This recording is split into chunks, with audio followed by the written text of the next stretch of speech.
Remember Me by Lynda Renham, narrated by Rosie Ackerman. Chapter 1. She stands on the doorstep. She's shivering. She isn't wearing a coat and I can see the outline of her breast through her thin blouse. She sees me looking and pulls her cardigan around her. "Hello," she says. "It's freezing, isn't it?" Her lips quiver with the cold. She looks shy and apologetic. Some hair has escaped her loose ponytail and she brushes it back. She looks at me through rain-splattered glasses. "I'm Sharni," she says. "We've just moved into number 24 next door." She points and my eyes follow her direction to a removal van. The house had been empty for a few months and Chris and I had wondered who might move in. "I'm Claire," I say. "It's nice to meet you." She seems nervous and embarrassed. "I'm sorry to be a pain already," she smiles, "but I've been sent some flowers and I can't seem to find a vase anywhere. There are just so many boxes and—" "Oh, of course, come in," I say, opening the door wider. She closes it quickly behind her, but not before a flurry of autumn leaves is blown in with her. Their rustic brown matches the colour of her hair. "It's lovely and warm in here," she comments. "Do you not have heating?" "Oh, yes, but with the door open all the time, it's impossible to stay warm." She looks vaguely familiar, and I try to recall where I've seen her before.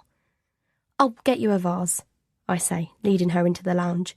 "Would you like a coffee?" She turns away and rubs her glasses on the sleeve of her cardigan.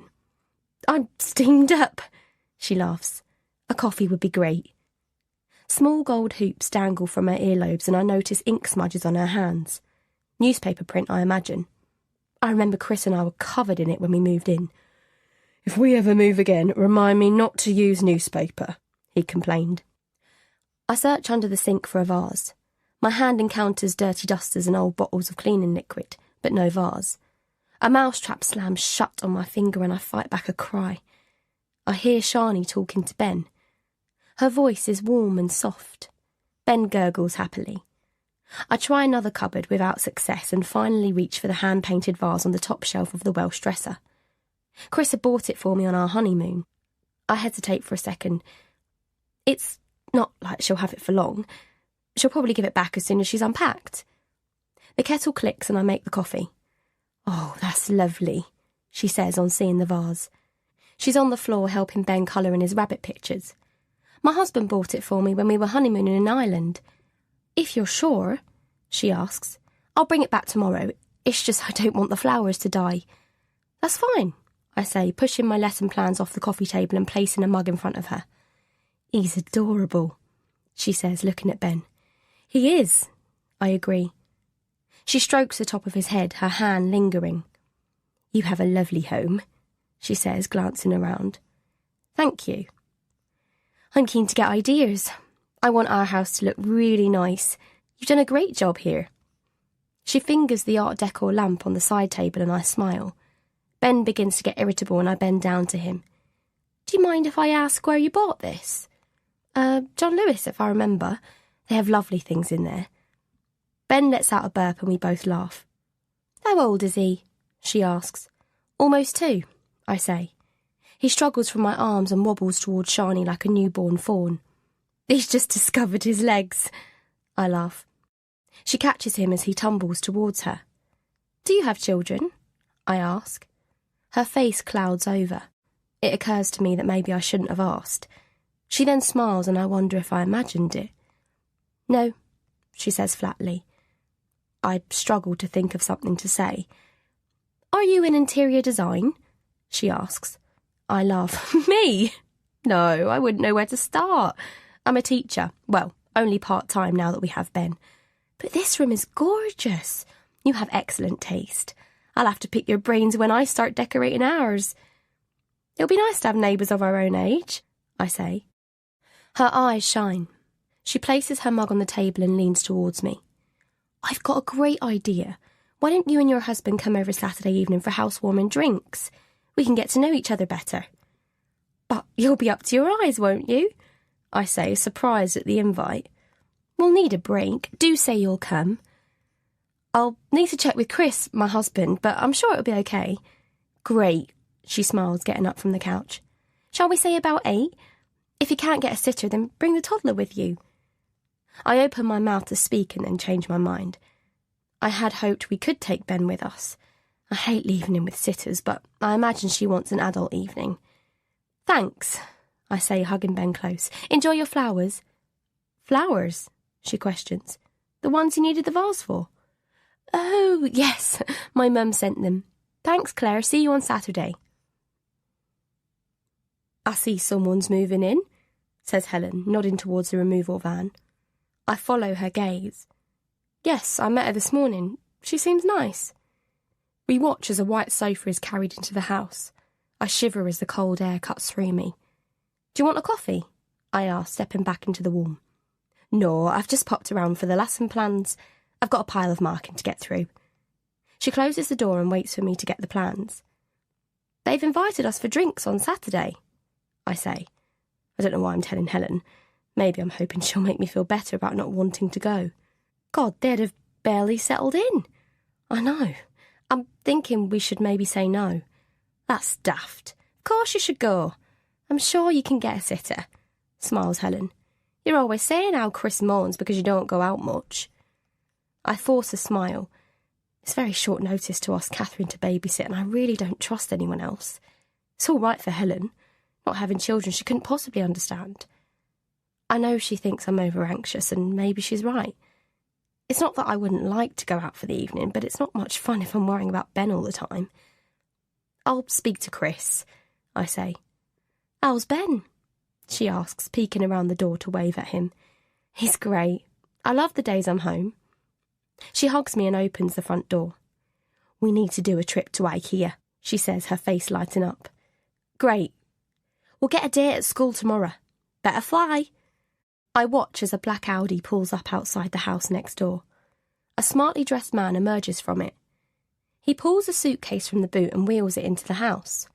I brush some leaves from the step and close the front door. 1 year earlier. She sat in her usual chair in the therapist's room, her hands clasped together, her shoulders hunched. Do you want to talk about the birth? Leah asked, handing her a mug of coffee. No, I don't want to talk about the birth, she thought. The rain splashed at the windows and her eyesight blurred. I don't really remember much, she said. It didn't sound like her voice. It was too far away.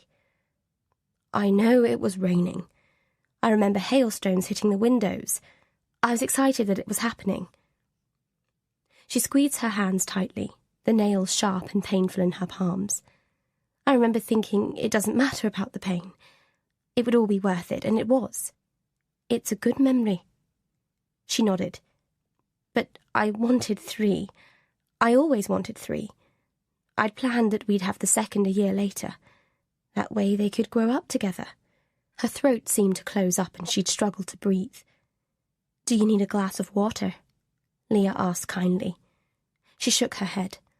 All she seemed to do here was drink endless amounts of water. I still can't accept it. I do try.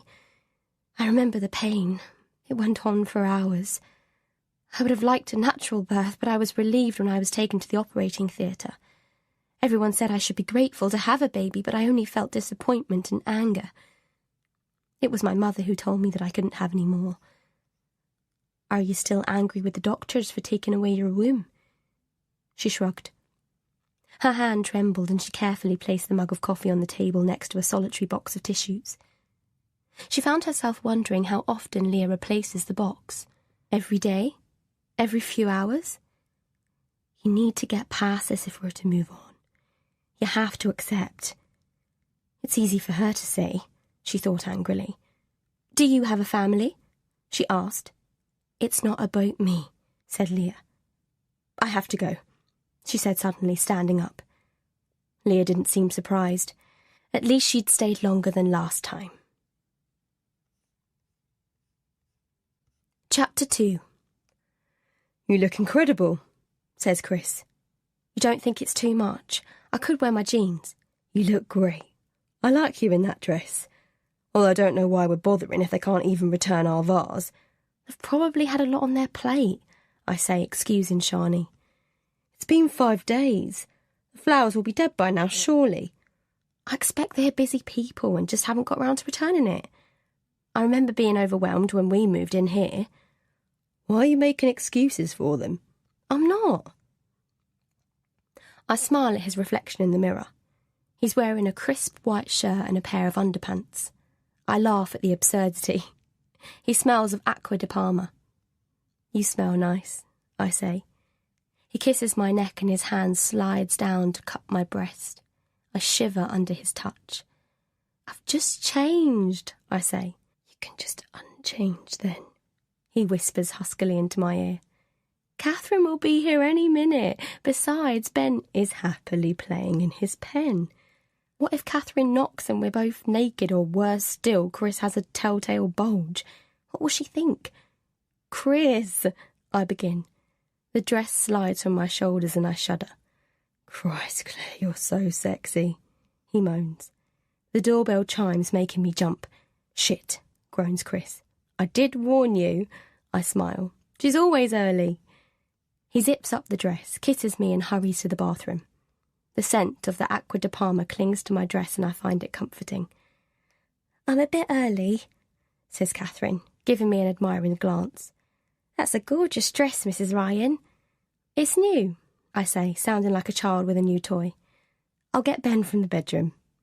I can't help wondering if Catherine compares our home to the houses of her other clients. Not that I know any of her clients. Chris and I have only lived in Kensington for 18 months.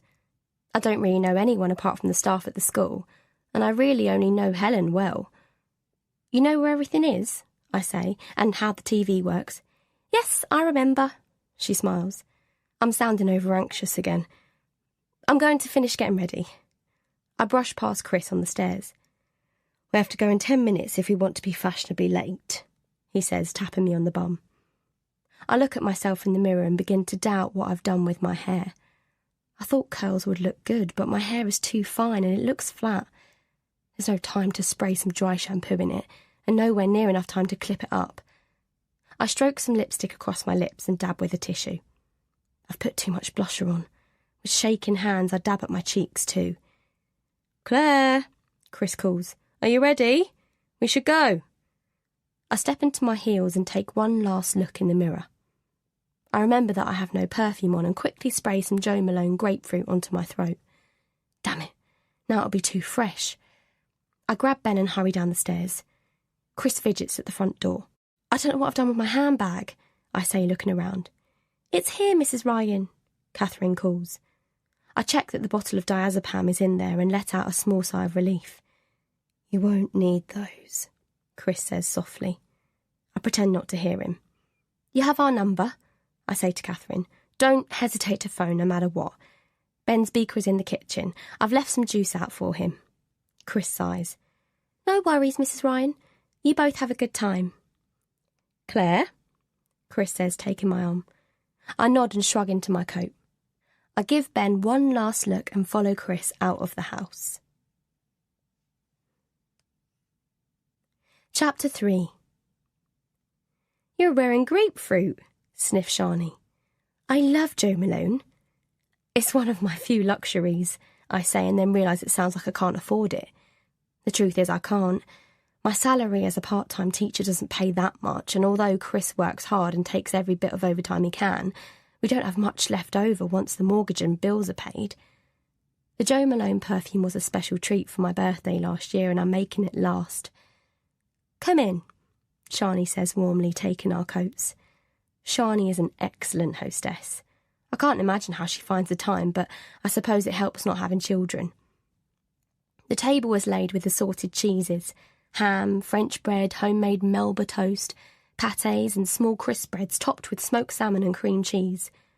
Shani hands us a mango bellini while her husband, Tom, offers around a plate of canapés. I tell Shani I'm not drinking, but she's having none of it and says we're there to christen the house, and what better way to do that than with champagne? One won't hurt, Chris whispers. I'm not at all used to champagne. I can't remember the last time Chris and I had some. I only ever drink it at weddings, and we haven't been to one of those in a long time. It's not something we have in the house. A bottle of wine is a treat for us. The truth is, I don't like to mix alcohol with diazepam. It's not that I can't, it's just I don't want to be incapable of taking care of Ben. Being a mum means everything to me. The house is lovely, I say. You'd never think you'd just moved in, agrees Chris, looking around. Tom laughs. He's good looking. Not the kind of man I would have imagined Shani to be with. He's dynamic and stands out, whereas Shani seems insignificant with her mousy brown hair and glasses. Tom has a very upper crust accent, unlike Shani, who has a West Country lilt to her voice. You haven't seen the upstairs. Everything that hasn't been unpacked is up there, says Tom. He tops up my Bellini before I can stop him. Chris and I sit together on the white sofa. It feels hard and resistant beneath me, unlike our old saggy one when my body moulds into its softness. Shani looks less tired than when I last saw her. Her hair is tidier and tied back into a neat bun. Large black dangly earrings hang from her ears. There are good luck cards on the windowsill. I've never been in the house before. An elderly couple lived here previously.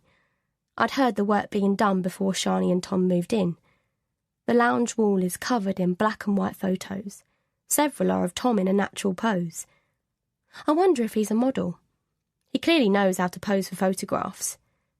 Alongside those are colour prints of another couple, older than us, and I presume them to be Shani or Tom's parents. Others are of country landscapes, and the rest are of Shani and Tom in love in poses. I stand up and study them. Nice photos, I say, feeling the champagne relax me. I feel Shani at the side of me and sniff her perfume. It smells of lemons. I took them, she says, pouring champagne into my glass. You did? Says Chris. They're brilliant. Oh, no more, I say, covering the glass with my hand. I really can't be drunk in charge of a 2-year-old. You're not with him now, she says, removing my hand. I could take some photos of Ben if you like. I start at Ben's name. I don't remember telling her his name was Ben. You're a good photographer, I say. I'm beginning to feel heady. She should be. It's her job, laughs Tom. Really? Says Chris. Who do you work for? Chris is a town planner. He's always taking photos of roads. You know, for road improvements, I say, taking a Melba toast. The champagne is beginning to make my head spin. It's not quite the same, says Chris, and for a moment I feel stupid and hate him for making me feel that way. I'm freelance, says Shani, helping herself to a salmon crisp bread. I take fashion photos. I design the sets for fashion shoots. I do a lot of work for Vogue. Do you know it? I have a studio in their London offices. But mostly she gets to work from home, the lucky woman, says Tom, kissing her lovingly on the cheek. Town planning, that's interesting, he adds, turning to Chris. I can't help thinking there's a patronising tone in his voice. I turn away and study the photos. These are excellent, I say, and wonder if my speech is slurred. It would be great to have a professional photo of Ben, says Chris. Wouldn't it, Claire? I'd be happy to take photos of him, says Shani. I watch in surprise as Tom uncorks another bottle of champagne. I don't think Chris and I have ever got through a whole bottle of wine in an evening, let alone 2 bottles of champagne. What do you do, Claire? Tom asks. I'm a school teacher. I only do 2 days a week now. She helps at the local nursery too, adds Chris, and I feel stupidly embarrassed that I don't have a high-powered job like Shani's. That must be great for Ben, says Shani, but her voice sounds hollow. We'd like to get involved, says Chris. We're key holders too, so should there ever be a problem, we're the first on the list. I roll my eyes at Chris. He's going over the top, trying to impress them for some reason. Lucky you, says Tom, clinking my glass with his. I feel like I do 8 days a week. Tom's a barrister, so it never really stops, groans Shani. That must be really interesting, says Chris, and I feel a spark of irritation. Does he have to suck up to them? After all, their house isn't much bigger than ours. In fact, I'm beginning to wonder, if they're doing that well, why are they living here at all? Claire is brilliant at interior design, says Shani. No, I'm not really, I protest. You're too modest. I'll get some beers, says Tom. I'll get them, Shani says, taking me by the arm. I want to show Claire the kitchen. I glance down at my bag. I really should check my phone just in case Catherine has texted. I'm pulled into a surprisingly messy kitchen. Used oven dishes clutter the counter along with empty packets of smoked salmon. Shani peeks into the shiny new Aga. Can you pass the oven glove? She asks. It's with the dishes. I turn to get the glove and stare at a crystal vase on the windowsill. It's full of flowers. Is it not there? She asks. Oh, yes. She slams a tray of tartlets onto the counter. God, that's hot. I wonder if I should ask for my vase. She clearly doesn't need it, but I don't want to seem petty. I'll wait until we leave. She's no doubt got it somewhere ready to give me when we do. The kitchen's a bit of a tip, I know. I thought I'd wallpaper. What do you think? I really value your opinion. I think wallpaper would be nice. Oh, I'm not sure. Paint is so much easier. Yes, our kitchen is painted. Do you want a beer? She asks, opening the fridge. I shake my head. Perhaps we could go to Liberty's together, take a look at the wallpapers. How about Monday? You don't work Mondays, do you? She says excitedly. I stare at her. How do you know I don't work Mondays? I hear the sharpness in my voice and regret it. She doesn't seem to notice and says, It was Monday when we moved in. You were home. I just presume you don't work on a Monday. Oh, of course, I forgot. We could do lunch too, she says. I'll have Ben, I remind her. That's okay. It'll be great to take Ben out. I can take some photos of him. Kill two birds with one stone. Well, before I realise she has topped up my glass with champagne. Let's get these beers to the guys, she says. It's almost 11. I promised Catherine we wouldn't be later than 10:30, but it's beginning to feel like the evening has only just started. Should I phone Catherine? I ask Chris. Tell her we'll be a bit later. Check it is okay? I'm sure it will be, but yes, give her a bell. Can I use your loo? I ask Shani. Sure, she says. It's upstairs, first on the left. I search in my bag for my phone. My eyes are blurry and I'm finding it difficult to see. You've dropped something, says Chris. My hand finally lands on the phone and I pull it out of the jumbled mess in my handbag along with numerous bits of makeup. Shani must think I'm so disorganised. I climb the stairs carefully, my head spinning from the alcohol. There's no light bulb, Shani calls as I reach the top. Turn the lamp on. I fumble around the little table on the landing until I feel the lamp. The soft light illuminates the landing. The lamp is identical to ours. It's the one Shani admired in our lounge. I got it in John Lewis. Her voice makes me jump. Sorry, did I scare you? She says from behind me. It's okay, I say shakily. I hope you don't mind. I love it so much. I thought I'd put it up here. I'm flattered, I smile. You girls okay up there? I'm making coffee, calls Tom. Claire just saw our new lamp, smiles Shani. You shouldn't have such good taste, Claire, says Tom. Do you want coffee? I'm fine, I say. We really should be going. I find the bathroom and step inside. Shani must think I'm a right neurotic. I have to admit that I feel a bit annoyed about the vase, but she's probably been rushed off her feet and has forgotten all about it. I'll ask for it in a few days. It's nice to be admired, though. Can't remember when anyone has admired my ideas. Chris had never liked the lamp. I feel vindicated. It'll be nice to go shopping with someone who has the same taste as me. It will be fun. The bathroom is new, shiny and squeaky clean, unlike ours with towels strewn everywhere. Here the towels are neatly folded over a rail. Thanks for a great night, says Chris, kissing Shani on the cheek. It's 11:30 and I'm feeling quite anxious about Ben. I've never left him this long with Catherine before. We must do it again, says Tom, hugging me. I'll see you Monday, says Shani, giving me a hug. Her lemon fragrance washes over me. I can't wait. I've got some great ideas for the house. You must come to us next time, says Chris. Come for dinner. We wave and Chris supports me by the arm. I've drunk too much, I say. Good. I'll take advantage of you. He laughs. Did you ask about the vase? Oh, I forgot. He squeezes my bum. I'll get a taxi for Catherine, he whispers, and see you upstairs.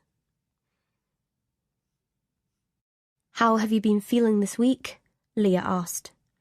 The tissue box is flowery this time. She wondered if Leah's other clients cried more than her. Do they relive their nightmares and hellish days in this room too? She sat with her hands in her lap and looked down at her bitten nails. The same, she said flatly. Are the pills the doctor gave you helping? She sighed and looked at the floor. I don't like taking them, she said. They make me forget things, and I don't want to forget. She trailed off. No one wants you to forget, Leah said softly. But we want you to heal. It's been 9 months. It's important you help the healing process. The tears sprang to her eyes and ran down her cheeks. She didn't try to conceal them. Instead, she demolished the flowery tissue box. How are things at home? Empty. Everything at home feels empty. He's understanding and tries to be very caring. Leah nodded. He's suffering too. I know that. She blew noisily into the tissue. But he's let me down, she thought. They've all let me down. I have to go, she said, getting up. You've only just arrived, Leah said, but her voice was resigned. I'm not ready, she said. She doesn't think she'll ever be ready. Chapter 4. I'm not happy about continuing this medication, Claire. I open my mouth to protest. It's dry and my throat feels tight. I can feel my heart beating in my chest. I'm not going to stop it at the moment, he continues. I just think we should discuss it. If you're still having anxiety problems, perhaps we should look at other avenues. Dr. Rawlins looks kindly at me. He must have seen the panic on my face. I nod. Is your sleeping any better? Some nights are okay, but mostly... He sighs. Diazepam and Zopiclone on a regular basis is not something I'm happy about.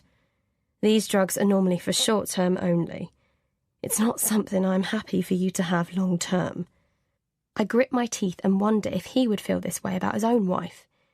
If she was suffering, would he deny her help? It's just some days, I begin. How many are you taking each day? My fuddled brain tries to remember. I'm not sure, I say honestly. You do realise that they can, in the long term, make the anxiety worse. The side effects are moodiness, and you can become more panicky. I understand you had a difficult time, but you have Ben now. I think we should look at other ways to deal with your anxiety. I don't want any more counselling, I say firmly. I don't want to dredge everything up again. My hands tremble at the memory. OK. I'm not going to force you to do anything you're not happy with. I'm not as familiar with your history as your previous doctor. Let's try reducing the dosage. Cut back a bit. I want to slap him. He has no idea what I've been through. OK, I say meekly. To argue would be pointless. Good. I'll give you a prescription and we'll see how you go. Thank you, I say, forcing a smile. Good. And how is Ben? He's fine, I say. Hello, little fella. You're coming along, aren't you? He says as he leans towards Ben. I take the prescription and hurriedly leave the surgery. I check the time on my mobile to see if I can get to the pharmacy before meeting Shani. I wish I hadn't agreed to go out with Shani. It's one of my free days with Ben and I'd much rather it was just the two of us. We could have gone to the park and then later, when Ben was napping, I would have made a curry for Chris. He likes my homemade curry. Instead, we'll have to have breaded fish with oven chips. I don't even know Shani that well. There is something about her that makes me feel uncomfortable. It's totally stupid to feel that way, I know. But the truth is, I feel rather dowdy next to her, although I'm not sure why. Chris had laughed when I'd mentioned it. She's not exactly a sex bomb, he'd said, especially with those glasses. He's right, of course. She isn't in the least glamorous, and her black-rimmed glasses don't do her justice. Her hair would look better with blonde highlights, but her personality is so alive, whereas I feel half dead. I glance in the pharmacy window at my reflection. My skin is a pasty white, and I know there are black circles under my eyes. If only I could get one decent night's sleep. I'd do anything to lay my head on the pillow like Chris and wake up in the morning refreshed. I envy him for that. You must have a guilty conscience, Helen once said. That's why you can't sleep. I hand my prescription slip to the assistant and then wander around the shop as I wait. Ben plays happily with his toy car. I wonder if I can cancel the trip to Liberty's with Shani. I could tell her I have a migraine. I'm seriously considering this idea when my phone beeps. It's a text, but the number is not familiar. Hi, are we still on for today? I just knocked, but no answer. I'm a bit early. S. Kiss. How did Shani get my mobile number? I'm sure I never gave it to her, or did I? Oh, my memory is getting bad lately. Maybe Dr. Rawlins is right about the diazepam. I had drunk too much on Saturday too, and had a major hangover on Sunday. The fact is, I can't remember much about that night at all. Had to pop out, I text back. At the pharmacy, we'll be back in 10 minutes. The assistant calls out my name and I collect my medication. I check inside the bag and sigh with relief. There is a 3-month supply of diazepam. I buy a bottle of water and swallow 2 tablets before leaving the shop. My phone bleeps and I check the message. Great. I'll walk down to meet you. We can get the bus outside the pharmacy. See you soon, S. Kiss. I tuck the pills into my handbag and push the buggy outside to wait. Here comes the bus, says Shani, hurrying towards us. She's wearing a camel-coloured coat and long brown boots. They both look new. Before I can reach down to Ben, she has him unbuckled and in her arms. She's a flurry of energy and I feel tired just being around her. I don't know how you fold these contraptions down, she laughs, getting herself in a muddle with the buggy. I try not to get anxious. I know she's just trying to help and she seems to have a firm hold on him, but she's not familiar with children.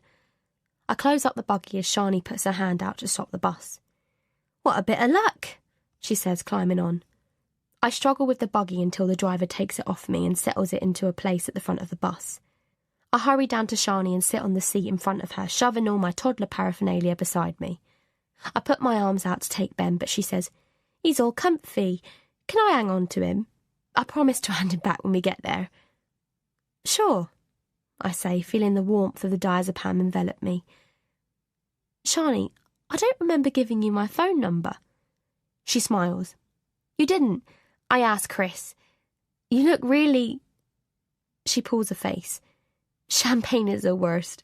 I don't know about you, but I was pretty done for yesterday. Was I that drunk? I ask. I hope you don't mind me asking, Chris. I didn't want to be knocking on your door all the time. Ben reaches out to me and Shani lifts him over the seat. He's had enough of me, she says, mimicking a sad face expression. I take Ben and cocoon him in the warmth of my arms. I can smell Shani's perfume on him. Her hair is down and she runs her hands through it. Thanks for coming today. I really am grateful. I hate shopping for house things on my own and Tom is hopeless. She rummages in her oversized handbag and produces a Nikon camera. I thought I'd get some pics of Ben. Natural ones are the best, aren't they? Thanks, I say, sitting Ben on the seat beside me. That's a real professional camera. Chris and I only use our iPhones to take photos. I've been thinking about getting a proper camera. Maybe Shani can advise me. I'm feeling relaxed about Liberty's now. It's been ages since I've been shopping properly. I pull a scrunch from my bag and tie my hair back while Ben leans over the seat to play with Shani. I'm glad I didn't feign a headache. It's actually quite nice to be out. I'm with a friend. I'll get a bottle of wine to have with the fish tonight. At least that will make the meal more bearable.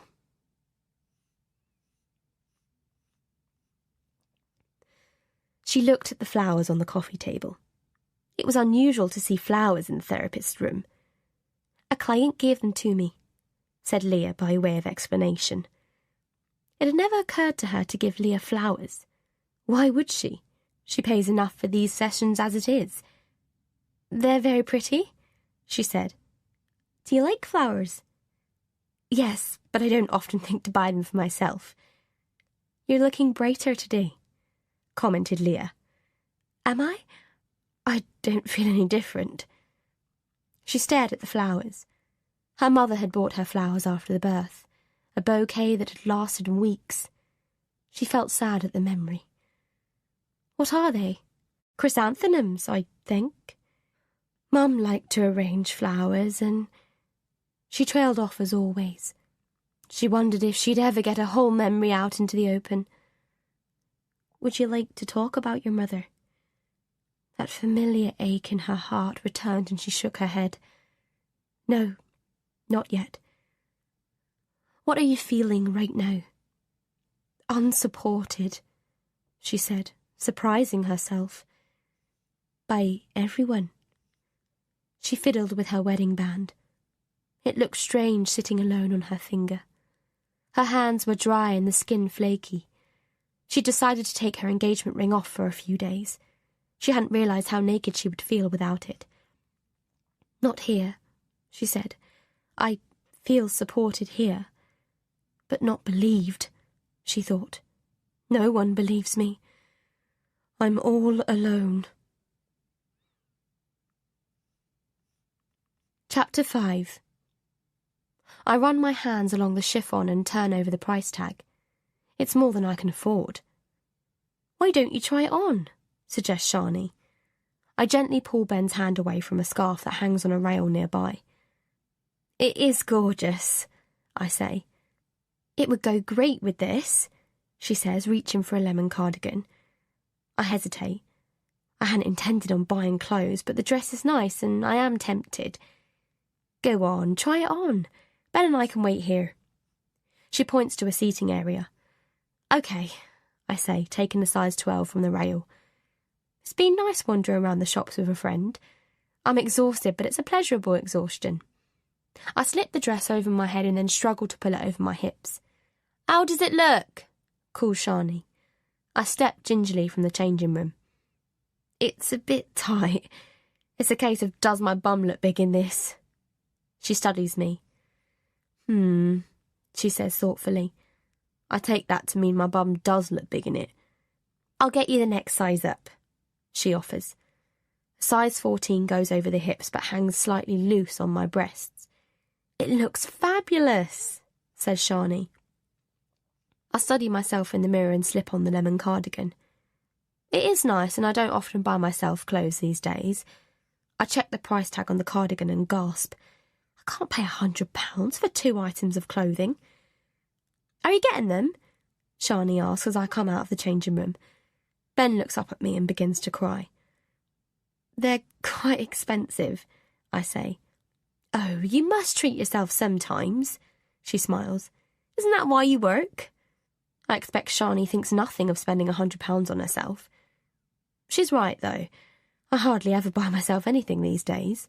Not since we've had Ben. I don't mind, though. I'd much rather spend the money on him, but just this once won't hurt. You've talked me into it, I laugh. They're gorgeous, she says, idly fingering the dresses on the rail. I quickly pay before I have time to change my mind and then stroll back to Shani. She has pulled out her camera and is snapping another picture of Ben.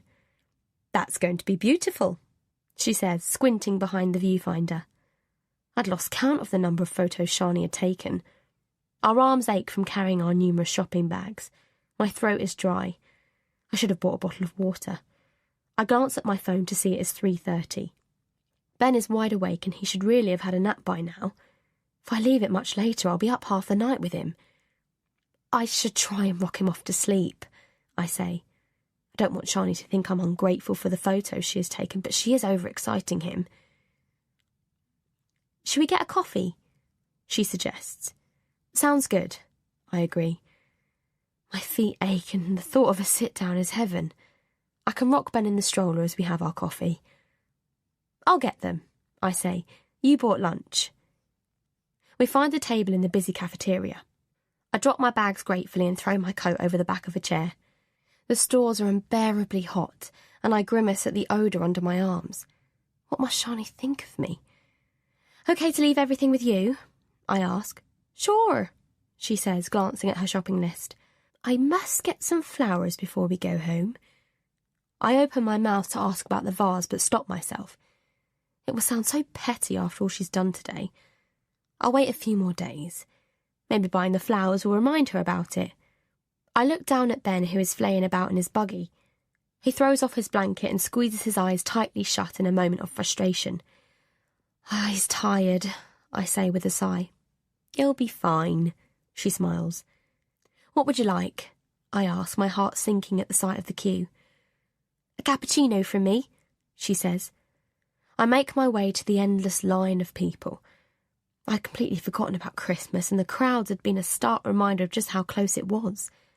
I look over to Shani and Ben. She's rocking him in the stroller. I fish my phone from my bag and see there is a message from Chris. I hope you're having a good time with Shani.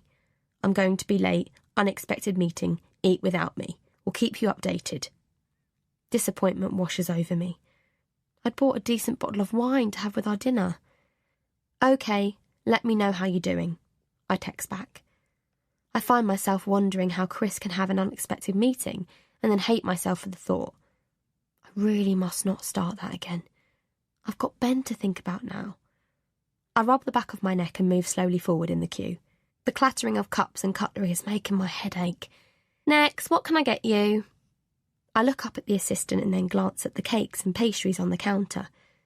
I never thought to ask Shani if she wanted anything to eat.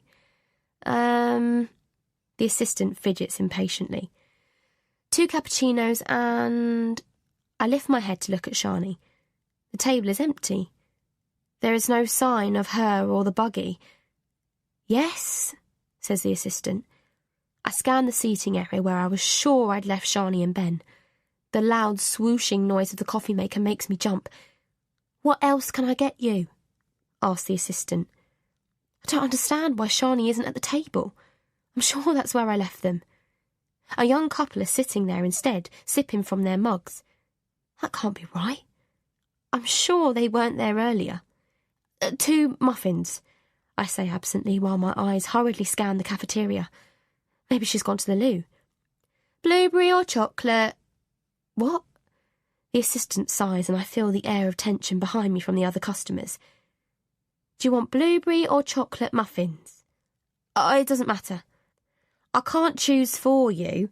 Blueberry! I snap and immediately apologise. There's no sign of Shani. My heart thumps in my chest.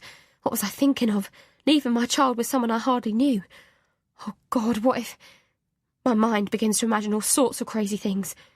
What if they haven't really moved in next door at all? What if... Oh God, what have I done?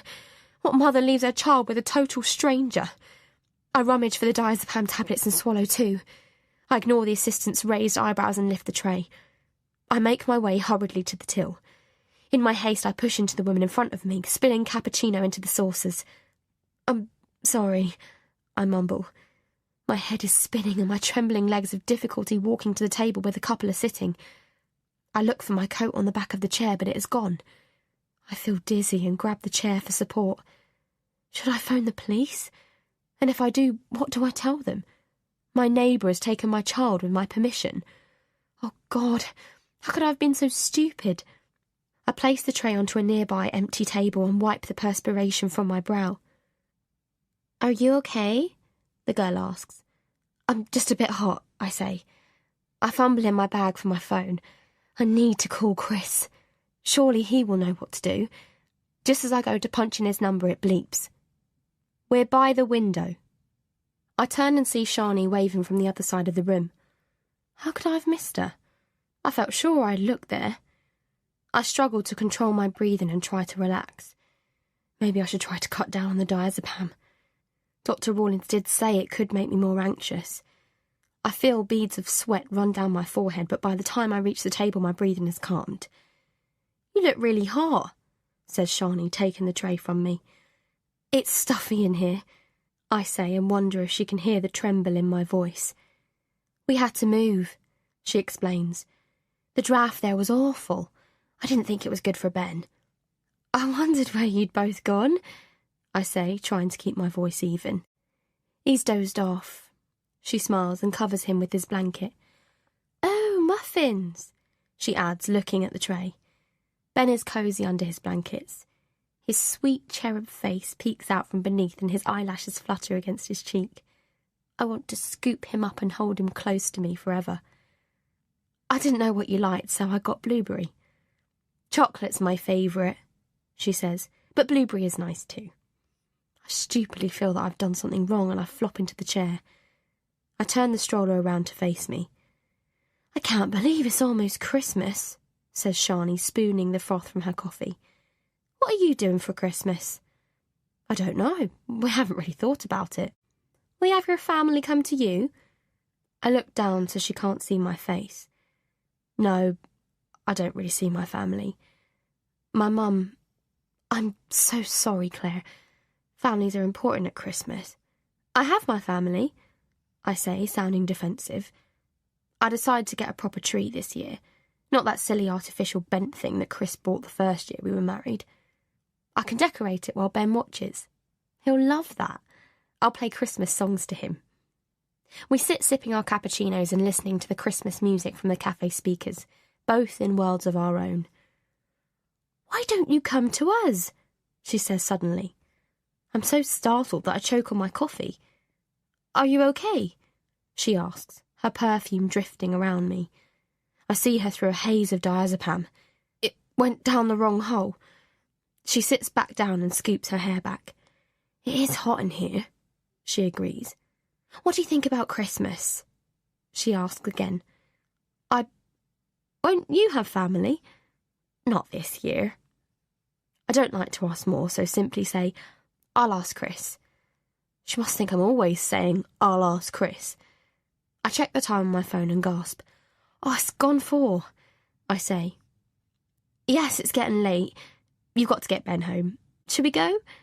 We can get a taxi if you don't want to wait for a bus. I hesitate. A taxi would be heaven, but in this part of London the fare would be criminal. I'll pay, she says as though reading my mind. I'd rather get a cab, to be honest. I don't know about you, but I'm knackered. Blair, is that you? I turn to the voice and see Helen. She pulls out a chair and flops into it. What are you doing here? I ask and realise that I sound accusing. I thought you'd be at school, I add apologetically. I finished at 3. I'm doing what I thought was early Christmas shopping. It seems I'm not the only one. We were just leaving, says Shani, offering her hand. I'm Sharni Wilson, Claire's new neighbour. Hi, how you settling in? Good, smiles Shani. Claire has given me some fab ideas for the house. Great, says Helen, glancing at her watch. I should run. The shops are only open for 2 more hours, and you know how long Christmas shopping can take. Ben fidgets in his stroller and I rock it gently. I'll just get some flowers from the food hall and phone for a cab, says Shani, picking up her bags. She seems nice, says Helen, watching Shani hurry to the food hall. Yes, I nod. I'll see you at school tomorrow. It's your appraisal tomorrow, isn't it? Grimaces Helen. I'm trying not to think about it. I hate appraisals. I'm feeling quite confident that everything will be okay, but I have lost a few days this year when Ben was ill. I couldn't leave him at the nursery with a fever. The truth is, I don't like leaving him at all, but I have no choice. I need to work if Chris and I are going to keep up our mortgage payments. I kiss Helen on the cheek and bundle my bags under my arm. Good luck tomorrow. Thanks, Helen. I'm slightly anxious about it. It'll be fine. The diazepam is taking effect and I feel calmer. I could shop some more, but I need to get Ben home. I'll have a hot bath when I get back and treat myself to a glass of the wine I'd bought. Ben can play in his pen. Shani approaches and points to a cab outside. Okay? She asks. I nod, and before I can stop her, she has lifted Ben from his stroller. I close it down and follow her, relishing the thought of my hot bath. Chapter 6. I rock Ben back and forth while he screams blue murder. My head thumps with every movement. I should never have let him sleep for so long, but it had been so nice soaking in the bath with a glass of wine. It had seemed such a long time since I had relaxed like that. I just didn't want it to end. Now I'm paying the price for my indulgence. Ben is wide awake and the wine, which seemed so lovely earlier, is kicking back and my head feels like it will burst with every one of Ben's cries. I've only slept for an hour and the cocktail of diazepam and wine has sent my head swimming. It doesn't matter what I do, Ben just won't settle. I check the time on my phone and groan. It's 3:30. My eyes are gritty from lack of sleep and the acidity in my stomach is making me nauseous. I look at the bedroom wall and wonder if Shani and Tom can hear Ben's screams. I expect not. I can't help thinking of Shani sleeping soundly next to Tom and find myself feeling irrationally resentful. It wasn't her fault. I should have been more insistent about Ben's nap. "Christ, Claire," grumbles Chris. "Can't you give him some cowpole?"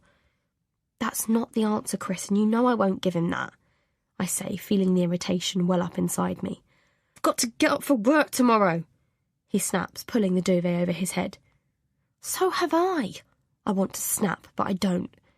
Instead, I climb wearily from the bed, hugging Ben close and making my way to the cold sitting room. "Ben, please," I plead. "Just stop screaming." I fumble with the electric heater and click it on. I grab the throw from the back of the couch and wrap us both in it. I fleetingly wonder what Shani would think of our interiors now. I lie back on the sofa and rock Ben in my arms. His screams jar in my head and I fight the urge to throw up. I hear the bed creak as Chris turns over. I close my eyes and think of the photos we'd have of Ben when Shani prints them out. We don't have any decent pictures of Ben. I consider asking if she would take one of the three of us, a family portrait. It would look lovely in a frame above the fireplace. My eyes snap open as an awful thought occurs to me. What if she publishes them in a magazine? My heart races and my breathing becomes shallow. I struggle to take deep breaths. I can't take any more diazepam.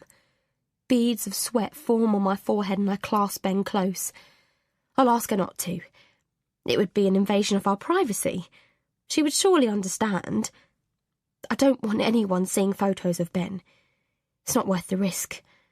But I assure myself she's a fashion photographer, not a baby and toddler photographer. I don't suppose she'll even keep the photos. Why would she? What interest would they be to her? My breathing slows and I realise that Ben has stopped screaming. I shift slightly and his eyes open. "All right, sweetie, Mummy's here," I whisper, rocking him gently.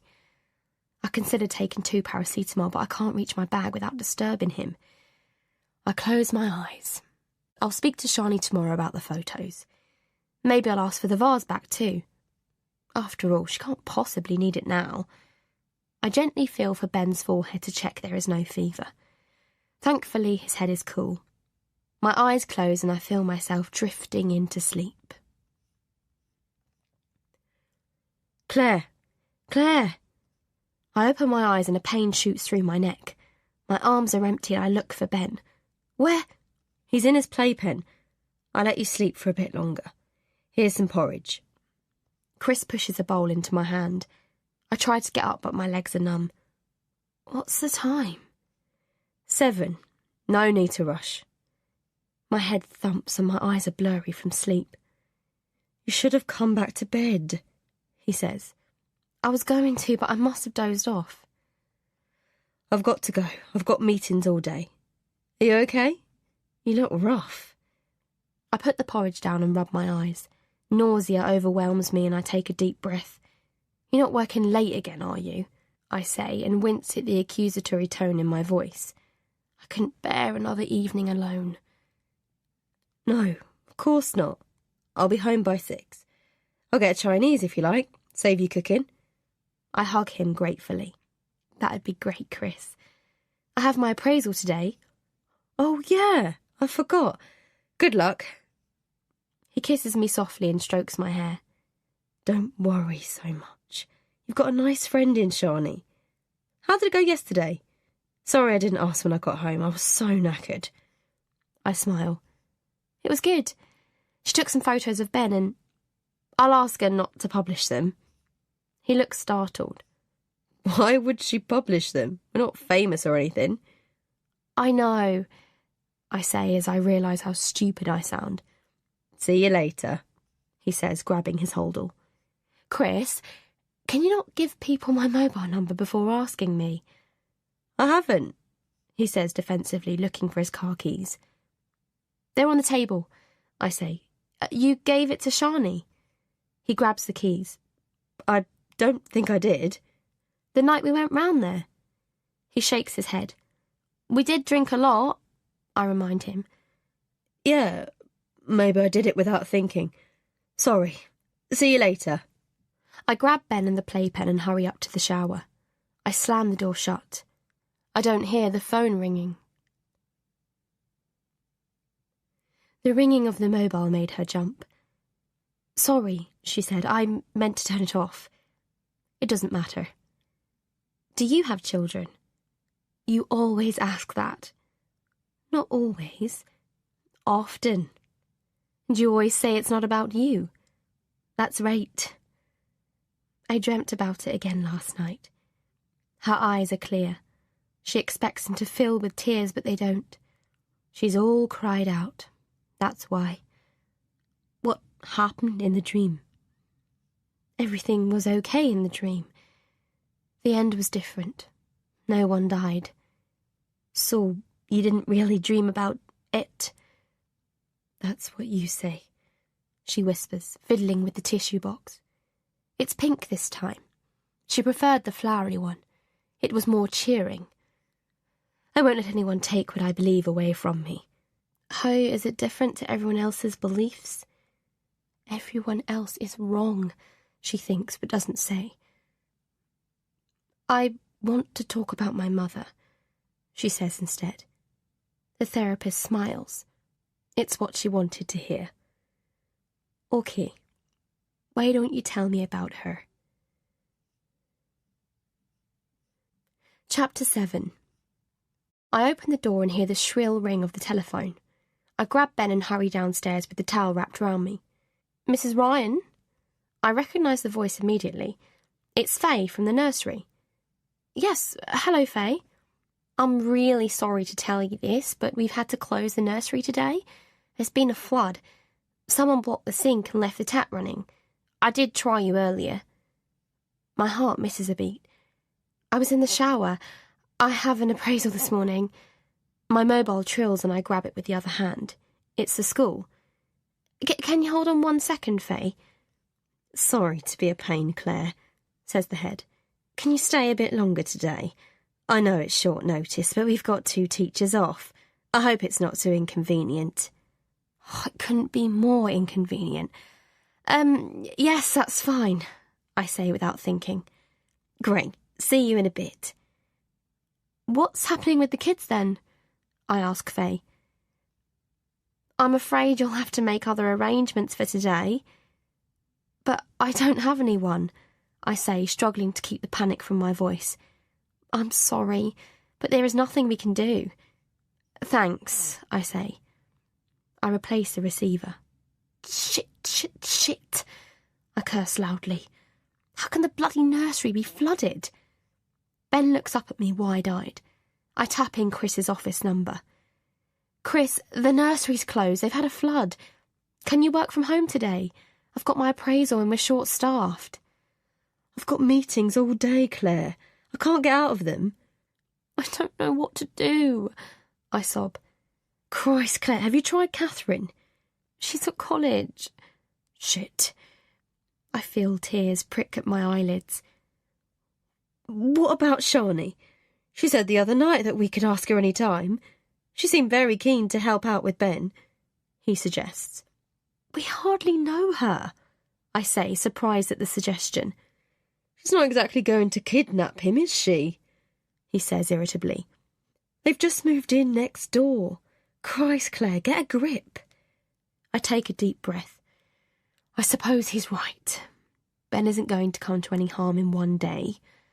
I could ask her. I've got no one else. If she can't, then I'll have to take the day off, and you realise if I do, I'll lose my job. I had that time off when Ben wasn't well, and I'm accusing him, but I'm not sure what of. I can't come home, he says firmly. OK, I'll ask Shani, I say. I dress and prepare Ben and then peek out of the window to see there is one car in Shani's driveway. I wrap Ben in his jacket and grab all his nursery paraphernalia. I hesitate at her front door. I hardly know Shani. How can I ask her to look after my child? I knock softly, in some vain hope that she won't hear. I'm about to turn away when the door opens and she stands there in a blue dressing gown, her hair askew. "Claire," she says, "is everything okay?" "I'm really sorry," I say and find I am annoyingly tearful. "The nursery phoned. They've had to close for the day. I've got an appraisal at 11 and—" "You've got no one to have, Ben," she finishes for me. "I'm so sorry to ask, but of course I can have him," she says, taking the bags from my hand. "Come in, it's freezing out here." I'm pulled into our warm hallway and relieved of Ben. The hall smells of toast and fresh coffee. I remember my bowl of porridge, which I'd left on the coffee table, and sigh. "You look terrible. Are you okay?" asks Shani. "Oh, I didn't get much sleep last night. Are you sure about this? It'll be a long day." She doesn't seem to be listening to me and is already cocooning Ben in the warmth of her arms. His little fingers grasp at her fluffy dressing gown. "We'll be okay, won't we, sweet pea?" she says to Ben, who laughs in response. He seems to like the word sweet pea. "Don't worry, he'll be fine," she says, unbuttoning his jacket. I pull a crumpled piece of paper from one of the bags. I don't know why I still have it. It's my list of things that Ben needs during the day. I just feel safer handing it over each time to the nursery staff. After all, you never know when they'll have a new helper. It's all on here. His nap times and what time he has his lunch and... "Great," she says, smiling. "We'll be fine." She whips the list out of my hand. "That bag has his training pants and we'll be fine," she repeats, her voice firmer this time. I twiddle with my necklace nervously. "Are you sure?" I ask hesitantly. "I can take him with me." "That won't look very professional, will it?" She smiles, and for a moment I feel reprimanded. "No," I say. She looks at the clock in the hallway. "You'll be late." I look longingly at Ben, who is now playing with Shani's hair. "You can call my mobile as many times as you like," she says with an encouraging smile, and I feel like a child myself. "Thanks," I say, pulling up my collar. I turn to the door and then spin back round. "Shani, the photos you took, I'll print them today. You won't publish them, in a magazine or anything?" I blush as I realise how silly I sound. She laughs. "Don't be daft. In this day and age, do you think I'm insane?" I let out a sigh of relief. "I'll phone you later," I say, kissing Ben on the cheek. I've barely gone through the door when it is shut behind me. I climb into my car and am about to start the engine when her door opens and Shani calls to me. "Do you have a spare key to your house?" "A key?" I repeat stupidly. "Just in case, for toys and the stroller, so we can go for a walk." Shit, I'd forgotten all about the stroller. I'm going to be really late at this rate. I yank the door key off my keyring and hand it to her. "The stroller's in the porch. His toys are in a box in the lounge. Oh, and his playpen is in the bedroom. I should have given you that. I'd better go." "Have a good day." I reverse the car and turn to wave, but the door is already closed. Chapter 8. We've been very happy with your performance this year, Claire, aside from a few absences. I do, however, feel that sometimes you're not always focused and that your mind is elsewhere and not on your job. Of course, I'm very aware you have a young child," says Jeff Markham, the head. "Oh, I didn't realise. I'll try to be aware of that," I say. I'm finding it hard to focus. I turned my phone onto silent just before entering the meeting. At that moment it had flashed up a message and Shani's name had popped onto the screen. One half of me tells myself if it was an emergency she would have phoned rather than send a text, but the other half can't stop worrying about it. "I've been very happy," I say. Jeff looks at the form in front of him. "There was a large absence and a couple of short ones after that. Is that likely to happen again? I know your child was unwell." "He had an allergy."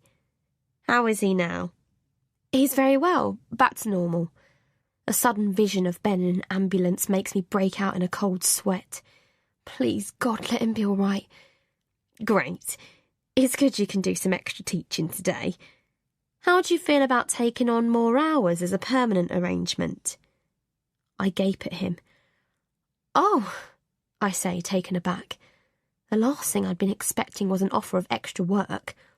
If you could do Friday mornings too, that would really help us. And if you could possibly stay longer on your normal days, that would be excellent. The thought of the extra money almost has me agreeing right away. I'll have to talk to my husband, Chris. That's fine. I really need someone next week, so do let me know. I nod. Wonderful. We're both happy then. Will we see you and your husband at the Christmas party?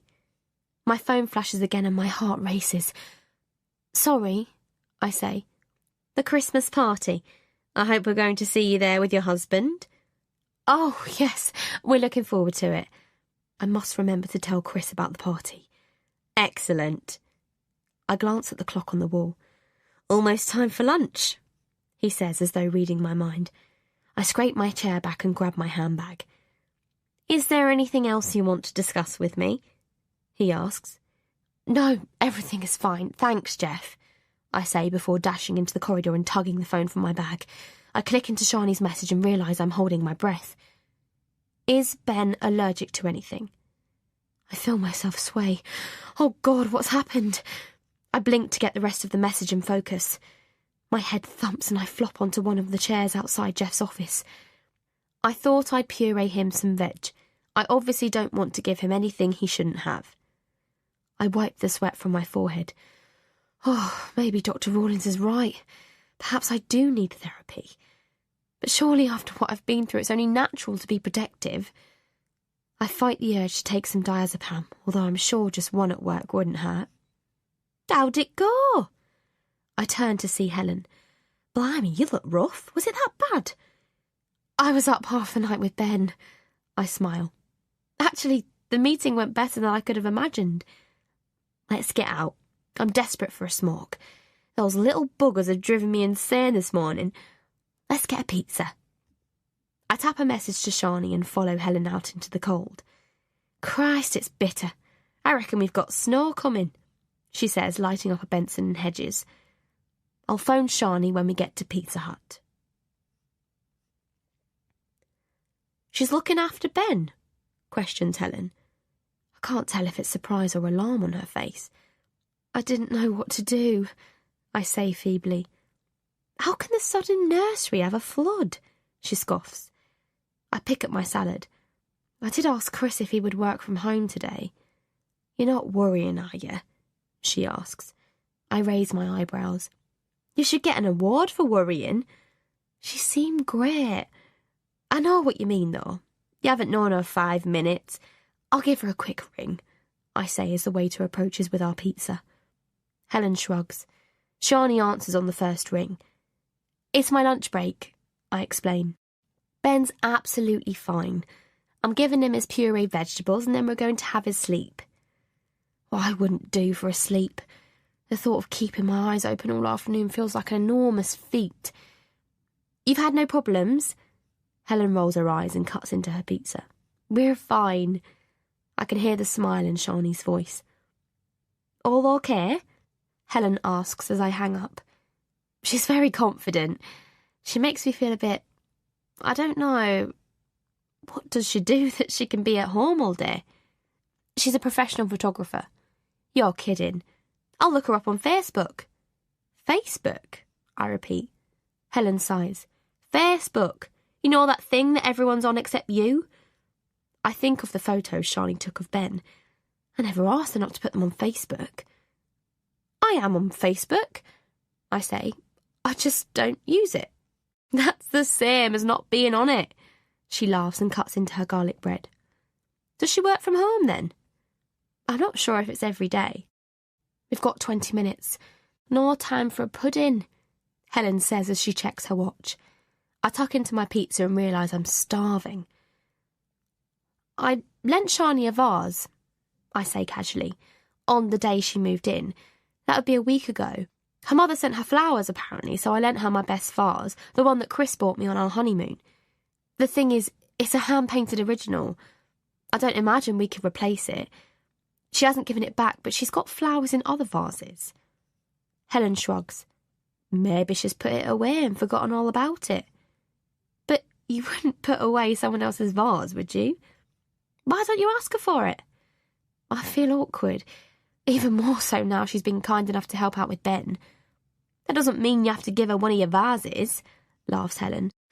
Maybe I'll ask for it tonight, I say, yawning. We pay for our pizza and look out of the window at the first flurry of snow. I find myself hoping Shani doesn't take Ben for a walk in this. He catches cold so easily. You can tell it's getting near Christmas, says Helen. I can't wait to go to IKEA. I'm going to buy loads of candles. It's quite heavy, I say. Let's wait here for the bus, suggests Helen. We can make a run for it as it turns a corner.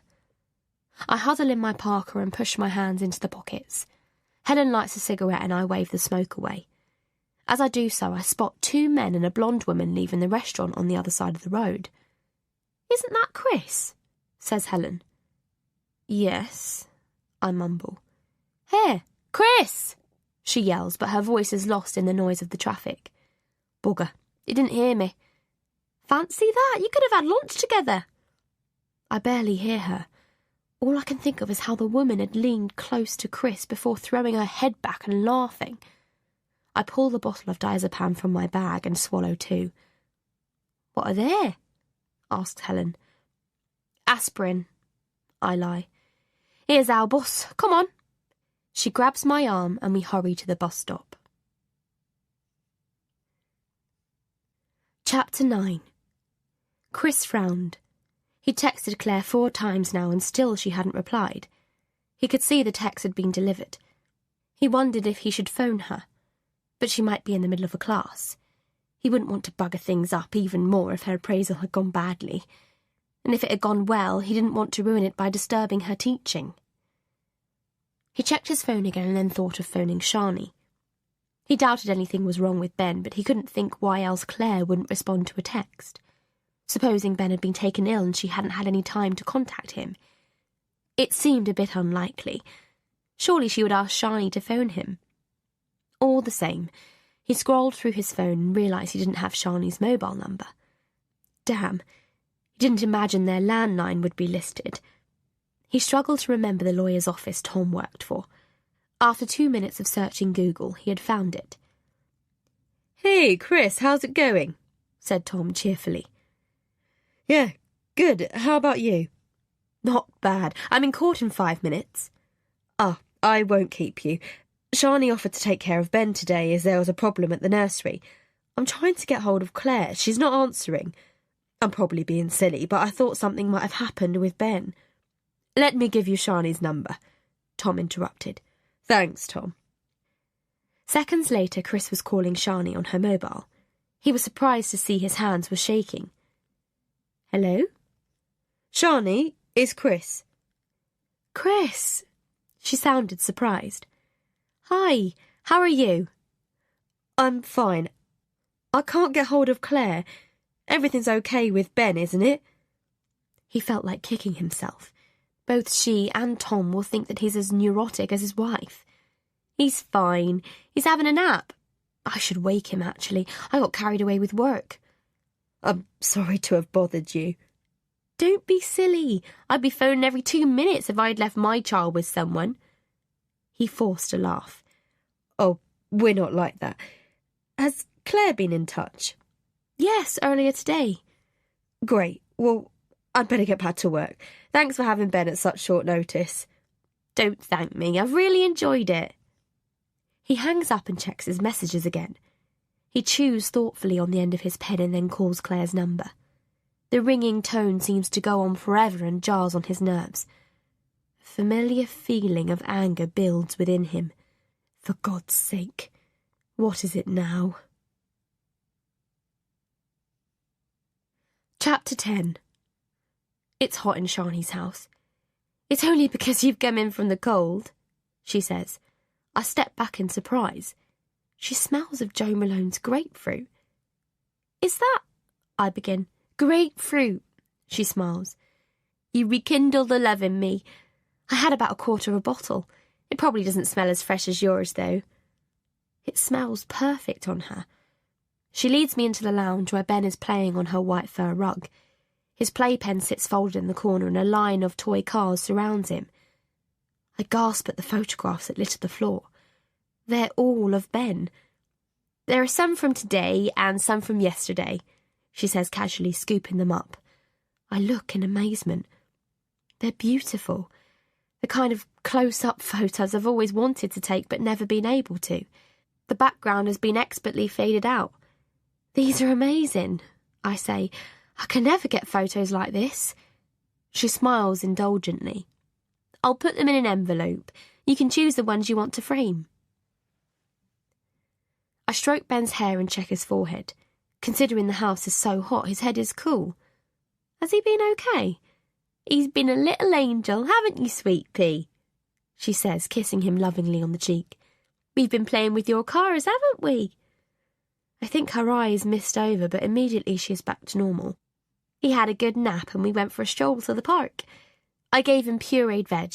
I think it's good for their immune system, don't you? Yes, I say. I never seem to get time to puree veg.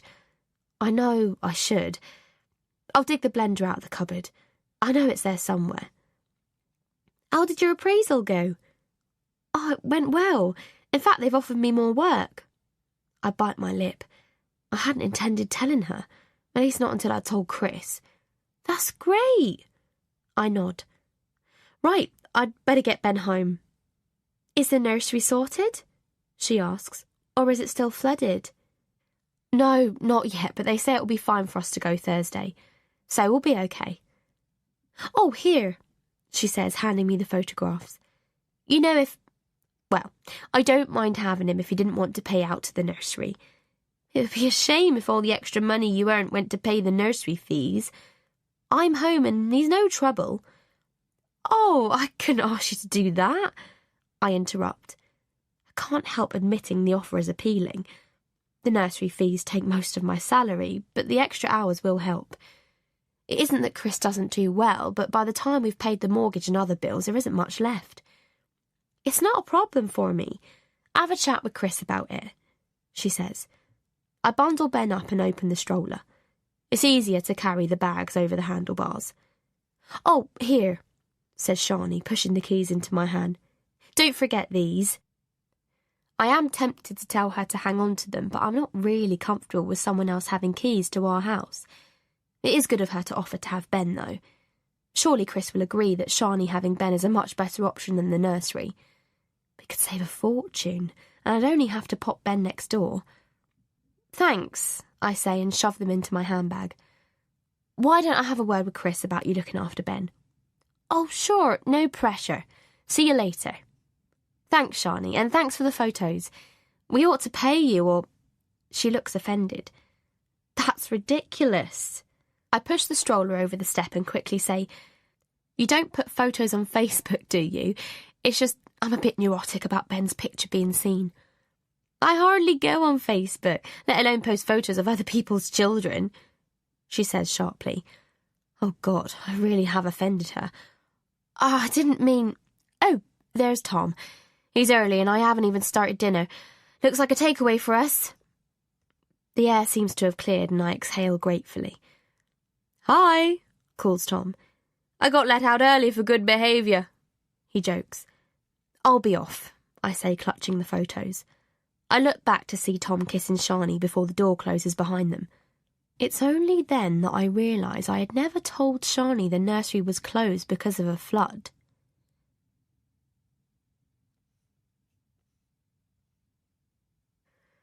I'm home, calls Chris. I busy myself folding the washing. I feel hurt and let down. Hi, he says, kissing me. I got Chinese, as promised. I've been texting you all day. I know. I move past him into the living room and lay the table for dinner. I hear him take off his jacket and throw his briefcase onto the couch. I click off the television where Ben had been watching Peppa Pig.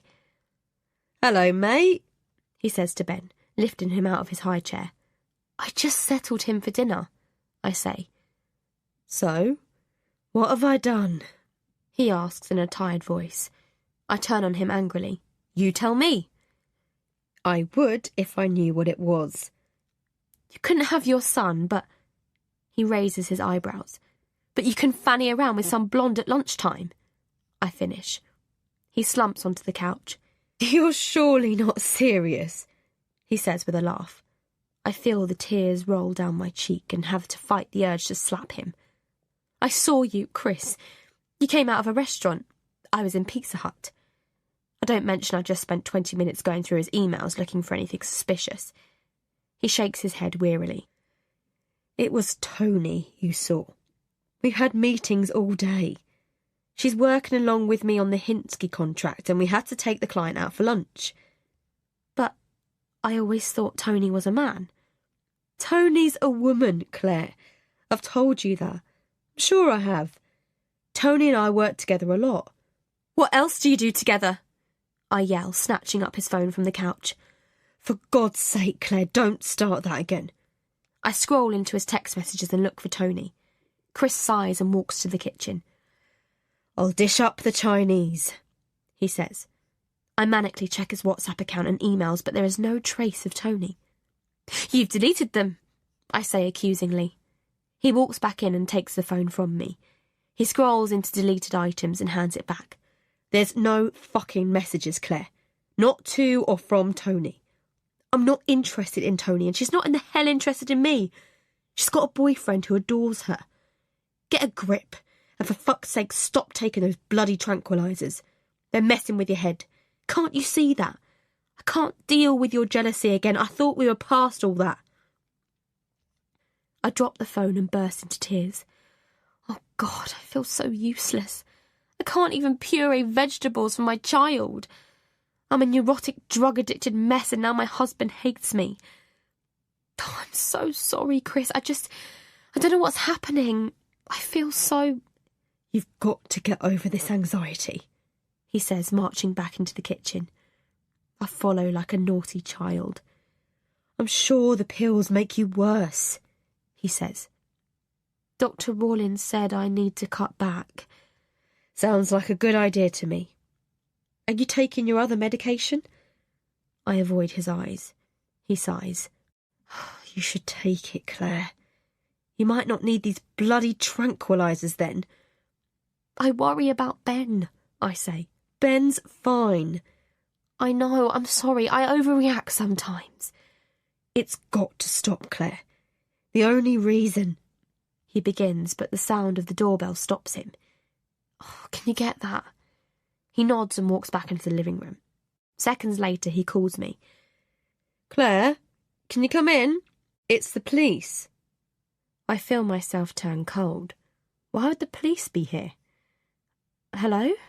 I say, coming into the living room. The policeman smiles and I relax. I want to ask you a few questions, says Chris. It's about the nursery. Oh, is everything okay? The policeman sniffs appreciatively.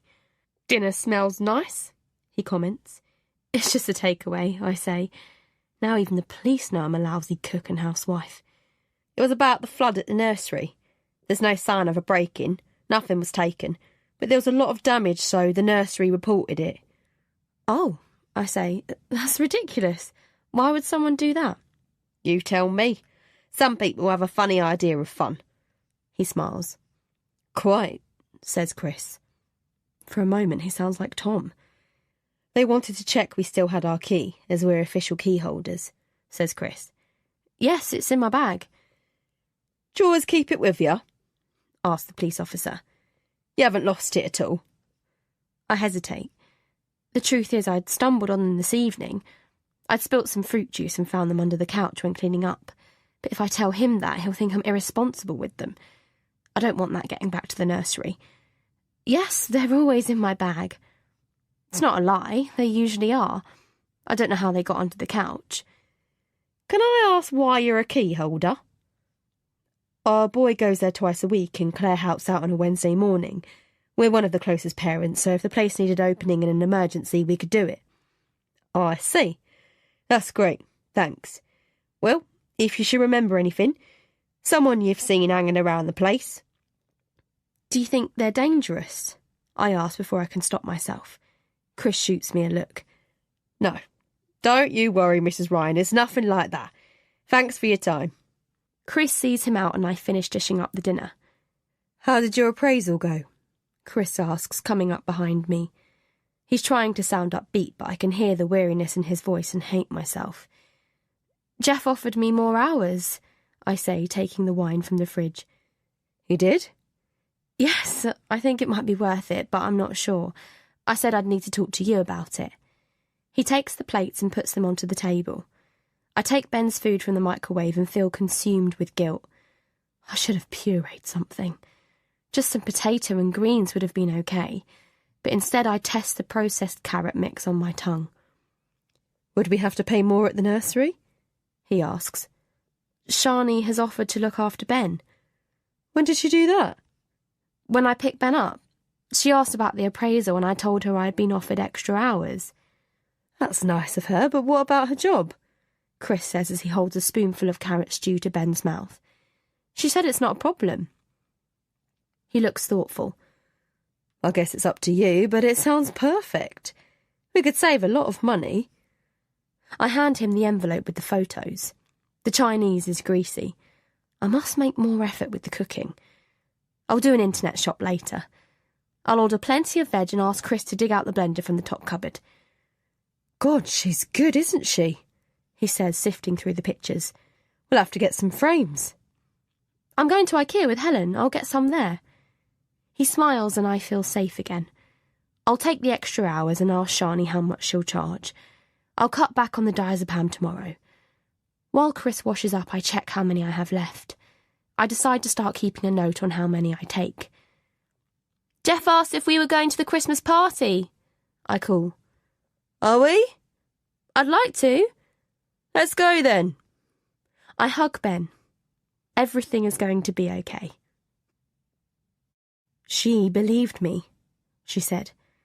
Her voice was accusing, but she didn't care. Leah met her eyes but didn't speak. She reached for her glass of water. She sipped slowly and then said, She knew me better than anyone. I don't hallucinate. I don't see things that aren't there. Leah nodded. You were unconscious when the ambulance arrived, though, she said carefully. We sometimes make up things in order to make sense of them. She laughed and realised she sounded slightly hysterical. She sipped more water and then pulled her pills from her bag. Are you taking them regularly? Asked Leah. Only when I feel tense, she said, swallowing too. Are you feeling tense now? She was feeling angry with everyone, but she was particularly angry with him. He, of all people, should have believed her. I'm angry, she said. How did you feel knowing your mother believed you? It felt like I was finally understood, like I was being treated like a normal person instead of a nutcase. I felt like I was banging my head against a wall. I was telling all of them what happened, and they looked at me as if I was a crazy woman. But I wasn't. It was all so clear. I didn't imagine it. The tears came like a torrent, like they always did. Would she ever get past this? Why was she still banging her head against a wall? What was the point? Let's take a little break, said Leah. Chapter 11. Christ, I needed this day off, says Helen, lighting another cigarette. I'm not so sure IKEA is a great way to relax on my day off, though. I laugh. I'm feeling happy. How do you think you'll find doing those extra hours next week? That little group is hellish, let me tell you. I get them on a bloody Wednesday. I'm looking forward to it, I say. Shani had been delighted to have Ben and refused to take a penny. She said she'd be insulted if I paid her. We're friends, she said. It doesn't seem like 2 weeks since Shani and Tom moved in next door. It feels as though they've been there forever. They're great, aren't they? Chris had said this morning. Chris and Tom were playing badminton after work. I can't remember the last time Chris played badminton. Tom and Shani are the first real friends we've had since... I shake the thoughts from my mind and fumble for the diazepam. I stop myself in time and see Helen looking at me. "We should go back to the fair," she says, nodding to the entrance of IKEA. I smile and check Ben is still asleep under his covers. "I just need Christmas decks and a few other bits, and then we can have Swedish meatballs and chips from the restaurant," she laughs. Ben cries softly and I give him a big smile. Faye had been great about me taking Ben out of the nursery and had promptly asked for the keys back. Only parents could be key holders, she explained. "I need to get photo frames. Shani took some brilliant photos of Ben," I say enthusiastically. "Oh yeah, I looked her up. She is on Facebook. I requested friendship, but she hasn't accepted. She's got a brilliant web page. It's all photos, mind you, nothing else," says Helen as she throws some Christmas baubles into the trolley. My heart races and I clutch the handlebars of the stroller. "She hasn't got photos of Ben on there, has she?" Helen gulps at me. "Of course not, they're all fashion shoots. Let's get your frames, worry guts." I throw some Christmas cards into the trolley. "Why don't you come over on Saturday?" I say. "We're reciprocating Charlie and Tom. It'd be lovely if you could. Just a little drinks party." She pulls a black diary from her handbag. "Let's see if I can squeeze you in." She laughs. We make our way through the fragrant-smelling candle department and my eyes land on a vase. Helen follows my gaze and pulls a face. "Didn't you get yours back then?" "No, not yet anyway, but I'm sure we will." Helen tuts. "I reckon she's lost it. Oh, I must get some Christmas candles." Surely if Shani had lost the vase, she'd own up. She'd know I'd ask for it eventually. I feel a pang of uncertainty about asking her now. I don't want to rock the boat, especially now she has agreed to have Ben for nothing. Chris and I could barely believe our luck. We'd both figured she'd ask for something. "She's going to have Ben for me on my teaching days," I say, looking at the candles. "I asked her this morning." "What about the nursery?" "This is Ben's last week at the nursery. Shani would do it for nothing, so I'll be saving money too." Helen scoffs. "What about a job?" I shrug. "She said it wouldn't be a problem." "Huh? I think I'd be suspicious of a woman who offers to have my kid for nothing. It's bloody hard work, isn't it? That's why nurseries charge so much." I take a deep breath. "She's had him before," I say, but as usual I sound feeble. The strong fragrance from the candles is making my head ache. "I'm sorry, Claire. Don't listen to me. I've never had bloody kids and never will. Ben's cute and all that, but I just can't understand anyone volunteering to look after one. Anyway, Saturday's fine. I've got this new fella. If I'm still with him, can I bring him along?" "Yes, of course. That'd be great. I'm going to make Melba toast." "Fucking hell. It's worth coming for that." We laugh and I follow her to the cafeteria. I'll pop into Shani on the way home and ask for the vase. I'm sure she won't mind. "Oh, hi again," Shani says. She's surprised to see me. Her hair has been cut. Her long brown hair is in a bob, similar to mine. "Your hair looks different," I say. "Do you like it? I thought your style was so tidy. Mine was such a wreck." She leans down to Ben. "Hello, sweet pea." Ben smiles and reaches up to her. "I liked your hair," I say. "Ditto," she laughs.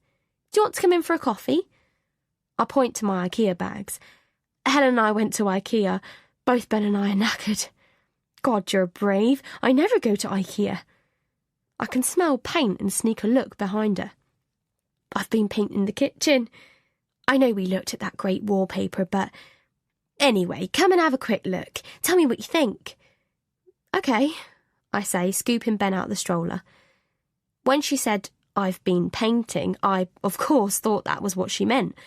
I stop in surprise at the sight of a hunky blonde Adonis wielding a paintbrush.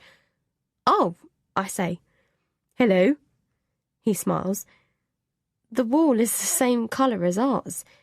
In fact, if it weren't for the Arga and new kitchen table, it could easily have been our kitchen. "Sorry, did you think I was doing it? I'm giving out the orders. This is Jack. If you ever need a painter, I can recommend him. He's the best. Are you sure you don't want a coffee? I'm just about to make one. I'm fine, really. You've gone for the same colour as... Yes, I couldn't think of a better one, she says casually. Ben reaches his arms out to her and she looks at me. Is it okay? Before I can reply, she has picked him up. Hello, darling, she croons. I fumble in my handbag for my keys, breaking a nail in the process. Damn. Everything okay? Asks Shani. This damn handbag. I can never find anything in it. I can't find my keys now. I'm sure they're there. But you know, if you ever do get shut out, you can always come in here. There's a spare key under the old paint tin in the garden. That's how Jack gets in if I'm not around. I pull out my keys and sigh with relief. Actually, I'll use your loo if that's okay. I've been holding it forever. Yeah, of course, you know where it is. I can't believe I haven't asked for the vase. The idea of knocking had been to ask Shani for that, but the whole thing seems so petty somehow. Maybe Chris can ask Tom. Then again, I don't really want Chris to know that we still haven't had it back. He's no doubt forgotten about it too. I pass the master bedroom and my eye catches something familiar. It's the bedside lamp. There's something about it. I tap the door gently and it swings open. I clap my hands over my mouth and stifle a gasp. I feel my legs go weak at the knees and I have to hold onto the door handle to support myself. The bedroom is identical to ours. Slow down, you're talking too fast, says Chris with a sigh. It was our bedroom in their house. Do you mean our bedroom? He laughs. Everything was the same. They had the same bed as ours, the bed covering was the same, that cream set I bought in IKEA, but Shani said she never goes to IKEA.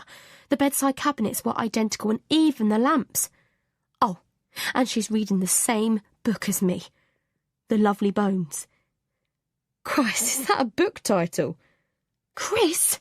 I shout and then lower my voice when I realise Shani and Tom might hear us through the wall. It's not a crime, Claire. She thinks you've got great taste. I clench my hands. We've never discussed books. He rubs his chin. You may have done. Perhaps you've forgotten. I feel sure Shani and I have never talked about books. Isn't it a bit odd, though? She's even having the kitchen painted the same colour. She's never even seen our bedroom, has she? So it's obviously her just following your advice. You seem to have a lot in common with her.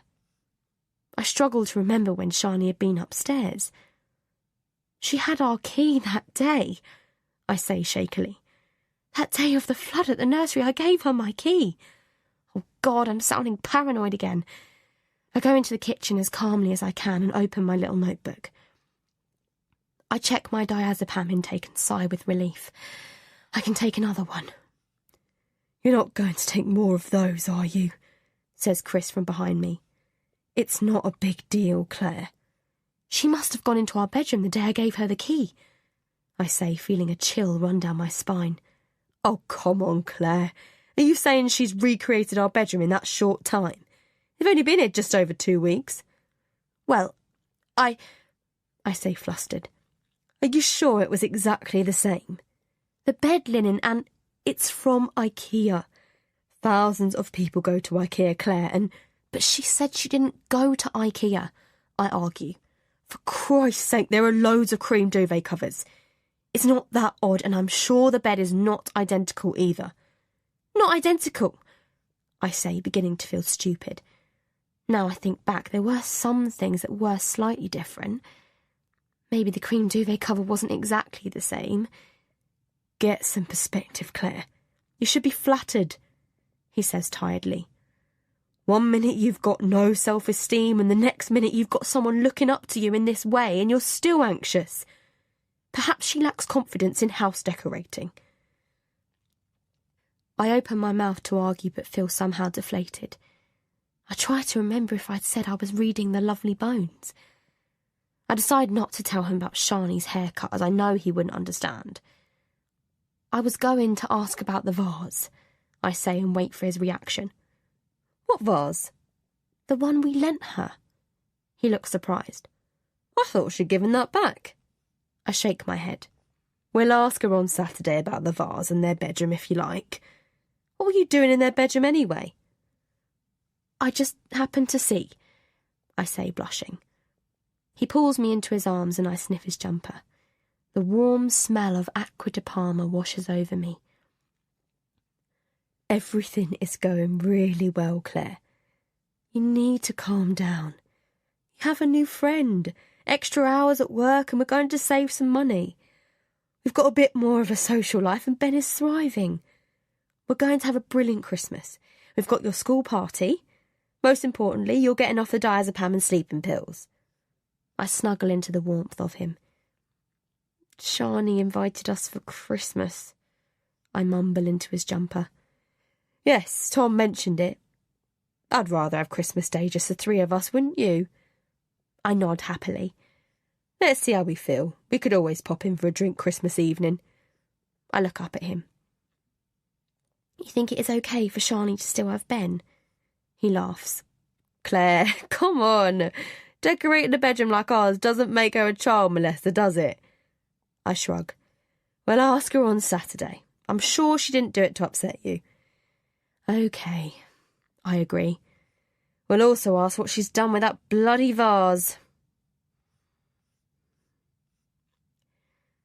Sometimes she wondered if her mind had played tricks. It would be easier to believe that. At least she could move on if she did.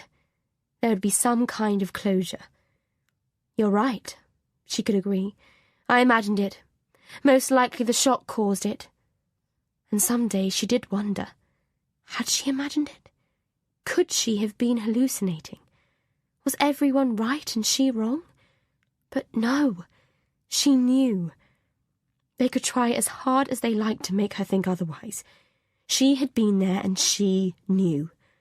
Of course you know, dear, said her mother. They should believe you. He should believe you too. Tears sprang to her eyes. Christ, would this ever stop?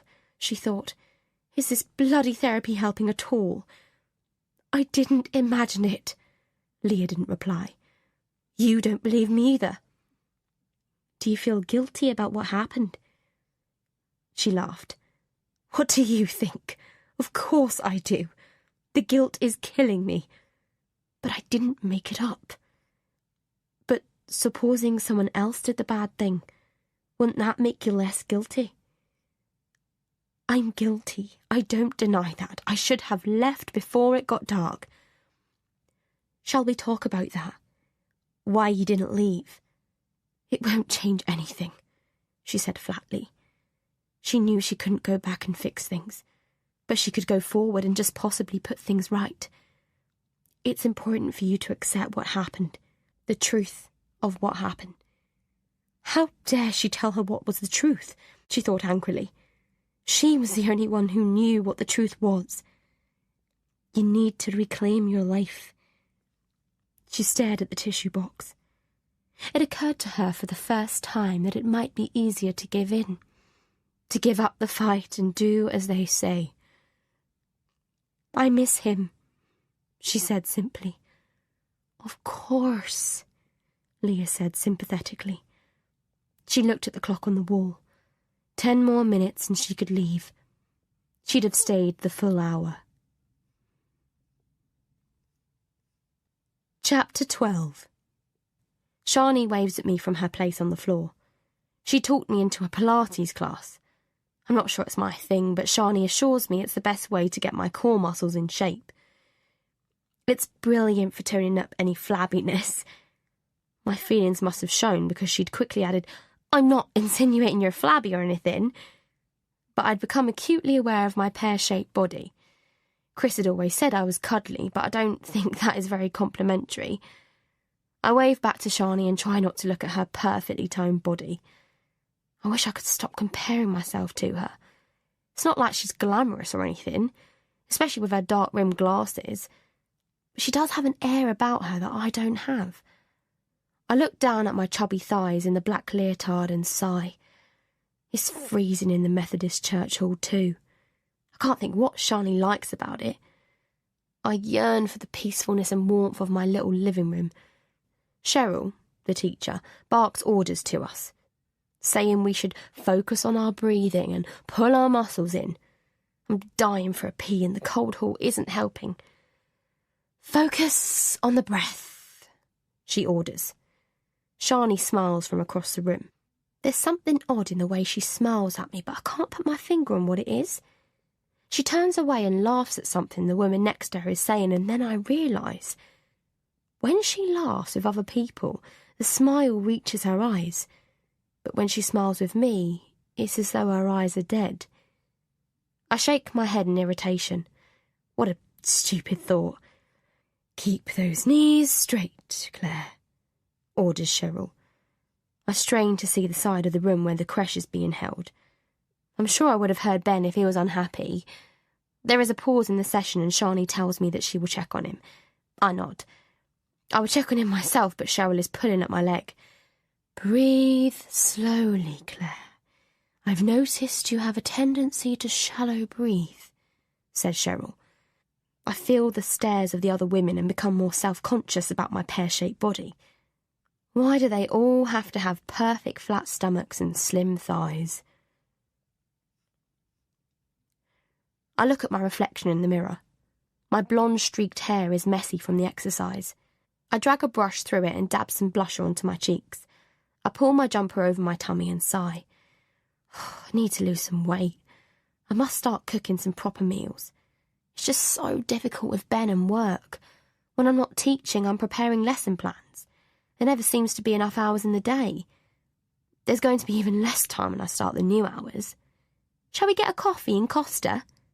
Shani asks with a smile. I realise I'm right about her smile. It really doesn't meet her eyes, at least not when she smiles at me. I pull my hair back and secure it in a band. Don't you have work to do?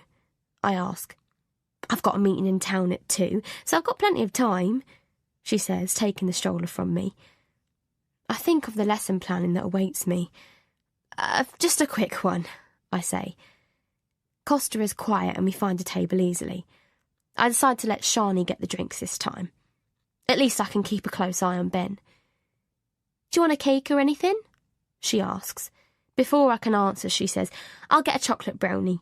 They're lush in here. And she hurries to the counter.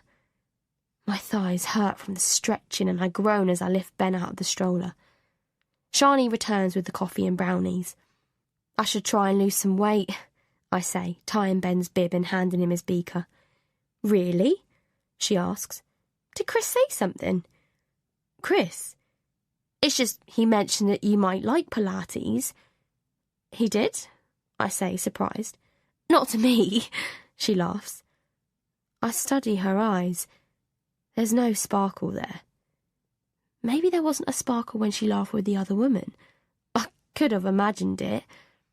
Tom mentioned that I go to Pilates and Chris said you might like it because you wanted to tone up, she says, peeling a banana for Ben. Oh, I say. It's not like Chris to say something like that. I have mentioned wanting to lose a bit of weight and needed to tone up, but he'd always said I looked fine as I was. It's not good to carry too much extra weight, says Shani, taking a bite from her chocolate brownie. Chris is very fit, isn't he? I stare at her. Fit as in healthy fit, she smiles. I nod. He likes to exercise, I say. Yeah, so does Tom. Well, I do too. It's not good to let yourself go. I look down at the brownie. Is she trying to say that's what I've done? Is that what Chris has said? It's difficult to find time for exercise with Ben, I say, and hate that I sound so feeble. I'll always have him if you want to go for a run. I really can't imagine me pounding the streets of London with my flabby bits flopping all over the place. I push the brownie to one side. You're coming to Pilates, that's a start, she says before I can reply. I ought to get back, I say, standing up. I've got tons of lesson plans to do. She checks the time on her phone. Yes, I should get going too. I need to shower before my meeting. She kisses Ben on the cheek and hugs him tightly. Ooh, what to get you for Christmas? You don't have to get him anything.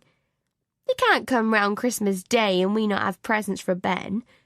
Shit, I thought Chris was going to have a word with Tom about Christmas Day. The thing is, I begin. "I better fly," she says. She wraps a scarf around her neck and looks up, and again I get that feeling that I've met her before. "Sometimes you look familiar," I say without thinking. "I do," she says, grabbing her bag. "I guess there are a lot of women like me, brown-haired with glasses." She pulls her satchel bag over her shoulder and I see what she means. She is quite plain and not at all eye-catching. Perhaps Chris is right.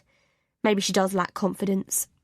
I should be flattered that she thinks I have good taste with interior design. "Do you need help on Saturday?" she asks. Oh no, that's the last thing I want. "No, everything's in hand." She nods. "Shall we go?" she says, and before I can stop her, she has grabbed the stroller. We reach the door and one of the waitresses goes to open it, kneeling down to pinch Ben's cheek as she does so. "He's so gorgeous," she says, looking at Shani. "Thanks," she smiles. "How old is he?" I open my mouth, but Shani says, "Almost 2. "He's a credit," says the girl, opening the door. "He is," smiles Shani, and this time the smile reaches her eyes. Chapter 13. I check the notebook again and then recount the pills. It doesn't make sense. I'd been really careful. I know I have. I curse silently. Oh, I'm so uptight about this evening. I really needed something to calm me down. My heart has been racing for hours. Just one would help. I know I got upset about Shani's bedroom, but I'm certain I didn't take any that evening. Chris had talked me out of it. I lock the bathroom door and guiltily empty the cabinet, but there's nothing. I count them again and then with trembling hands grab my phone and Google diazepam and memory loss. You could experience amnesia when taking this medicine in high doses. I stare in horror at the bottle. Had I been forgetting to write it down? I take one and swallow it with the water from the tap. I can't entertain this state. I write it shakily in the book and date it. I must remember to put the date in future. I push the bottle to the back of the cabinet. I'll make an appointment with Dr. Rawlins. He's very understanding. Maybe I need something else to keep the anxiety under control. I look at myself in the mirror and then pull out my makeup bag. There are dark circles under my eyes and my complexion is dull. "Do you want a glass of Prosecco?" calls Chris. "I've just opened a bottle to get us in the party mood." "One glass won't hurt. At least I'll be relaxed when they arrive." "Great," I call back. "I'm just doing my hair." I wonder if Chris will notice Shani's new hairstyle. I spray dry shampoo onto mine to give it a lift and then put on my makeup. Chris tries the door and I groan when I remember I'd locked it. "Sorry," I mumble. "Why are you locking the door?" he asks. "Force of habit," I say, taking the Prosecco. "You look nice," he says, kissing me on the cheek. "You don't think I'm fat, do you?" He looks surprised. "Fat? No, of course not. I like a woman with a bit of meat on her." "So, you don't think I'm fat?" "No, you're fine." I sigh. "Is Ben okay?" "No, he won't go down. At least not with me. Is there anything else I can do?" I shake my head. "The table looks great," he adds, kissing me. "Well done." "The Melba toasts aren't as good as Shani's," I say. "Do you think I should take those off the table?" "Of course not. Honestly, you women," he says, hurrying down the hall. "Ben's screaming. Don't be long, will you?" I throw back the Prosecco and take a look at myself in the mirror. I look half dead. I'd been undecided about what to wear. It had occurred to me to wear the new dress I'd bought with Shani, but decide to wear my black cocktail dress instead, with a red shawl to brighten it up. That might help with my sallow complexion. "This is bloody impressive," says Helen, saluting me. "I couldn't do this to save my life." She smells of tobacco and Body Shop's white musk. Chris takes her coat and I offer her a mini salmon quiche. "Wine or Prosecco?" Chris asks. "Oh, Prosecco, darling. What else?" "Where's your new fella?" I ask. "Ah." She laughs. "That didn't work out." She looks at the new photos on the wall and I feel myself swell with pride. They're good, she says, taking a closer look. Our neighbour, Shani, took them, says Chris proudly. Yeah, I've heard about her. The neighbour from heaven, isn't she? Will she come with a halo tonight? Helen, I reprimand. That's your teacher voice, she laughs. What do you mean? Asks Chris. I can almost see the hairs prickle on the back of his neck. Well, she is a bit perfect, isn't she? Says Helen. Aside from giving you your bloody vase back. Helen's just envious because she'll never be the neighbour from heaven. I laugh, attempting to ease the tension. The neighbour from hell. That's me. Well, we're going to ask about the vase tonight, says Chris, forcing a smile. Where's Ben? Asks Helen, settling herself on the couch. In bed, and I hope he sleeps through, I say. I'm knackered. I'm still getting over our IKEA trip. Those frames look good, though. There's a light tap at the front door. That'll be Shani and Tom. Butterflies flutter in my stomach, and I realise that I'm nervous and even slightly intimidated by Shani. Come on in, I hear Chris say. Helen stands up and we both wait expectantly. I can't imagine how silly we look. It's not like the royalty have just arrived.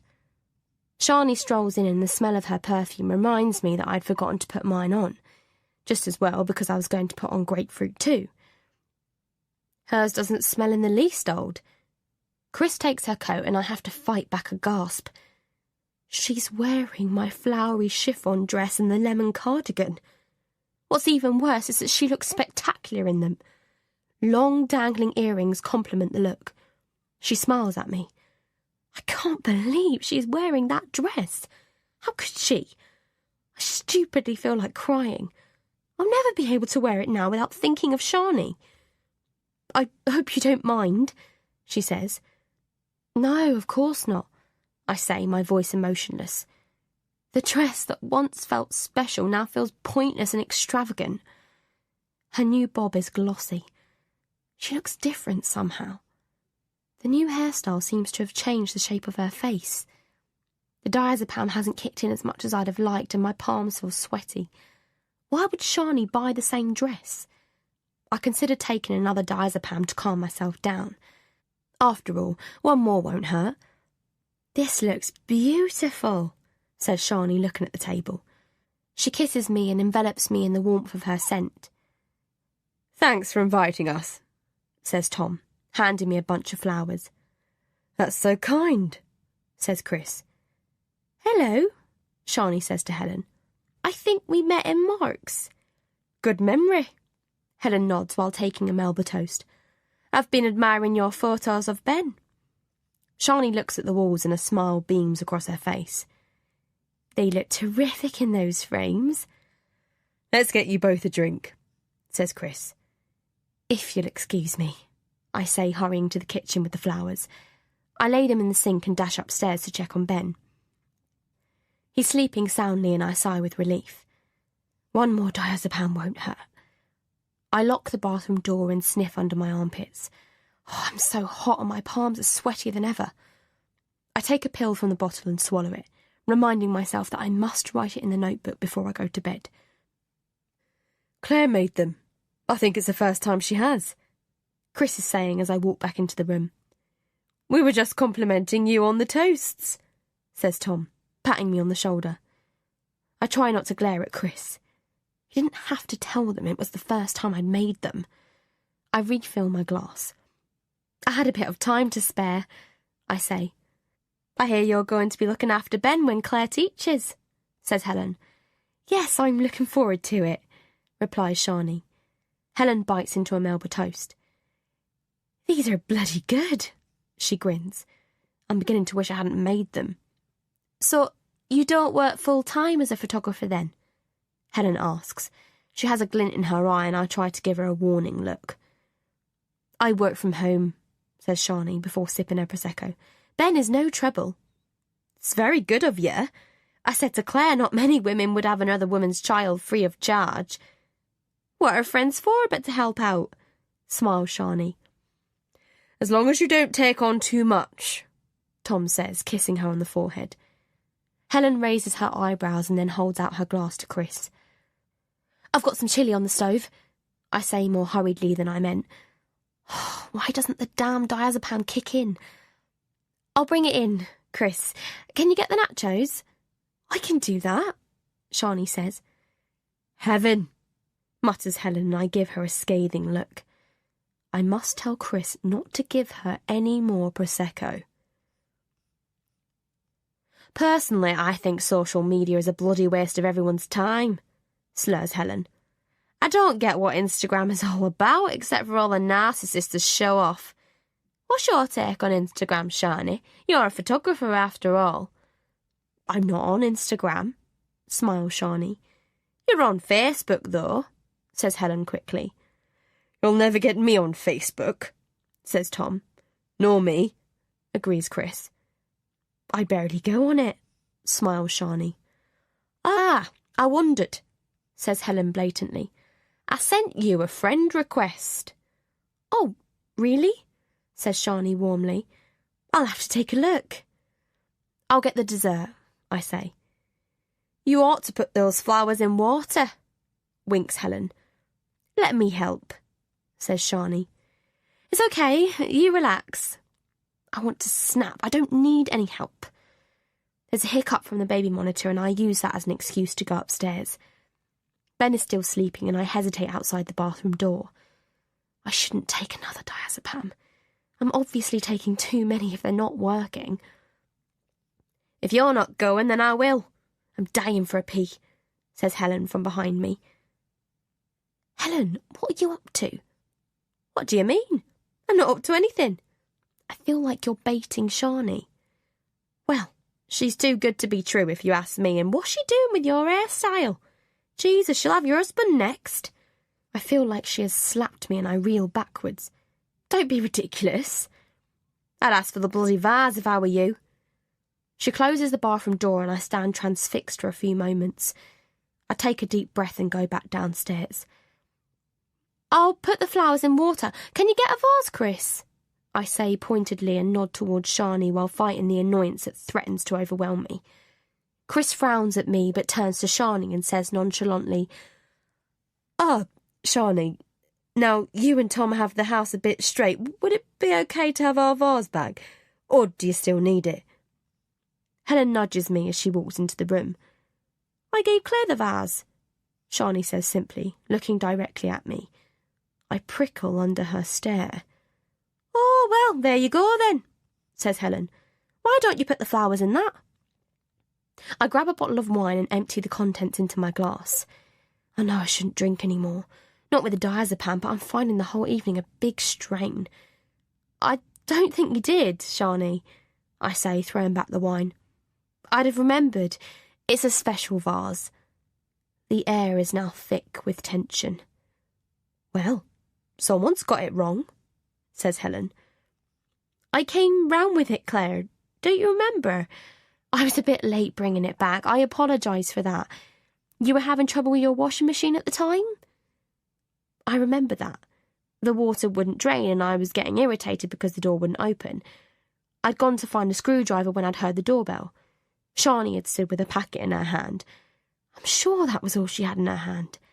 Surely I would have remembered if she was holding a vase. The postman knocked, but you obviously didn't hear him, she'd smiled. I'm certain there was only a package in her hand. It had been the book Chris had ordered from Amazon. I remember you brought a package, I say. Shani holds my gaze. I gave you the vase and you put it under the sink, she insists. Let's get it then, says Helen as she marches into the kitchen. Claire, says Chris, laying his hand on my arm. I shrug it off and follow Helen into the kitchen. I wouldn't have put it under the sink. It's a special vase. I always put it on the top shelf of the Welsh dresser. Chris knows that. I wouldn't have put it in the cupboard under the sink, I hiss. Perhaps you were in a rush, he says. You don't believe me? I realise I've raised my voice and feel my face grow hot. Helen rummages in the cupboard while Shani stands with her arms folded. I throw back the rest of the wine in my glass and say, I wouldn't bother, Helen, it isn't... But I'm stopped as her arm is pulled back and she holds up the vase. The colourful, hand-painted vase from Ireland. I fight back a gasp. Is this it? She asks, her cheeks red. It was in a carrier bag. But, I begin. Helen hands me the vase. Can I go out the back for a smoke? She asks. Sure, says Chris as he nods to the back door. I'll join you, says Tom. Shani and Chris look at me. The door slams and I watch Helen offer Tom a cigarette. My shoulders are hunched and I feel an ache in my neck. I didn't know Tom smoked, I say to break the awkwardness of the moment. Chris opens the fridge and grabs a bottle of wine that is chilling. He tops up our glasses and says, I think I'll join the smokers. I could do with some air. Shani watches him leave and throws back some of the wine. Tom and I had a bit of an upset some years back. We almost broke up, in fact. We found different ways to cope. Tom took up smoking and I gave myself the luxury of a breakdown. I clench my hands. Oh, I'm so sorry. She shrugs. It's past. She nods at the vase. I'm sorry about the vase mix-up. I don't know why you don't remember. I get anxious, I say. I lost a child, and ever since, tears fill my eyes and I grab some kitchen towel. I don't know why I'm telling Shani this. I'm sorry, Claire. When did that happen? She asks, looking genuinely surprised. I avoid her question and say with a smile, Anyway, I have Ben now. Yes, you do, she says, and the emotion disappears from her face. Her tone is hard and almost resentful. I feel myself shiver. If there's anything I can do, she adds as she puts her arm around me, but her embrace is stiff and I sense she is uncomfortable. They're coming in. Why don't you go upstairs and freshen up? I'll make coffee, she says, removing her arm. I nod and pull away. I go upstairs and check on Ben. I can't go on like this. It isn't fair on Ben. I'm forgetting too many things. I'll make an appointment to see the doctor first thing Monday. But I don't understand why I put the vase under the sink. I just wouldn't do that. Chapter 14. I really don't remember her returning it, I say. Then how do you explain it being there? Chris says, throwing his shirt over a chair. I honestly don't think I would put it there, I shrug. What are you saying, Claire? I pull the duvet up and snuggle down in bed. The electric blanket is on and it's cosy and warm. I could feel really relaxed if only I didn't have this niggle in my head. I don't know. I only know I would have put it on the dresser if I had it. It's too special to be pushed under the sink. I remember her coming round and I remember her bringing a package that the postman couldn't get through the letterbox, but I don't remember the vase. So you're saying she put it there when you weren't looking? She hid the vase under the sink and waited for us to ask for it so that she could make you look stupid. Why would she want to do that? He pulls back the duvet and I shiver. Helen thinks she's a bit too good to be true, I say in an attempt to defend myself. Oh, great, he laughs, pulling me towards him. And we trust her opinion, do we? Compared to Helen, everyone is too good to be true. I snuggle into his chest. Did you know Tom smoked? I ask. Yeah, he smokes after a game of badminton. His hand fondles my breast. Did you know their marriage nearly broke up? He shakes his head. That's why he started smoking. Shani had a breakdown, apparently, I say. He stops fondling and looks at me. What happened? I don't know. She wouldn't say. Just that they had an upset and... Do you think Tom had an affair? He's good looking, isn't he? I can imagine the women chasing him. We don't know what it was, Chris sighs. I stroke his thigh and say, I think I'd prefer Ben to stay at nursery. If they can't have him, I can find another nursery. I think there is one... He puts his hand over mine. Are you serious? You are all for Shani having him? I'm not sure about her, I say lamely. You were dead keen to have her, he reminds me. I know, but for God's sake, he says impatiently. This is all because you forgot she gave the vase back. What's wrong with you these days? I decide not to mention about the diazepam. I know. It's just that and the bedroom thing and what? It's just the other day when we went out for coffee, she gave the waitress the impression that Ben was her child. His face clouds over. I'm sure you just imagined it. Do you think? You're always reading stuff into things. Maybe. I can't mention her smile not reaching her eyes. He'll think I've totally lost the plot. This is ridiculous. You've got a chance to save some money, and you're going to throw it all away because the woman admires you. I thought you'd be flattered. She looks up to you. I can't believe she copied the bedroom. It's not possible. She's taken those great photos and doesn't want anything in return. Honestly, Claire, it's crazy what you're saying. She's a well-known photographer. She's got a big feature in Vogue this month. Did she tell you that? I shake my head. Tom told me. You should buy it. Are you happy for her to have Ben then? I ask. Of course. I think they're a nice couple. You shouldn't listen to Helen. What does she know? She can't keep a bloke for 5 minutes. Well, I hesitate. I think of the chiffon dress in the wardrobe and sigh. It feels like Shani has stolen that from me too. Is Helen right? Will she steal my husband next? So, what do you want to do for our anniversary? Aside from my body, he says, putting his arms back around me. Oh, I'd completely forgotten about our anniversary. I can't believe we've been married for 7 years. Seems like only yesterday that Chris had chatted me up at Fenella's New Year's Eve party. I wonder what happened to Fenella. I suppose I could look her up on Facebook. Everyone seems to be on Facebook, even Shani. A nice meal with you, I say. We could get Catherine to babysit. Or ask Shani. She'd probably do it for nothing. We can't just use her, Chris. His hand moves up my thigh and I shudder. OK, but I can use you, can't I?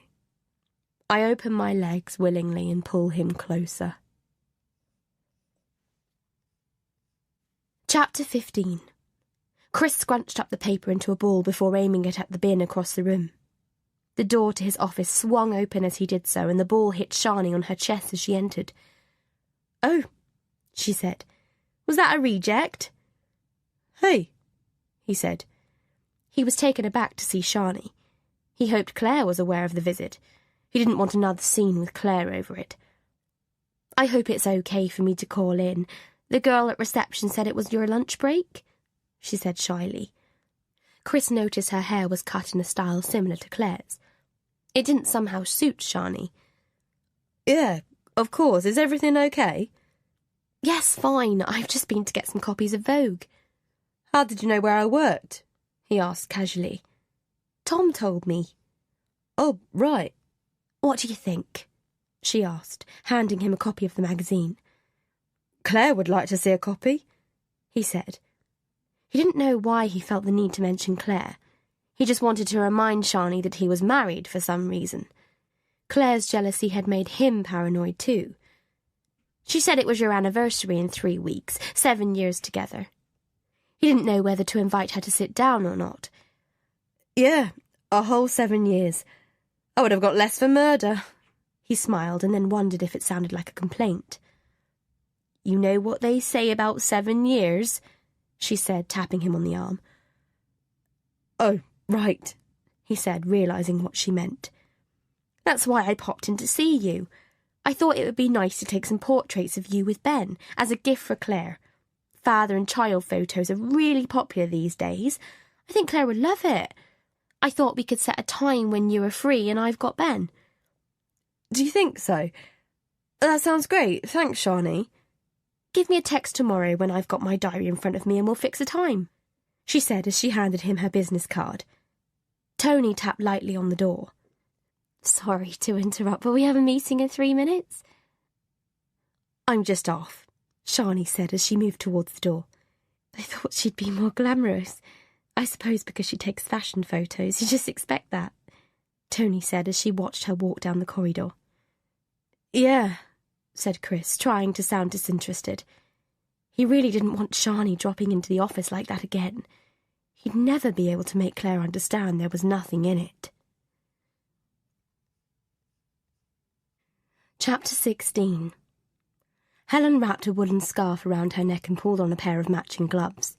Her eyes stung from the sharp wind. "Christ, can it get any colder?" she grumbled. "Hopefully we'll have a white Christmas," Julia said, looking at the leaden sky. "Who needs a bloody white Christmas?" moaned Helen as she rummaged in her bag for a packet of cigarettes. "You're such a bar humbug," smiled Julia. "You music teachers are all the same," laughed Helen.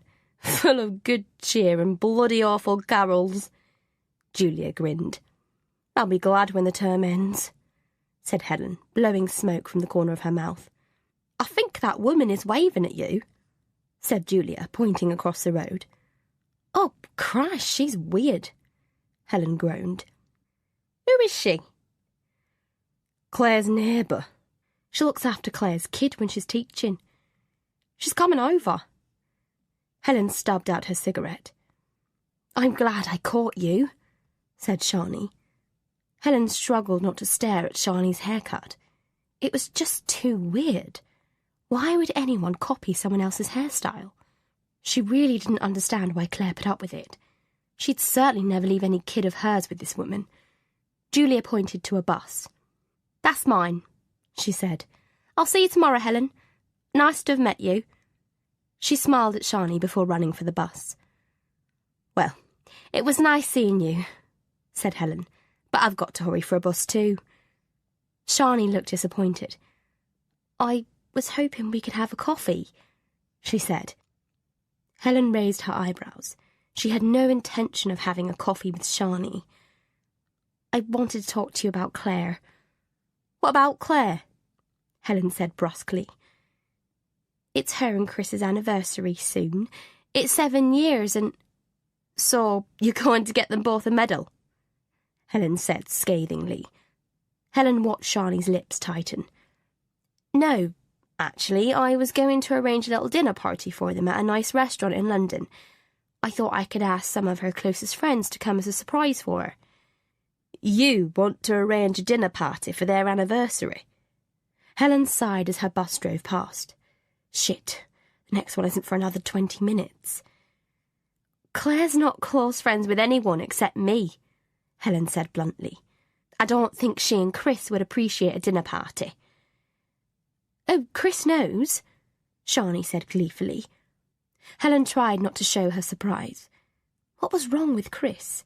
Too afraid of upsetting their great friends Tom and Shani, she thought. Helen pulled her cigarettes from her bag. "Couldn't we just discuss it over coffee?" asked Shani. "I'm not a great dinner party guest, to be frank, and I'm even worse at keeping secrets. It's probably best not to involve me." She lit her cigarette and threw her bag over her shoulder. A flash of anger again passed over Shani's face. "That's a shame," she said. "I'd better shoot," said Helen. "Thanks for thinking of me." Without giving Shani a chance to reply, Helen turned and walked away.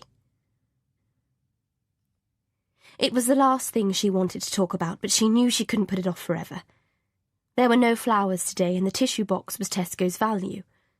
It stupidly made her feel cheap. The tissues were thin. She grabbed two and dabbed at her watery eyes. "I panicked," she said. She heard Leah's encouraging tone, but all she could see was the bridge and the glare of her headlights. It had been raining heavily ever since she'd left her mother's. The rain was hammering on the windscreen. The wipers had made her dizzy with their incessant whirring. They seemed to make no difference. All she could see was a mist of rain. She should have left earlier. Why hadn't she? Any responsible person would have. She didn't think she'd ever feel good about herself again unless... She clung to the thought. It gave her hope. It was surely possible. She would be alone, though, with no one to support her. "What's gone through your mind?" Leah asked. "You don't want to know," she thought. "Do you remember that moment?" She nodded. "I panicked," she said flatly. "And the car skidded." Leah didn't say anything. I was stupid, she said, pulling out several tissues. Her hand knocked over the glass of water and the glass shattered on the floor. The sound made her jump and her neck jolted back. "Oh, God," she sobbed. Like her recurring nightmare, she felt the car go over the bridge again. "I'll get a cloth," said Leah.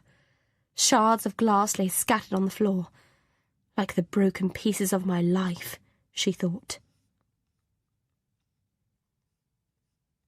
Chapter 17.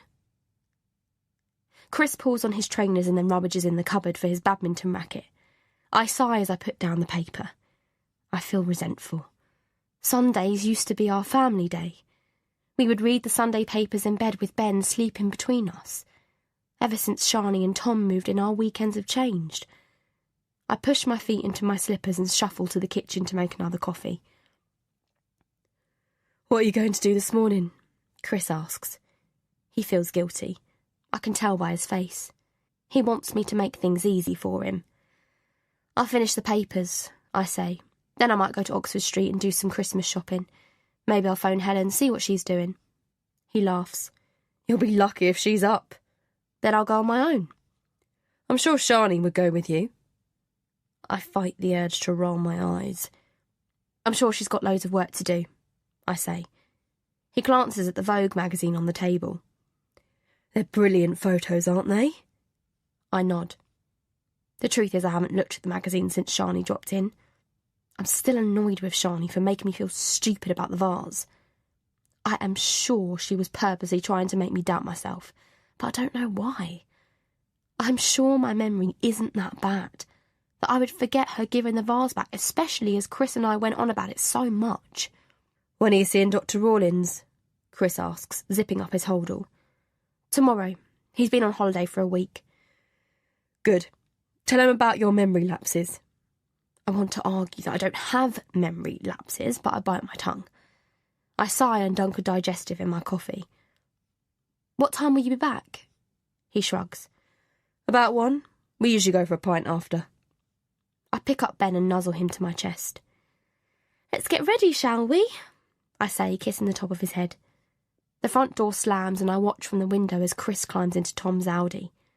I notice Shani's car isn't there and wonder where she has gone. I dress Ben and throw on some warm clothes. 10 minutes later, we're both kitted out in scarves and hats to face the cold weather.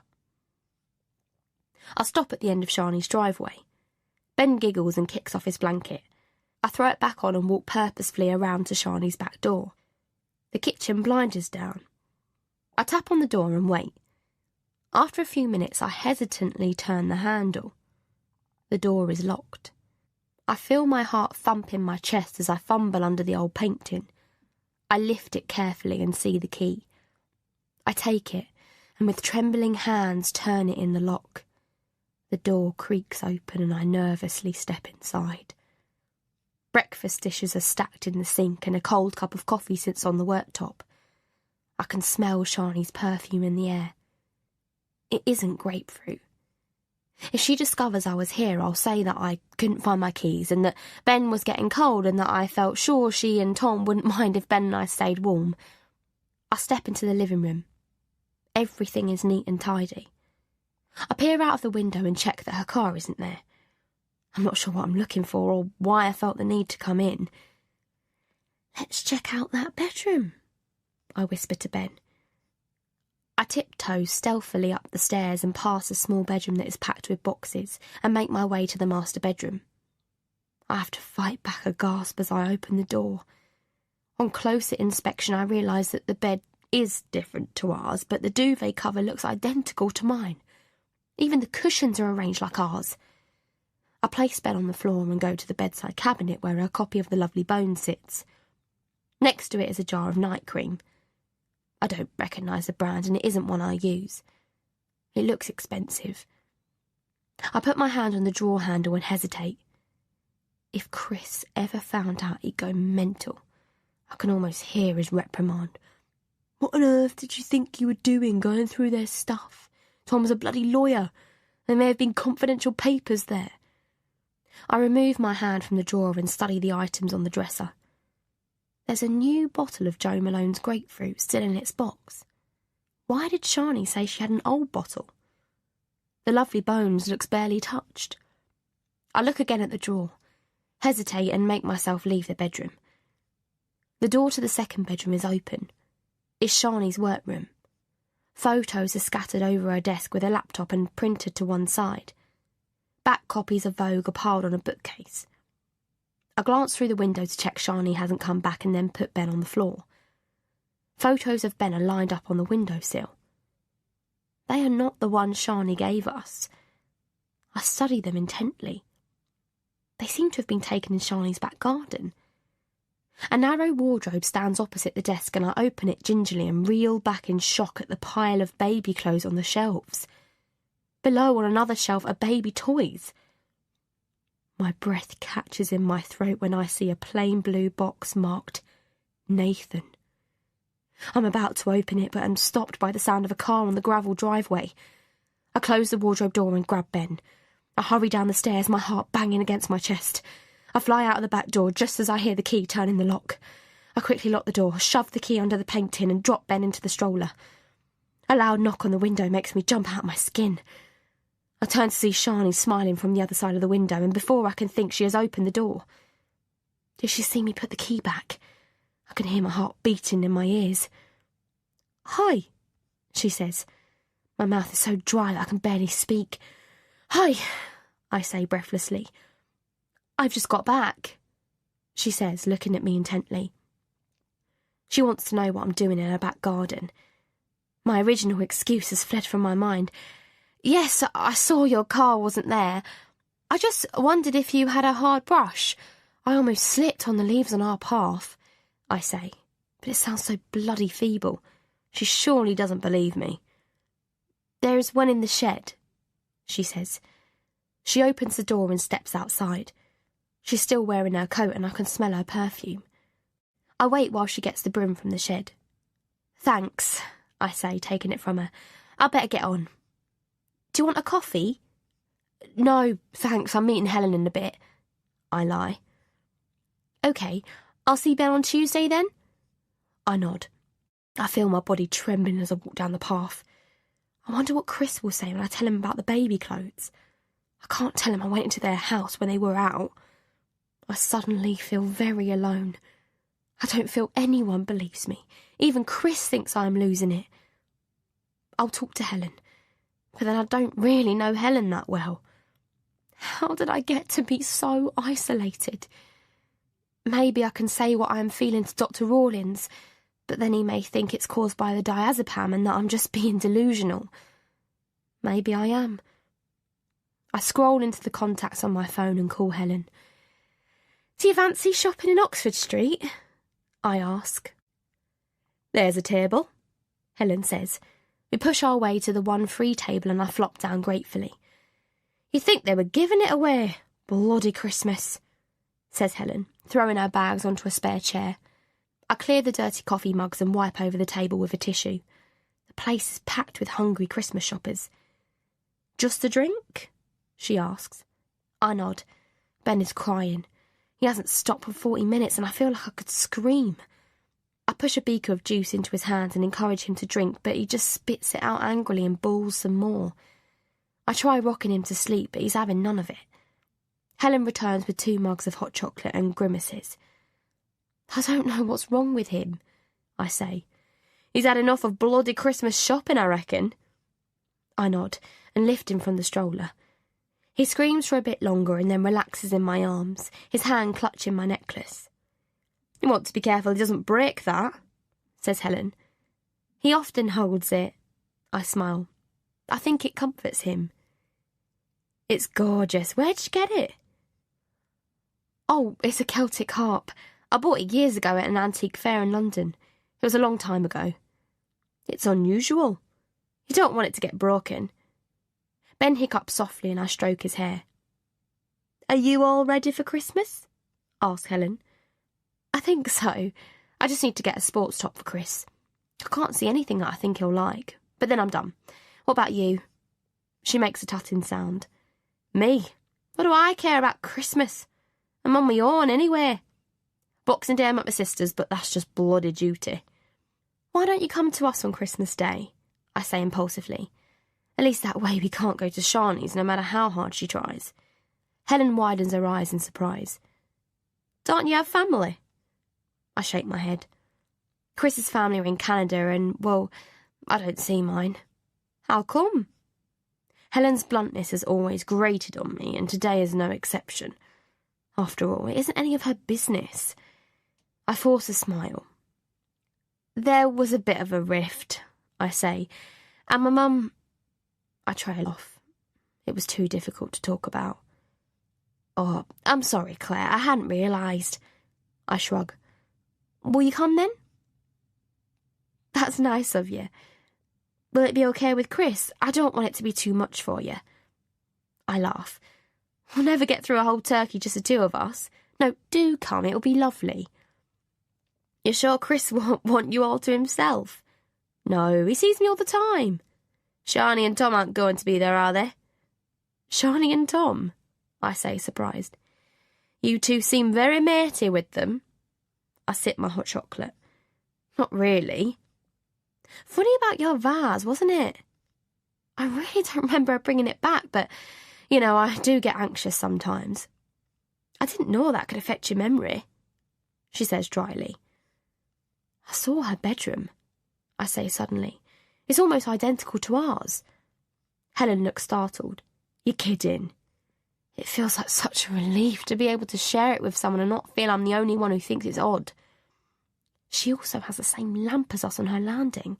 And your haircut, adds Helen. And my perfume, I say. Christ, she exclaims. Not to mention your kid twice a week. My hand trembles and I put my mug down. Chris thinks I'm paranoid about her, I confide. But I really don't think I want her to have Ben anymore. I don't blame you. She agrees, and I feel more confident about talking to Chris. There must be another nursery you can take him to. Have you asked about taking him back to his old one? I could ask tomorrow, I say, feeling comforted that Helen also doesn't think I'm totally nuts. Chris says it's just because she admires me. But she's a top photographer with a lawyer husband. I imagine they're not too short of a bob or two either. Don't get me wrong, you're nice enough, but what could she be coveting of yours that she doesn't already have herself? I meet Helen's eyes and we both look at Ben. Seems too crazy to be true, says Helen finally. I nod in agreement.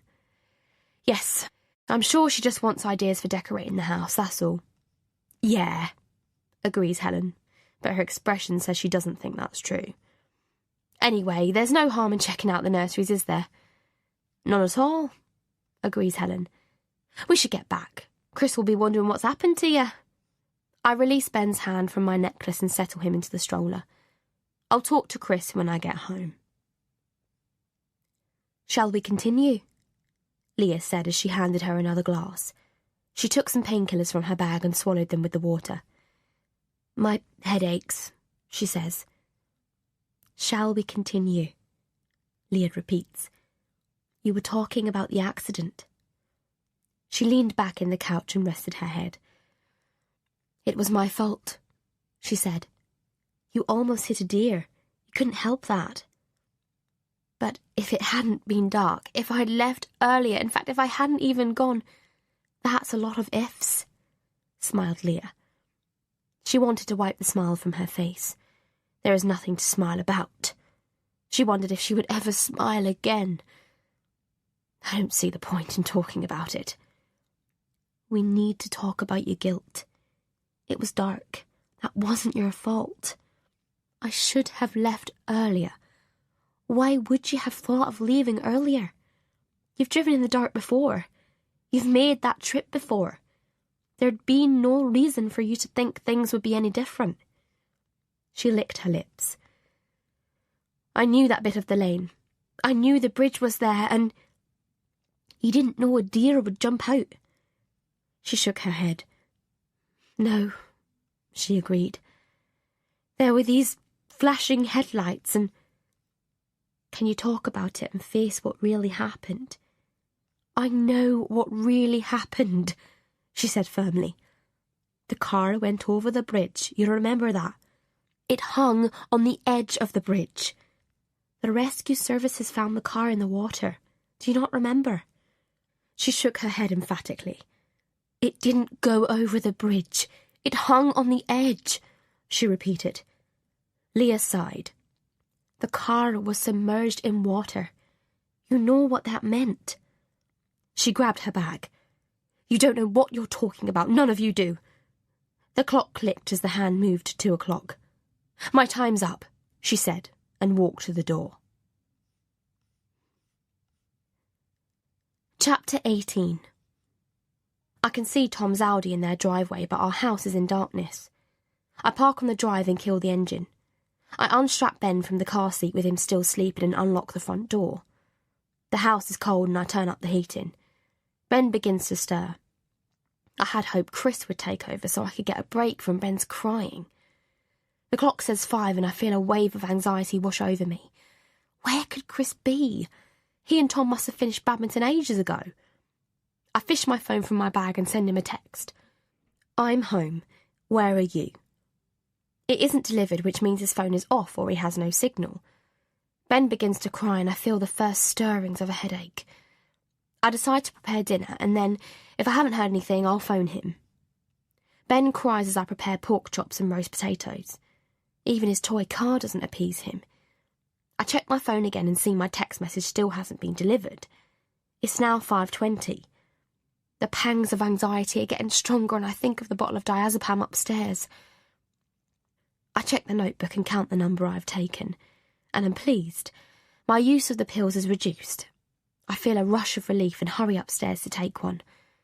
I check my phone on my return, but there's nothing. It's now 5:30. It's unlike Chris not to make contact. Signal is low on my phone and I decide to call him from the landline. There's no reply. I wrap Ben in a blanket and leave the house. I knock on Shani's door and wait. Tom opens it and a blanket of warmth from their house envelops me.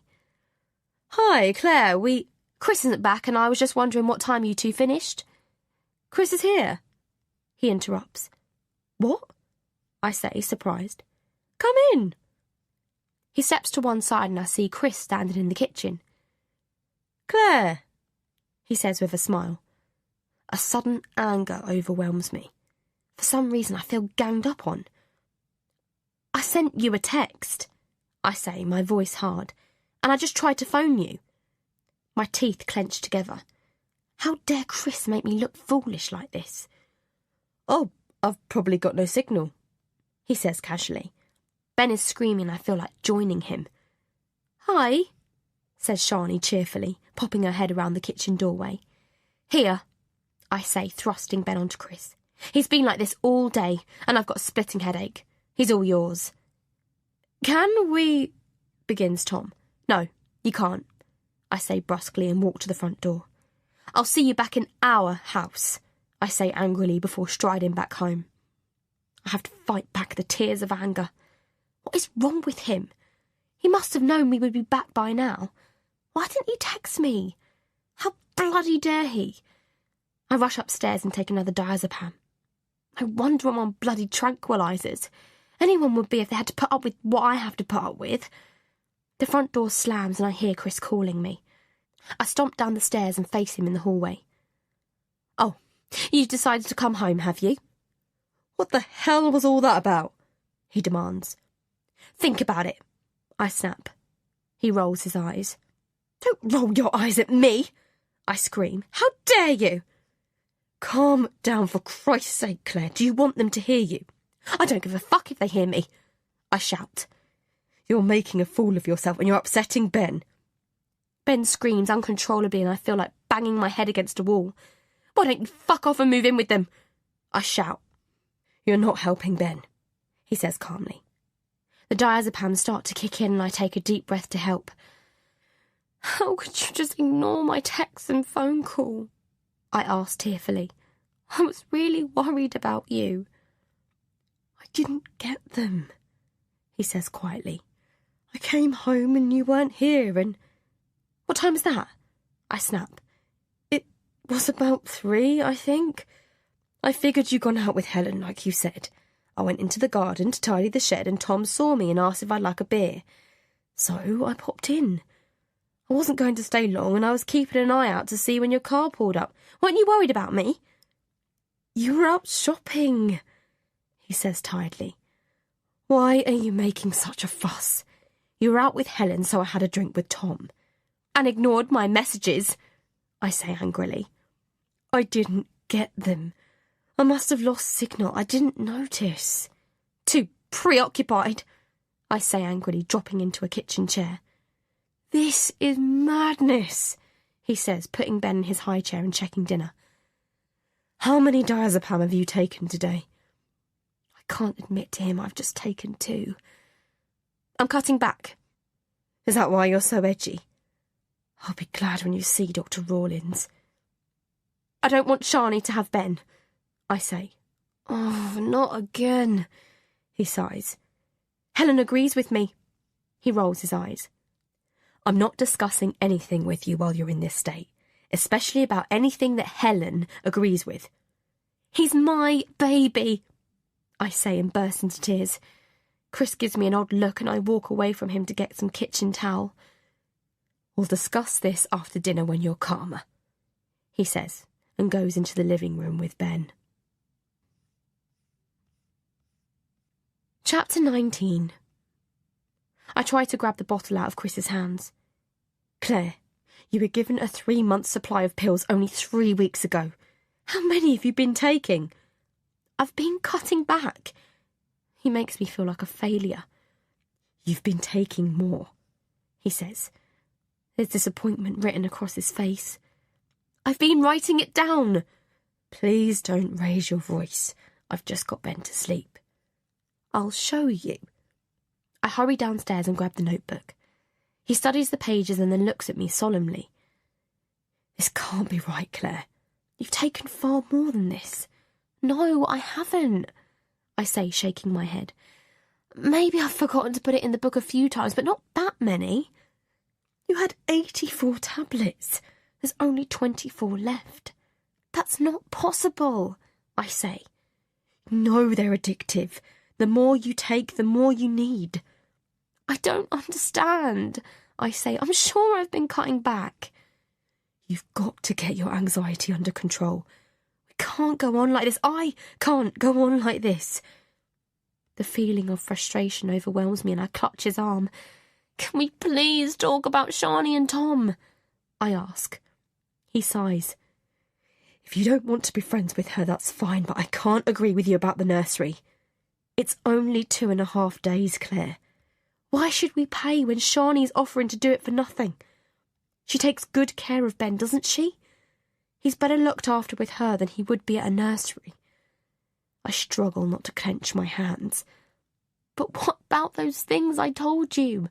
The bedroom and our lamp, and there's more, Chris. He stops on the stairs. More what? He asks impatiently. Didn't you notice the kitchen? It's being decorated. He frowns. What's wrong with that? The same colour as our kitchen, I say pointedly. He rolls his eyes. I didn't even notice. She's even wearing the same perfume as me too. And her haircut is the same as mine. Surely you noticed that? Yes, I noticed the hair. He agrees. I saw her study, I say hesitantly. She's got baby clothes in there. Maybe they're trying for a baby, he shrugs. You don't buy baby clothes in advance, I say impatiently. What are you trying to say, Claire? I relax my shoulders. I don't know. I don't understand any of it. There was a box with the name Nathan on it. Christ, Claire, have you been prying through their private things? I think you're becoming obsessed with her. I gape at him. I'm becoming obsessed with her, I repeat. Surely it's the other way round.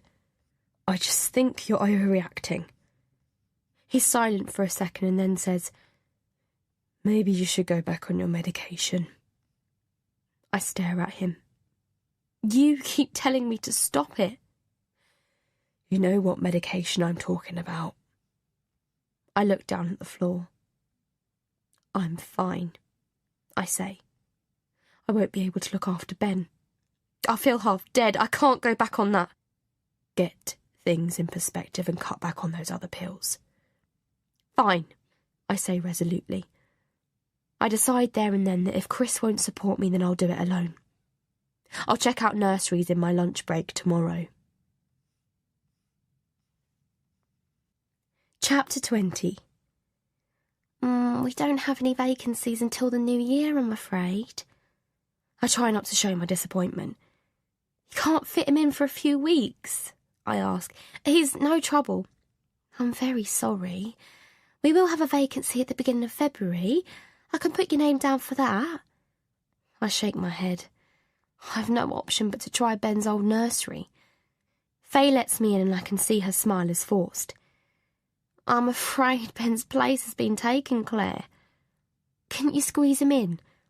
It's impossible, I'm afraid. I decide it is futile to plead and hurry to school. I reach the door just as the bell sounds. Running late, Claire, says a voice behind me. I turn to see the head. No, I'm here, I say, opening the classroom door. The morning drags and all I can think about is Ben.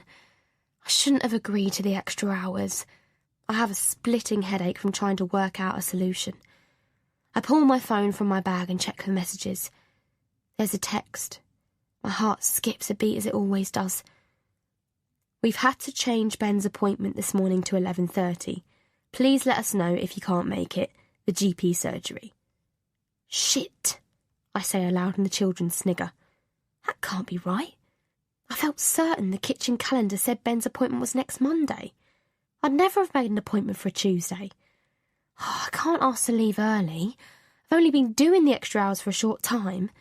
How could I have forgotten? Oh, Mrs. Ryan, thanks for calling back, says the receptionist pleasantly. I've only just seen the message, I say, otherwise I would have phoned earlier. It's not a problem. We phoned your husband when we didn't hear from you. Your friend Shani brought Ben. Your husband arranged it. We got Ben in for 11:30 after all. All done and dusted. I'd have preferred it if you'd asked me, I say calmly, but my hands are shaking with anger. We understood from your husband that you were both happy for Ben to have his vaccination. I bite my lip. If I argue, I will sound like I put my pride before my child's health. Thanks for your help, I say. I'm shaken and have to fight to gain control before going back into the classroom. How dare Chris arrange for Shani to take Ben to the surgery without asking me, especially after our argument yesterday? I've finished, miss, says Matthew, raising his hand. Me too, yells another. OK, great. Right, let's move on, I say in my best teacher voice. You don't think you're overreacting? Says Helen as she puffs on her cigarette. I am tempted to ask her for a cigarette even though I don't smoke. I'm so wound up and I know I can't take any more diazepam. I'm seeing Dr. Rawlins at 5 and I really want to be calm. Surely she helped you out by taking him. Do you think I'm being paranoid? Helen shrugs and checks the time. It's our afternoon break and the time is dragging. I just want to be home with Ben. I don't know. I'm thinking maybe she does admire you and just wants to please. I mean, what else could it be? It's not like taking Ben for his jabs was doing a bad thing, was it? I suppose not. She stubs out her cigarette. I wish the nursery had a space, I sigh. Oh well, at least you can take him in the new year. February isn't that far off, is it? She can't do that much harm between now and then. Besides, we're breaking up for the holidays soon. I nod and search my bag for my diary. I'll make a note to phone the nursery the first week of January. As I open it, the card with Ben's appointment printed on it flutters to the floor. I stare at it. The appointment was for next Monday at 11. I didn't get it wrong. I would never make an appointment for a Tuesday. It's one of the days I work. I wait impatiently as the receptionist studies the screen. Yes, here we are. There is a message on the system. It says, Mum phoned to rearrange the appointment. It was originally for next Monday, but you asked for it to be this week. We're very sorry for having to rearrange the appointment. It was lucky that your friend was able to bring him. the pale-faced receptionist says. I didn't phone and change the original appointment, I say firmly. It's here on the system, she argues. I didn't phone the surgery to change the appointment, I repeat. I certainly wouldn't have made it for a Tuesday. It's one of the days I work. The receptionist frowns. It says here that you spoke to one of our receptionists, she says stubbornly. It states quite clearly Mrs. Ryan phoned. But I didn't phone. I always bring Ben myself. I wouldn't have made an appointment for a day that I couldn't bring him. I can only tell you what's on the screen, but... I stop and grab the counter.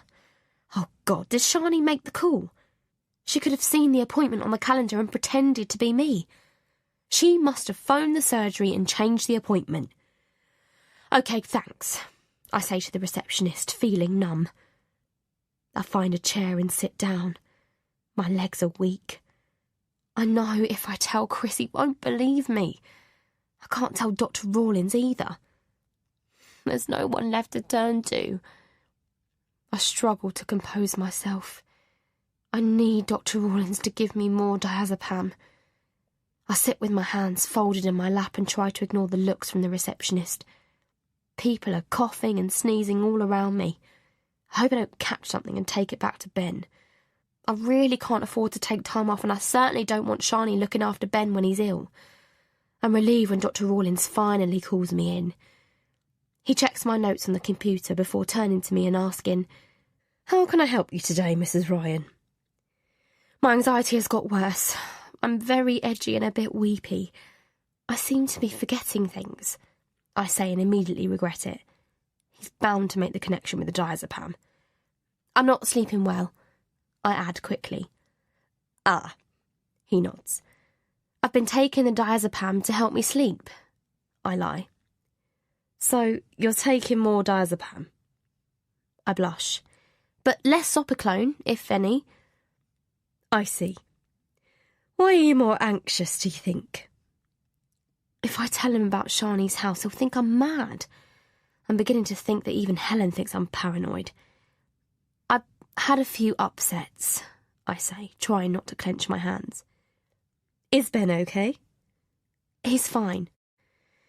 Perhaps we should try you on some antidepressants. No, I say more sharply than I mean to. I'm not depressed. Just anxious. I nod. But you don't know about what? I can't find a nursery for Ben, and my neighbour is caring for him, and I don't know her very well, and that's been worrying me. Oh, I sound so ridiculous. I see. You were supposed to be cutting down on the diazepam. I have, at least during the day.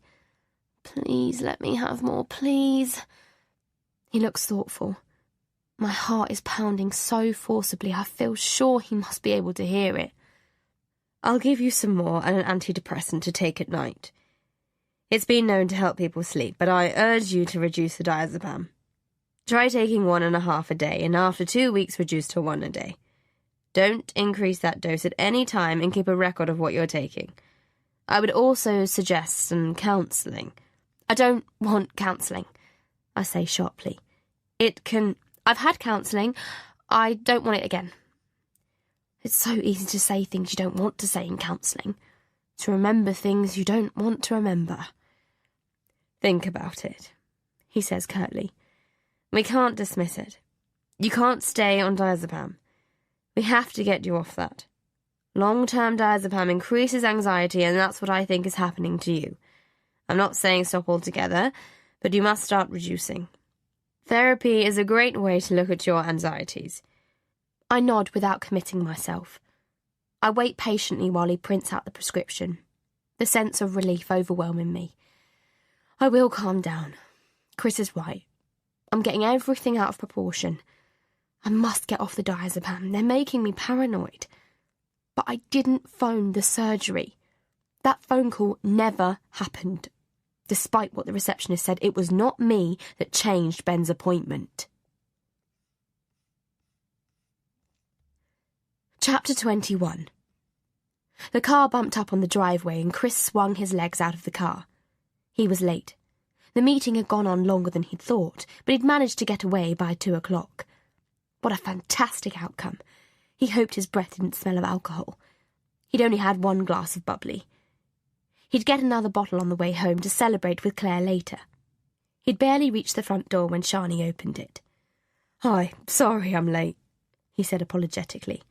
"I didn't notice the time." She smiled. "I have to be back at 4. "No worries, it won't take long." He saw her looking across the street. The old woman from over the road was watching from her window. "She clocks everything, doesn't she?" said Shani. He raised his eyebrows. God, it looked a bit odd, though, him going into the neighbour's house while her husband and his wife were at work. Shit. He couldn't even tell Claire, not if these photos were to be a surprise. Hopefully the old girl wouldn't say anything. He didn't think Claire knew her anyway. Oh well, he thought, if she did, he'd have to open up about the photos. Shani would admit to taking them, and that would be that. Claire couldn't be jealous of Shani. She was being so supportive by looking after Ben. He walked into the living room where Ben was crawling on the floor. Shani scooped him up and tossed him expertly over her shoulder. Sometimes he had to admit that Shani had a confidence with Ben that even Claire didn't have. She certainly seemed more balanced than Claire at the moment. "I was going to make a coffee. Do you want one before we start?" "Great, thanks." The living room was scattered with photographs and outlines of interiors. "Ignore the muddle. I'm working on a fashion shoot for L'Oreal." "Wow, that's impressive," he said, coming up behind her and taking Ben's little hand in his. "Not really. It sounds more impressive than it is." She handed him Ben and emptied the kettle into a cafetiere. "Thanks for earlier. I don't know why Claire forgot." "It happens to the best of us." She smiled at Chris. "Not with Ben. She's normally on the ball." "Is that right?" she said, and he detected a hint of sarcasm in her voice. "Has he been all right since the jabs?" "We've had lots of cuddles, haven't we, Ben?" Ben reached out his arms to her and Chris handed him over. "You're certainly a hit." "You hang on to him. I'll get the camera." Something in her tone made Chris uneasy. He remembered the things Claire had rambled on about. He shook his head in annoyance. Her paranoia was rubbing off on him. There was no doubt about it. He read somewhere that living with an unbalanced partner was not only toxic but left its mark. It can damage an otherwise healthy, level-headed partner. He needed to detach himself from her paranoia. Shani was just being businesslike, getting the job done, and after all, hadn't he said he needed to be back by 4? "Naked photos are best," she said as she assembled a white backdrop. He blinked in surprise, but Shani seemed unfazed.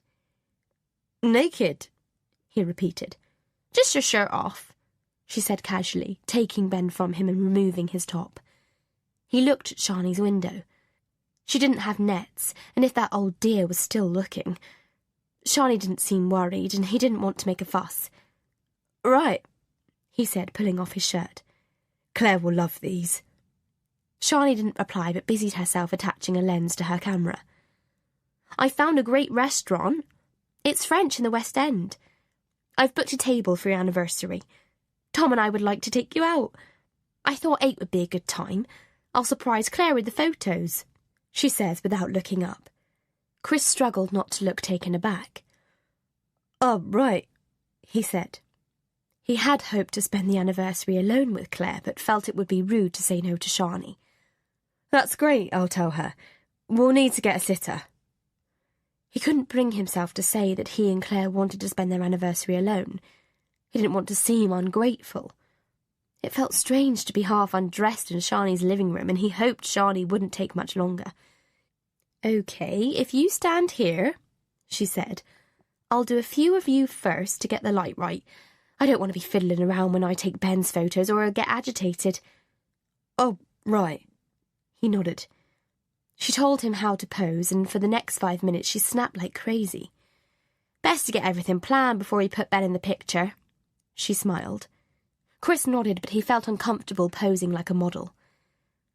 "Okay," she said finally. "Let's get Ben in." 10 minutes later they were done. "Thanks for that," said Chris. "I hope Claire won't mind the secrecy, but I'm sure she'll be okay. We've all had secrets at some time in our life, right?" Her eyes seemed to bore right into his. He turned away and looked at his watch. "I better go. I've a meeting at 4. He kissed Ben on the forehead and moved to the door. "Thanks for taking those and for taking Ben to the doctor." "My pleasure." She smiled, but it seemed to him that her smile didn't reach her eyes. Chapter 22. I shoved the appointment card under his nose. "It's here in black and white. I didn't phone the surgery. Why would I want to change it to a Tuesday?" "Maybe they got the day wrong." "For Christ's sake, Chris," I sigh. Why would Shawnee change Ben's appointment? And besides, how could she have known when the original appointment was for? She had a key the first day she had Ben. She would have seen it on the fridge calendar. "This is sounding so paranoid, Claire," he sighs. "Who made the phone call?" I say, raising my voice. "I didn't, and I certainly wouldn't make an appointment for a day when I'm working." "You don't seem to remember much of what you do these days." I stare at him open-mouthed. "I can't believe you said that." "Claire, I don't want her to have him any more," I say firmly. Chris looks at me with pleading eyes. "Please, Claire, not again, okay?" I force myself to calm down. I've got to cut back on the diazepam. Dr. Rawlins will insist on counselling if I don't. The nurseries are full.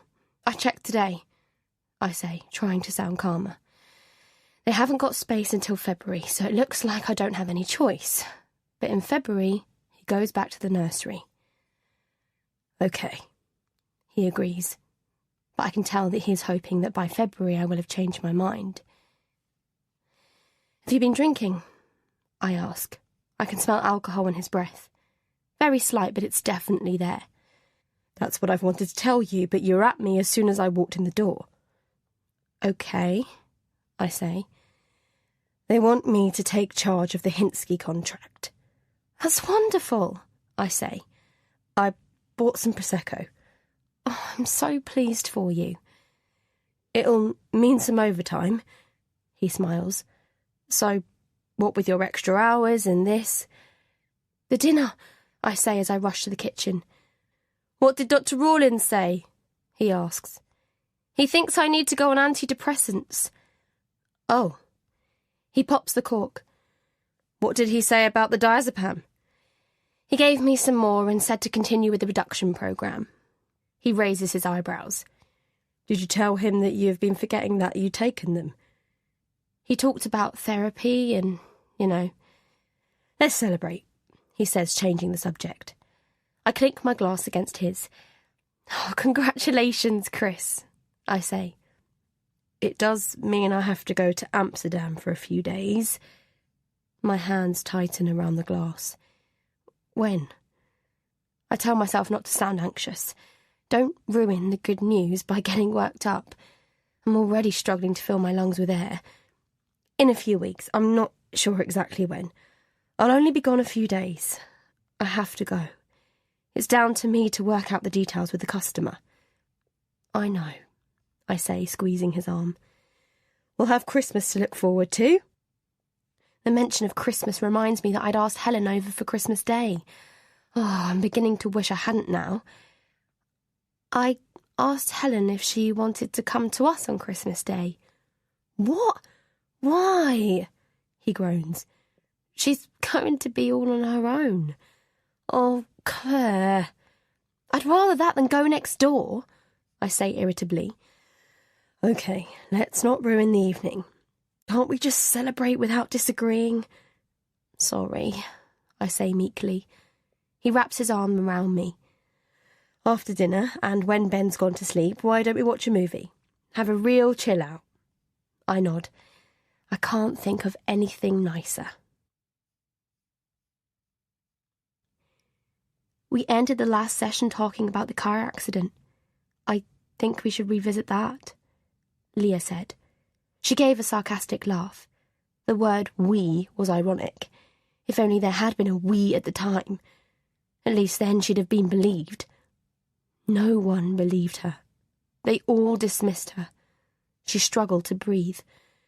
"Are you okay?" When I think back, I feel panicky. It's the feeling of helplessness. Try to remember what actually happened. She knows what actually happened. She didn't have to try. She could hear the wind battering the car and the rain hammering on the windscreen. She could smell the dampness of the night, and she could see the dazzling headlights that blinded her. She hadn't got far to go. Her hands had gripped the steering wheel, and even now she could feel the ache in her shoulders. She knew the bridge wasn't far away, knew she had to be cautious going over it. She'd cursed again for leaving so late, but who could have known the rain would come down like that? The deer had come out of nowhere. She was squinting at the flashing headlights, and it was there, its eyes wide and frightened.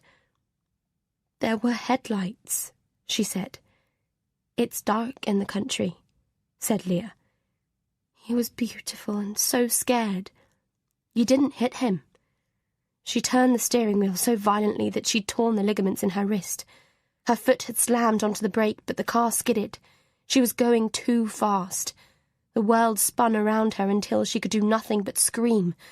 I thought I'd gone over the bridge, she says. I couldn't see, my head throbbed and... You crawled out and the car went over the bridge. How can you tell me what happened? I was there. She struggled not to raise her voice. Do you need some water? Maybe a tablet? Asked Leah. I was pulled from the car. I couldn't move. You were unconscious when they found you. Leah's voice was soft. Everything was hazy, but the car was hanging over the edge of the bridge. Someone came. They helped me. They got us out of the car, and then... There's no evidence of anyone being there. You had a really bad knock on the head, and I saw the mind plays tricks. The hand on the clock clicked. She looked up in surprise. It was 2:00. She turned back to Leah. She was looking at her diary. Next Thursday, okay? Fine, she said. But I haven't finished, she wanted to shout. I can't put my life on hold until next Thursday. Chapter 23. You look gorgeous, Julia says. I fiddle with my hair self-consciously. Thanks, I wasn't sure what to wear. I was nervous stepping into the foyer. It was the first time I'd been to a big school function, and also the first time for years I'd attended anything like this with Chris. He looks handsome in his crisp white shirt and bow tie. I bought the pale blue evening dress especially, and spent ages curling my hair, only to change my mind and tie it back. It's going to be a good night, says Julia, looking at Chris. This is my husband, I say. Hi, says Chris, shaking her hand. Music pours from the sound system in the hall, and small groups of partygoers jiggle to the music as they sip their champagne. I'm feeling relaxed. The champagne reception is helping. I've allowed myself one drink, and then I'm sticking to Diet Coke. I'd agreed to drive. A cab would have been extravagant. No holds barred tonight, laughs Julia. I think the champagne was donated by a parent. Rich parent, laughs Chris. The mention of money reminds me of the uncomfortable moment earlier when we'd been about to leave the house. Catherine had arrived, early as usual, and I'd opened the door to her just as Tom and Shani were getting into their car.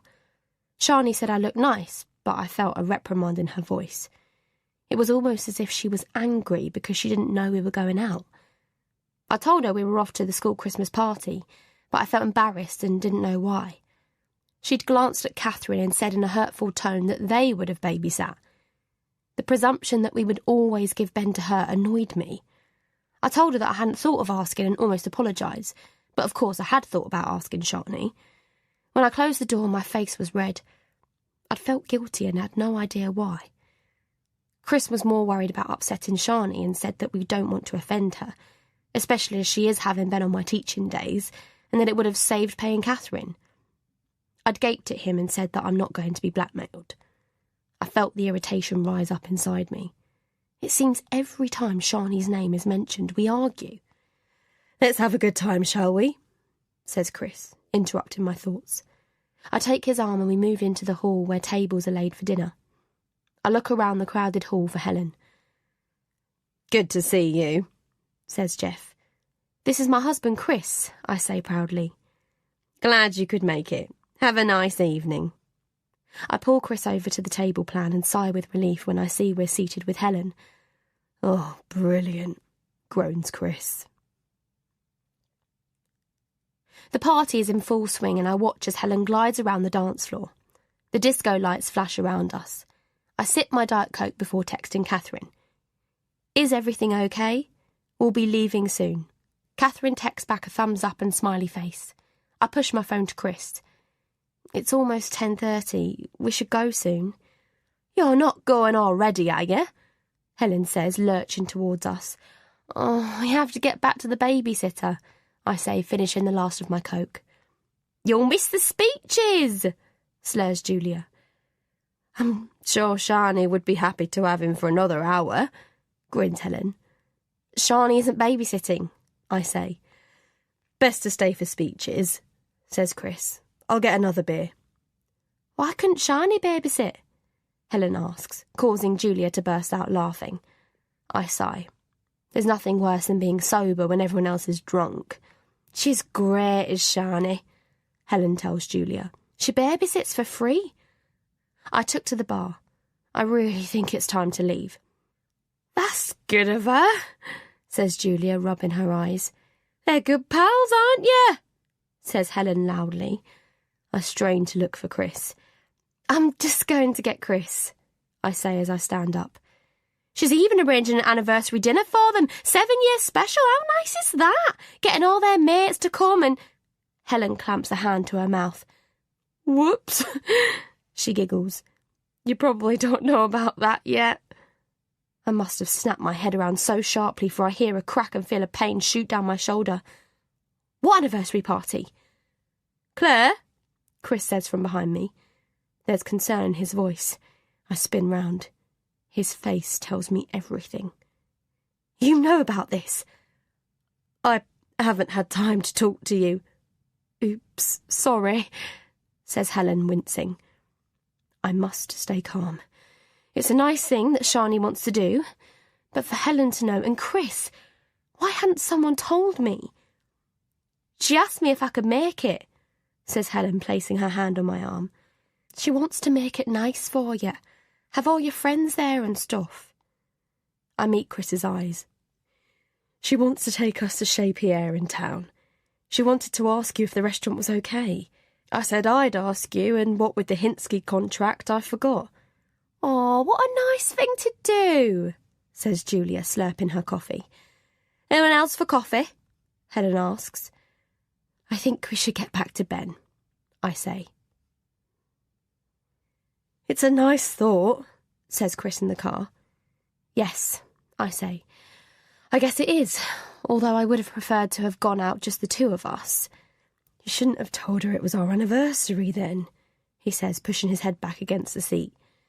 It was a good do tonight. I thought you told her, I say, my hands gripping the steering wheel.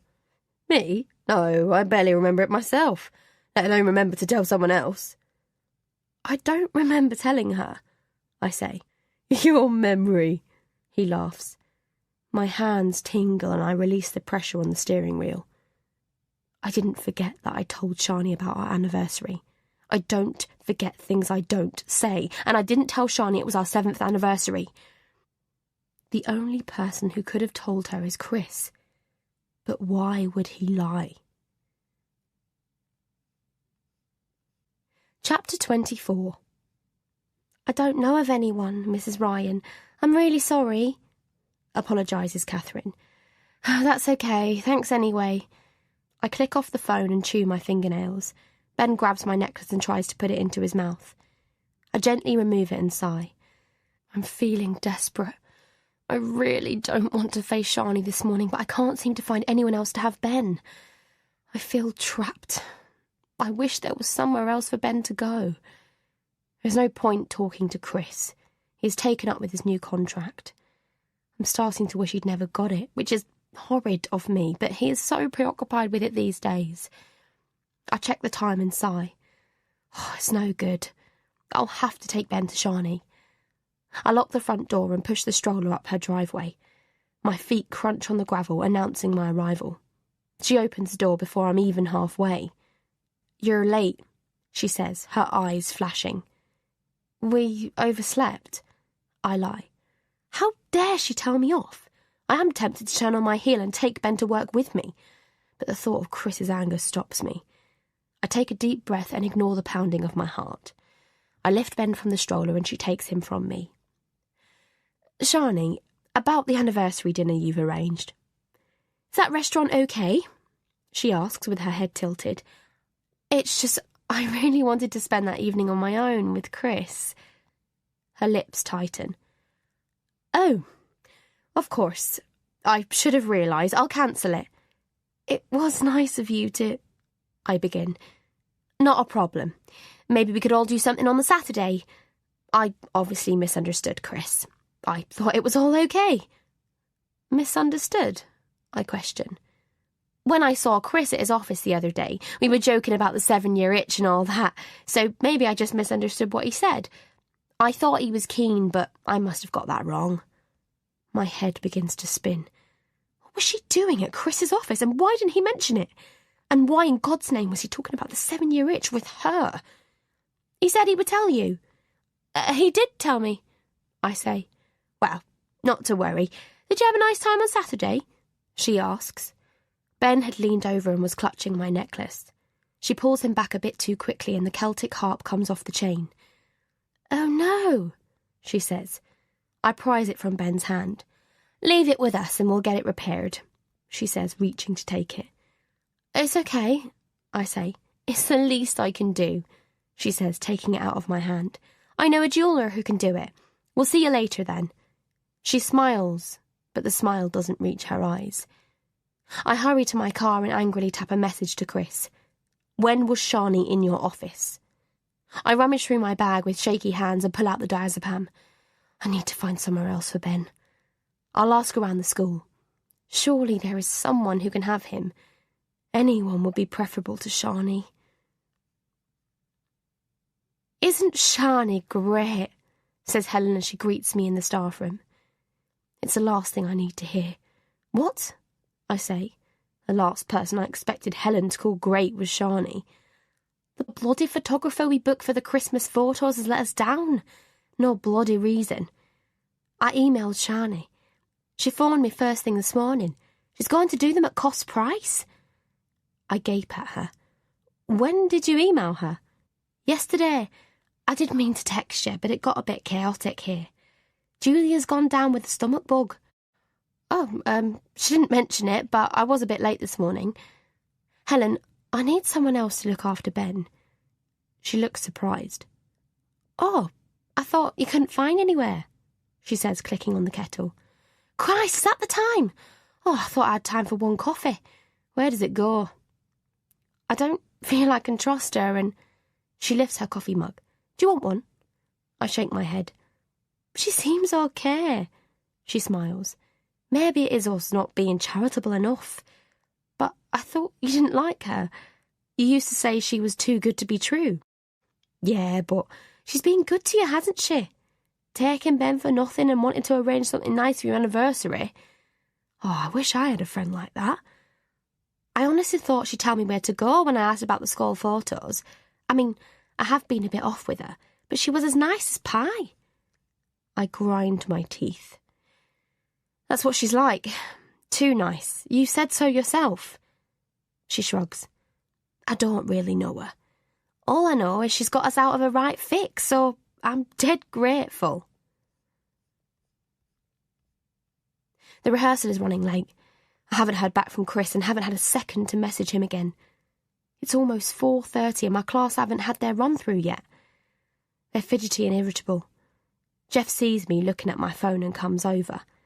I shove the phone into my bag and smile. "Everything okay?" he asks. I nod. "No problem. I just need to let my sitter know I'm going to be late." "Yes, I'm sorry we're going overtime." I hurry into the hall and phone Shani. Her phone rings and rings. I click off and send a text. "Running late. School concert rehearsal going overtime. I hope all is okay." I watch, but it isn't delivered. Damn. I copy the text and send it via WhatsApp and wait for the blue tick to show it has been read. It doesn't. I try Chris's phone, but he doesn't answer either. I throw the phone into my bag and return to the hall. I can't get hold of Shani, I tell Helen. My texts aren't being delivered. I go to fiddle with my necklace and remember it isn't there. Where the hell is Shani and where is Chris? I take a deep breath. I'm sure everything is okay, Helen says, sensing my anxiety. She seems very capable. But it's gone 4:30 and it's getting dark. She wouldn't be out with Ben at this time. Perhaps her battery has died, she says, but Shani doesn't strike me as the type of person that would let her battery die. I don't think you should get so worried. Anyone would think you'd left your child with a psychopath. Oh, you're up. She points to the stage where Jeff is beckoning to me. I usher the kids forward and see that my hands are shaking. OK, let's wrap this up, shall we? We have some impatient parents waiting outside. He laughs. I strain to see my phone, but it's at the bottom of my handbag. I sit through the rehearsal with a knotted stomach. I try to smile at the right times and encourage little shepherds, but all I can think about is Ben. The hall feels stuffy and hot, and the high-pitched voices of the children singing nativity songs seems to last forever. Finally, Jeff winds things up and the children rush for their coats and scarves and hurry out to their parents. I pull my phone out and see there are no messages or missed calls. I grab my coat and hurry to my car, only to find I'm blocked in by one of the parents' cars. I try Chris's phone again, and finally he answers. "Where have you been?" I yell. "I've been trying to get hold of you." "Claire, what's the matter? Has something happened?" "I've been messaging you. I'm running really late. I can't get hold of Shani. When will you be home?" "I've only just seen your messages. I had a meeting and there was no reception. As for Shani, where was the meeting?" I demand. "What?" "Where was your meeting? Who was it with?" There's silence. Is he struggling to think of a reply? "Chris?" I say angrily. The parent whose car has blocked me in is chatting to another parent. They laugh loudly and I feel my blood boil. "Can you move your car? I need to get home," I shout from the window. "We haven't all got time to waste." "Claire, calm down," Chris calls down the phone. "Oh, sorry," says the parent, looking embarrassed. "I didn't realise." I close the window and take a deep breath. "I don't like being interrogated," Chris says in a hurt voice. "I can't go through this jealousy thing of yours again, Claire. I really thought having Ben would—" "When will you be home?" I butt in. "I'll be leaving soon. I'm seeing Mike to discuss something to do with the Hinsky contract and then I'll leave." "That bloody Hinsky contract!" I snap and click off my phone before shooting out of the car park. I look down at the phone. My messages to Shani still haven't been read. Chapter 25. I'm shaking so much that my foot slips off the accelerator and the car jerks. I let out a small sob and pull into a lay-by where I rest my head on the steering wheel. Oh, what's happening? Ever since Shani and Tom arrived, it feels like my life has been spiralling out of control. I can't remember things, and when I do, Chris makes me doubt myself. I'm leaving my child with a woman I can't trust. Did I ever trust her? I struggle to think. Is it me? Am I losing my grip? I was anxious even before Shani moved next door. While Ben is young, I am going to be anxious and even fearful, like when the police came to the house. It's always going to be there, although I know it's stupid. I've every right to happiness. I deserve it. I'm a good mother, not like some who neglect their children. I'd never do that. Not ever. Women like that don't deserve children. I clench my hands until my nails dig into the palm. My heart begins to slow and I wipe the perspiration from my face. I have to find somewhere else for Ben, but where? I'll look at nurseries outside Kensington. It will mean leaving earlier, but I can cope with that. Chances are they'll be cheaper too. I sigh. The children might be rougher though, and I really don't want Ben mixing with mean kids. Most likely their mothers are neglectful. Oh, why did I listen to Chris? I fight to get things in perspective. Shani hadn't done anything to hurt Ben, and now even Helen is growing to like her. Maybe it is me. Maybe she's just keen to please. But I can't help feeling Shani is more interested in my life than she is in her own, and that seems wrong. My phone rings and I look down to see it is Chris. "I'm worried about you," he says. "I'm okay. Are you driving?" I stopped to answer your call. I don't want to tell him I had to stop to calm down. "There are a few issues Mike wants to iron out with the Hinsky contract. I know you can't stand it, but..." "Okay," I say, feeling defeated. "It's my job, Claire." A tiny voice in my head whispers that he's with Shani, and I try to ignore it. "I'll try not to be too late." "I'll see you in a bit," I say. "Try to calm down." "Yes." I hear him sigh. "I don't know what's going through your head, Claire, but I can tell you it's all stupid." I hang up and check my messages. There's no response from Shani. It's now 6:15. It's way past Ben's tea time. I start the engine and drive home. Shani's house is in darkness. There are no cars in the drive. I hammer on the door while knowing no one will answer. I walk to the back door and let myself in with the key under the paint pot. I hurry into the living room. The room is tidy. No sign of a child having been there. I rush upstairs to their bedroom, calling Ben's name as I do so. Where the fuck is she? What has she done with my child? I grab my phone to call Chris and then stop. What do I tell him? Shani isn't back with Ben and she hasn't let me know what's happening. He'll say I'm overreacting. I'm about to throw my phone back into my bag when it rings. It's Shani. I feel sick. I click it on and mumble, "Hello?" "Hi, Claire, it's me." Her voice is bright and cheery. Surely if anything had happened to Ben, she wouldn't sound like this. Relief floods through my body. "I've had no signal. I had to pop into the office. They had a crisis and I had to help out. We were in the basement. Ben's great. He's had lots of attention and loads of new toys. Oh, and I got your necklace repaired. I'm really sorry we're late. I've given Ben his tea and..." "When will you be back?" I interrupt.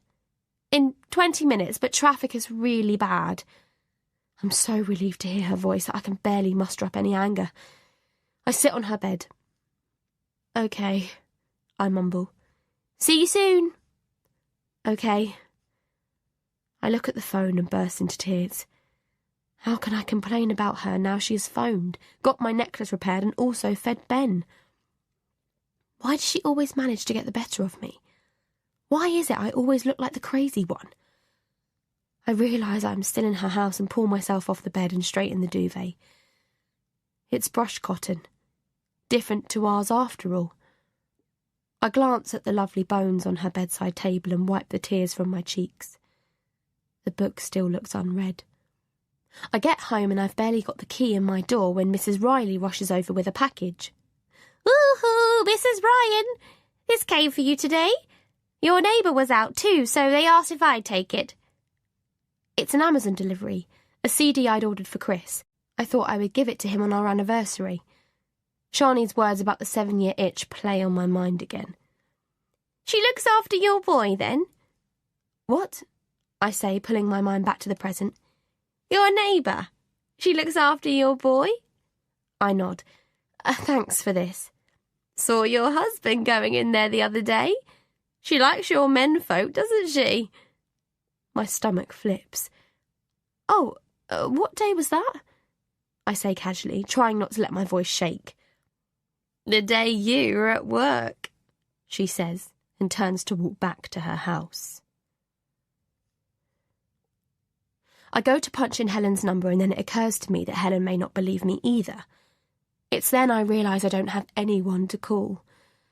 I'm alone, and no one believes me. Everyone thinks I'm overly anxious. Even my doctor thinks I'm neurotic. The house is cold and it takes ages for the heating to kick in. I make tea and take a diazepam. I don't bother writing it in the book. There seems little point. Shani knocks on the door 20 minutes later and I can't look her in the eye. She smiles. I notice Ben is holding another new toy. "Sorry we're late," she apologises. "The traffic was crazy. He's great though, and here's your necklace." I don't trust myself to say anything, so just mumble a thank you. Is Chris not home? She asks casually. I shake my head. He's going to be late. You look knackered, she comments. It's been a long day. I'll leave you to it then. Bye-bye, sweet pea, she says, leaning forward to kiss Ben, but I pull him away and take off his hat. He struggles and I again pull him to me. He cries and lashes out on my face. Mama, he says, reaching out to Shani, and a knife twists through my heart. In that moment, I want to twist a knife in Shani's stomach. Oh, bless him, she says. I nod and then thankfully she is gone. Chapter 26. I've looked everywhere, I shout over Ben screaming. You'll have to go next door and get it. It must be here somewhere, argues Chris, rummaging through the wardrobe. It's not, and he'll never go to sleep without it. You know what he's like about his comfort blanket. Can't you phone her? For fuck's sake, Chris, what's the problem? You don't mind going round there to see her when it suits you, do you? His shoulders tense and he looks uncomfortable. What are you talking about? He asks hoarsely. I sigh heavily. I really don't want to talk about it now, not while Ben's playing up. Why the hell didn't Shani give me the comfort blanket? Can you please just get the bloody blanket? I move the linen basket to check it hasn't fallen behind it. The room is a muddle. I've felt so knackered lately that it has felt like too big an effort to clean through the house too. Chris trips over one of Ben's toys and then I hear his footsteps on the stairs. The front door slams and I exhale heavily. Ben hasn't stopped screaming since Shani dropped him off. He won't go to sleep and his screams are giving me a migraine. I carry him downstairs and wait. I strain my ears to hear what is happening next door, but all is silent. Minutes later, Chris returns with Shani. I feel the hairs bristle on the back of my neck. Shani doesn't have it, says Chris simply. I gave it to you, Shani says. When you picked Ben up, I gave you everything. She's lying. She has to be. The blanket isn't here and I know I gave it to her this morning. Chris gives me that look. The look I'm getting to know so well. I know damn well she didn't give me the blanket. Try his rabbit, she says. He loves it. He cuddled it all afternoon. That won't work, I snap. Chris looks apologetically at Shani and I fight back the urge to slap him. Does he have to make it so bloody obvious that he fancies her? Here you are, sweet pea, she says, moving close to Ben. Shall we sing to it? She wipes a tear from his cheek and Ben calms down. He makes a little whimpering sound and cuddles the rabbit. I think you should move in, jokes Chris. And I'll move out, I say caustically. I didn't mean, begins Shani, looking at Chris. I scoop up Ben and brush past them both and up the stairs to the bedroom. I wring my hands and stare at Chris's iPhone. It's past midnight and I can't sleep. I tap in his password and with my breath held, scroll through his text messages. Shani's name seems to scream at me, and I want to march upstairs and throw the phone at him and call him a lying, deceiving bastard. Shani is in his contacts. I read the thread with my hand gripping the phone so tightly that my knuckles turn white. I can pop round tomorrow for about an hour. Will you be around? Yes, great, look forward to it. Oh, God. He'd actually been round there when Ben was with her. I check his call log and see he has phoned Shani several times. There's nothing to indicate he was with her today, though. I take 2 diazepam tablets and pull a bottle of wine from the fridge. I try to ignore how few pills are left in the bottle. It feels like my life is crumbling. I can't believe Chris is having an affair with Shani. I should write the number of pills into the notebook. I throw back some of the wine and shudder. It's acidic and sharp on my tongue. Tears prick my eyelids. I don't know what to do. I've got to find somewhere for Ben. Maybe things aren't what they seem. I'll speak to Chris in the morning. I must stay calm. I need to get some perspective, but after another glass of wine I find myself standing at the foot of the bed shouting abuse at him. Ben wakes up and screams. Mama! Mama! He cries. Mama's here, I say, but when I take him into my arms, he struggles. Mama! He bellows. I hate you, I scream at Chris. You've been lying to me. You're upsetting him. For Christ's sake, calm down. You were with her tonight, weren't you? With who? What the hell are you on about? He rubs his eyes tiredly. Shani, I say sharply. Don't be so ridiculous, he laughs, switching on the bedside lamp. I've seen her messages on your phone. Don't lie to me, I scream. He winces. She came to your office, I say, grabbing his arm. Didn't she? Don't lie to me. She's already told me how you discussed our anniversary and the 7-year itch. Christ, he moaned.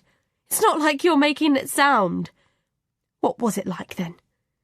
Shani wanted to take a portrait of me with Ben. She wanted to give it to you for our anniversary. That's why she came to the office, and that's why I texted her. The only other time I phoned her was when you forgot to take Ben for his jabs. I glare at him. I didn't forget. What are you saying? You do forget, Claire. Look at yourself. What kind of a mother are you? Screaming like a madwoman in front of Ben. Taking too many tranquilizers and now accusing me of God knows what. You're totally paranoid, Claire. Everyone is trying to help, and that includes Shani. Your memory is going. You need to get help, and I don't mean from Dr. Rawlins, or at least try and pull yourself together. You were in her house. The lady over the road saw you. She was taking photos of me and Ben. I'm not having an affair with anyone, but God knows, Claire, the way you are, it wouldn't be hard to. But why didn't you tell me? This, he says, pointing at me. This is why I don't tell you. He takes Ben downstairs and I burst into tears. Chris had barely spoken to me this morning. He was livid. I can't even discuss the things you said last night, he'd said quietly. If you want to believe I'm having an affair with Shani, then you can think it, but it's bloody lunacy. You look terrible. You should get some sleep. Ben is asleep on the couch and I curl up beside him. My head thumps, but I have to find somewhere to take Ben tomorrow. I make a feeble effort to tidy the kitchen and then open my laptop and search for nurseries in our area. I'm about to phone them when there is a loud rapping on the front door. I peek out of the window to see it is Tom, and I wince at his angry expression. I back away from the window, but he's seen me. I've no alternative but to answer the door. Can I have a word? He asks bluntly. He's wearing a dark suit and carries his briefcase. I realise that I barely know Tom. I really don't want to ask him in, but it's cold and a gust of wind blows into the house. You'd better come in, I say reluctantly. He steps in hesitantly. I'm not going to beat about the bush, Claire. It wasn't pleasant listening to your vulgarity last night. The walls are fairly thick, but if you're screaming like a banshee, then we're all likely to hear. I feel myself blush. I won't defend myself. Why should I? It's his wife that's the bloody slut. She's clearly after my husband. I don't know what we've done for you to behave like this, but Shani is very upset. All she wanted to do was give you a nice photo of Chris and Ben. You know about the photo? I say, surprised. Of course I do. I remember all the horrible things I'd said to Chris and feel my body turn hot. Tom's jaw twitches. We don't have secrets, he says. Shani is a very caring woman. I don't think we're talking about the same Shani, I say and quickly bite my lip. I'm aware you've got issues, Claire, and... How dare you? She lies all the time. She never gave me the vase back. I don't even know why she asked for it. She has plenty of vases she could have put her mother's flowers in. What are you talking about? Shani's mother is dead. What? But she said... He shakes his head sadly at me. I think it's more a case of you've got bad listening skills. The flowers weren't from her mother. She wouldn't lie about that. Shani has done a lot to help you. You could do with helping yourself. Perhaps getting off those drugs might be a start. It can't be good for Ben. I let out a small gasp. Did Chris tell him about the diazepam? I don't know what you're talking about, I stutter. Shani saw the diazepam notebook when we were here for dinner. Ben is fine, I say defensively. They are clearly affecting you. I'm sorry you've got problems, Claire, but I don't appreciate hearing through the walls you accusing my wife of all sorts. It's just not right. He looks at me pityingly, and for a fleeting moment I think how handsome he is. I've been so focused on Shani that I've never really seen Tom. It occurs to me that with a husband like Tom, why would Shani be interested in Chris? I can assure you that my wife is not having an affair with your husband. She's feeling quite hurt this morning. I don't know what she's done for you to treat her this way. I begin, but he interrupts me. If not for yourself, then for Ben's sake, get your drug addiction sorted. You don't want this to get out of control. What do you mean? I say nervously. My head thumps with every beat of my heart. I think I've probably said enough. Shani didn't want me to come round, but I can't let something like this pass. Shani is very happy to have Ben as usual, but obviously... I'm checking out nurseries, I say quickly. That's your decision. He opens the door. Have a good day, he says before striding down the path. I close the door behind him and lean against it. What did he mean? His words seem to echo around the hallway. If not for yourself, then for Ben's sake, get your drug addiction sorted. He made it sound like I was on cocaine. What if they report me to social services? I wouldn't put anything past Shani. I wring my hands nervously and then text Helen. Chapter 27. Helen watched as Shani expertly guided the children into perfect poses for their photograph. It had been Shani's idea to create a Christmas backdrop. Helen was impressed with her patience. She made the children feel at ease and managed to get a smile from each child as she clicked the shutter. It was quite true, Helen thought. You should never judge a book by its cover. Maybe Claire had it all wrong about Shani. A great find, Jeff smiled. Wish I'd hire her, said Helen. She's got the patience of a saint. All credit to you for finding her. Oh, I didn't find her as such. She lives right next door to Claire. How about a group teacher photo? Shani called. Oh, one of us? That makes a change, laughed Helen. It's not normally what we do, said Jeff uncertainly. But I agree, it's a good idea. We don't have all the staff in today, though. We could phone around, said Helen. We're only 3 down. Do you want to call Claire? Helen asked Shani. Shani's face clouded over. I'll leave that to you. She smiled, but Helen sensed her discomfort. The other teachers laughed amongst themselves. Are you sure you don't mind? Asked Jeff. I don't imagine we'll be able to do it until after the kids finish at 3. That's fine, smiled Shani. I'm enjoying it. I'll take Shani for lunch, shall I? Helen said hopefully. It would make a change for her to take someone to lunch on school expenses. Jeff got to do it all the time, so he couldn't very well say no. Of course, just put it on expenses. We'll see you after lunch to do year 3. Great. Let's go to the little place around the corner, said Helen, helping Shani to pack up her equipment. Best put all this in the head's office. God, you've got some patience, said Helen, lighting up a cigarette and inhaling deeply. I like kids, laughed Shani. That's more than I bloody do. But you're a teacher. That doesn't mean I have to like the little darlings. Here we are. She led Shani into the small restaurant. It smelt of fry-ups and Helen wrinkled her nose. It's normally quiet in here. She led Shani to a table in the corner. They ordered a bottle of water and Helen said without preamble, So, what's happened between you and Claire? Shani gave her a look of surprise. Has Claire said something? She asked, avoiding Helen's eyes. Helen pulled her phone from her bag. I had a text this morning. She seemed upset. I said I'd give her a ring at lunchtime, but I don't want to be all excited about you taking a teacher photo and stuff if things are not good between you. Helen watched as Shani sipped her water. She wasn't quite as plain as Helen had once thought. In fact, if that hair was highlighted and contacts replaced those hideous glasses, she imagined Shani could be quite pretty. A frown flickers across Shani's forehead. I'm not really sure what I've done, but she's got it in her head that I'm having an affair with Chris. Oh, it's my fault. I should have known she was insecure. I thought I'd give her a portrait photo of Chris and Ben for our anniversary. Father and son portraits are very popular.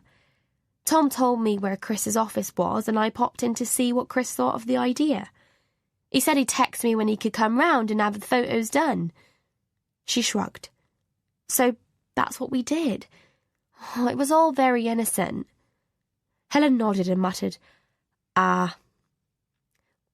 But from the screaming that came from their place last night, it sounded like she went through Chris's phone and saw his text to me. It was harmless. It was just us arranging a time for the photo shoot. Oops, said Helen, handing the menu to the waiter. I'm having a jacket potato. Shani nodded. The same for me. Helen pushed her chair back and stretched. That seems a bit over the top, she said. Mind you, she does get very anxious, especially over Ben. I think she was cross with me yesterday. I didn't get Ben back until late. I had to go into work. I didn't text because I thought we'd be back in time. And Ben was fine, but I got waylaid. We were in the basement and there's no signal there, and she was pretty edgy. I tried to calm her, remembered Helen. She takes a lot of medication, doesn't she? Helen's head snapped up. She said it was aspirin. It's Valium. I don't think they're good for her. Christ, she's always popping the things. Last night Chris came round in a bit of a state. Seen Ben was screaming and Claire couldn't find his comfort blanket. But I'd given it to Claire earlier. I remembered doing it. She shrugged. Still, look, said Helen. I've got to phone her. Let me see if I can talk her round. Maybe you two can talk after the photo session. I don't think she'll come. I think maybe those pills are affecting her. I'll be honest with you. And I am a bit outspoken. I thought you were a bit odd at the beginning. You know, that stuff with the vase and... Anyway, I'm starting to think that maybe Claire's not well and probably needs our help. I'll call her now. Chapter 28. I checked my phone again. Helen had texted that she would phone at lunchtime, but there's still no message. It rings and I grab it gratefully. Oh, Helen, thanks for phoning. I didn't know who to turn to. What's going on? I'm not sure what's going on, but Shani is doing an awful lot of things behind my back. She's got Ben's comfort blanket for a start, and she's got Ben calling her mama. It was really late when she got back yesterday, and she's been going to Chris's office. I lost it last night with Chris, and... I burst into tears and fumbled in my handbag for some paracetamol. I've been crying on and off all morning, and my head is thumping. Christ, it sounds like you've got yourself into a right old state. Honestly, Claire, are you sure you're not getting everything out of proportion? I don't know anymore. I feel so sure that Tom threatened me this morning too. What? In what way? He kind of hinted I wasn't fit to take care of Ben. Well, if you lost it with Chris, I imagine they heard you. Oh, God, Helen, I accuse Chris of having an affair with Shani. Do you think he is, do you? No, I don't. And look, don't take this the wrong way, but Shani has been here this morning taking the kids' photos and, well, she's pretty upset and doesn't seem to know what she's done. My stomach churns. Helen has been talking to Shani. Have they been talking about me? You've spoken to her, I say numbly. Yes, this morning. Look, Claire, we're all having a staff photo taken. A Christmassy thing, and it would be great if you could be in it. Jeff is waiting until this afternoon to see if we can get all the staff in. Please say you'll come. I feel like I'm suffocating. I thought Helen would be on my side. I struggle to breathe. I You could chat to Shani with me there. Surely it would be better to get things sorted. I grip the phone tightly and glance at Ben. He is playing with the bunny rabbit that Shani bought him. It'll be such a shame if you're the only one not in the picture, Helen continues. I feel like everyone is manipulating me. Helen, who was supposed to be a friend, has now been brainwashed by Shani. How could she be so weak? How could all of them be so weak as to fall under her spell? I'll try, I say. I better go. Ben's getting fidgety. Great. See you at 3. I hang up and struggle to breathe. I know I have no choice but to go to school and join in the photo. I know what everyone will say if I don't. Oh, I feel trapped. I'd spent the morning searching for a nursery until my neck went stiff. The only one that could take Ben was in Knightsbridge and cost the earth. I just can't imagine Chris agreeing to that. It occurred to me that the only way I could keep Ben with me was to take the rest of the year off sick. There was no way Jeff would put up with that. I drop my head into my hands and sob. I stare at the vase on the dresser. Chris had tried to buy it secretly. I'd giggled like a schoolgirl when he'd said, "Wait here, I'll just be a minute." I knew he was going to buy the vase. I'd pointed it out the day before. The small shop sat on a hill overlooking our hotel and we passed it every day. I'd looked longingly at the vase, knowing we could never afford it. Our priority was our first home and not hand-painted vases. But Chris had managed to get a second, and I couldn't have been more thrilled. I'd hugged him tightly. He was apologetic that it was not perfect, but I said it was as perfect as it could ever get. I held the vase in my hand and turned it around. I'm not sure what I expect to find. I stupidly tip it upside down, but nothing falls out. I don't know what I was hoping for. A little note to fall out, perhaps? Or a sign of some sort. I sigh in irritation, and I'm about to put it back when something catches my eye. I rummage through the kitchen drawers. Damn it. I'd seen the stupid magnifying glass numerous times when I hadn't needed it, and now that I did, it was nowhere to be found. I grab the vase again and hold it up against the light from the window. The vase had a ring of tulips around the base, but my vase had one imperfect tulip. I had always loved that slightly imperfect tulip because it reminded me of myself, imperfect and delicate. I scrabble through Chris's toolkit and find the magnifying glass and study the vase carefully. There isn't one imperfect tulip. This is not my vase. Shani hadn't returned my vase at all. I place it carefully on the hall table and calmly wrap Ben in his coat before throwing mine over my shoulders. The driveway is empty. I know that Tom won't be back until this evening and Shani is at the school until 3. I let myself in with the key from under the paint pot, struggling with Ben's playpen as I do. The smell of fresh paint lingers in the air from the kitchen that looks more than ever like my own. I make my way to Shani's office. The door is open and scattered around our printer are photos of Ben. I open the playpen and lift Ben in. I pick up a photo and gasp at the others that lie beneath. They're of Ben and Shani together. Some have been taken on her bed, while others have been shot on the couch. I feel tears prick my eyelids. I pull myself away from the photos and turn to the wardrobe. Ben whoops and throws his rabbit into the air.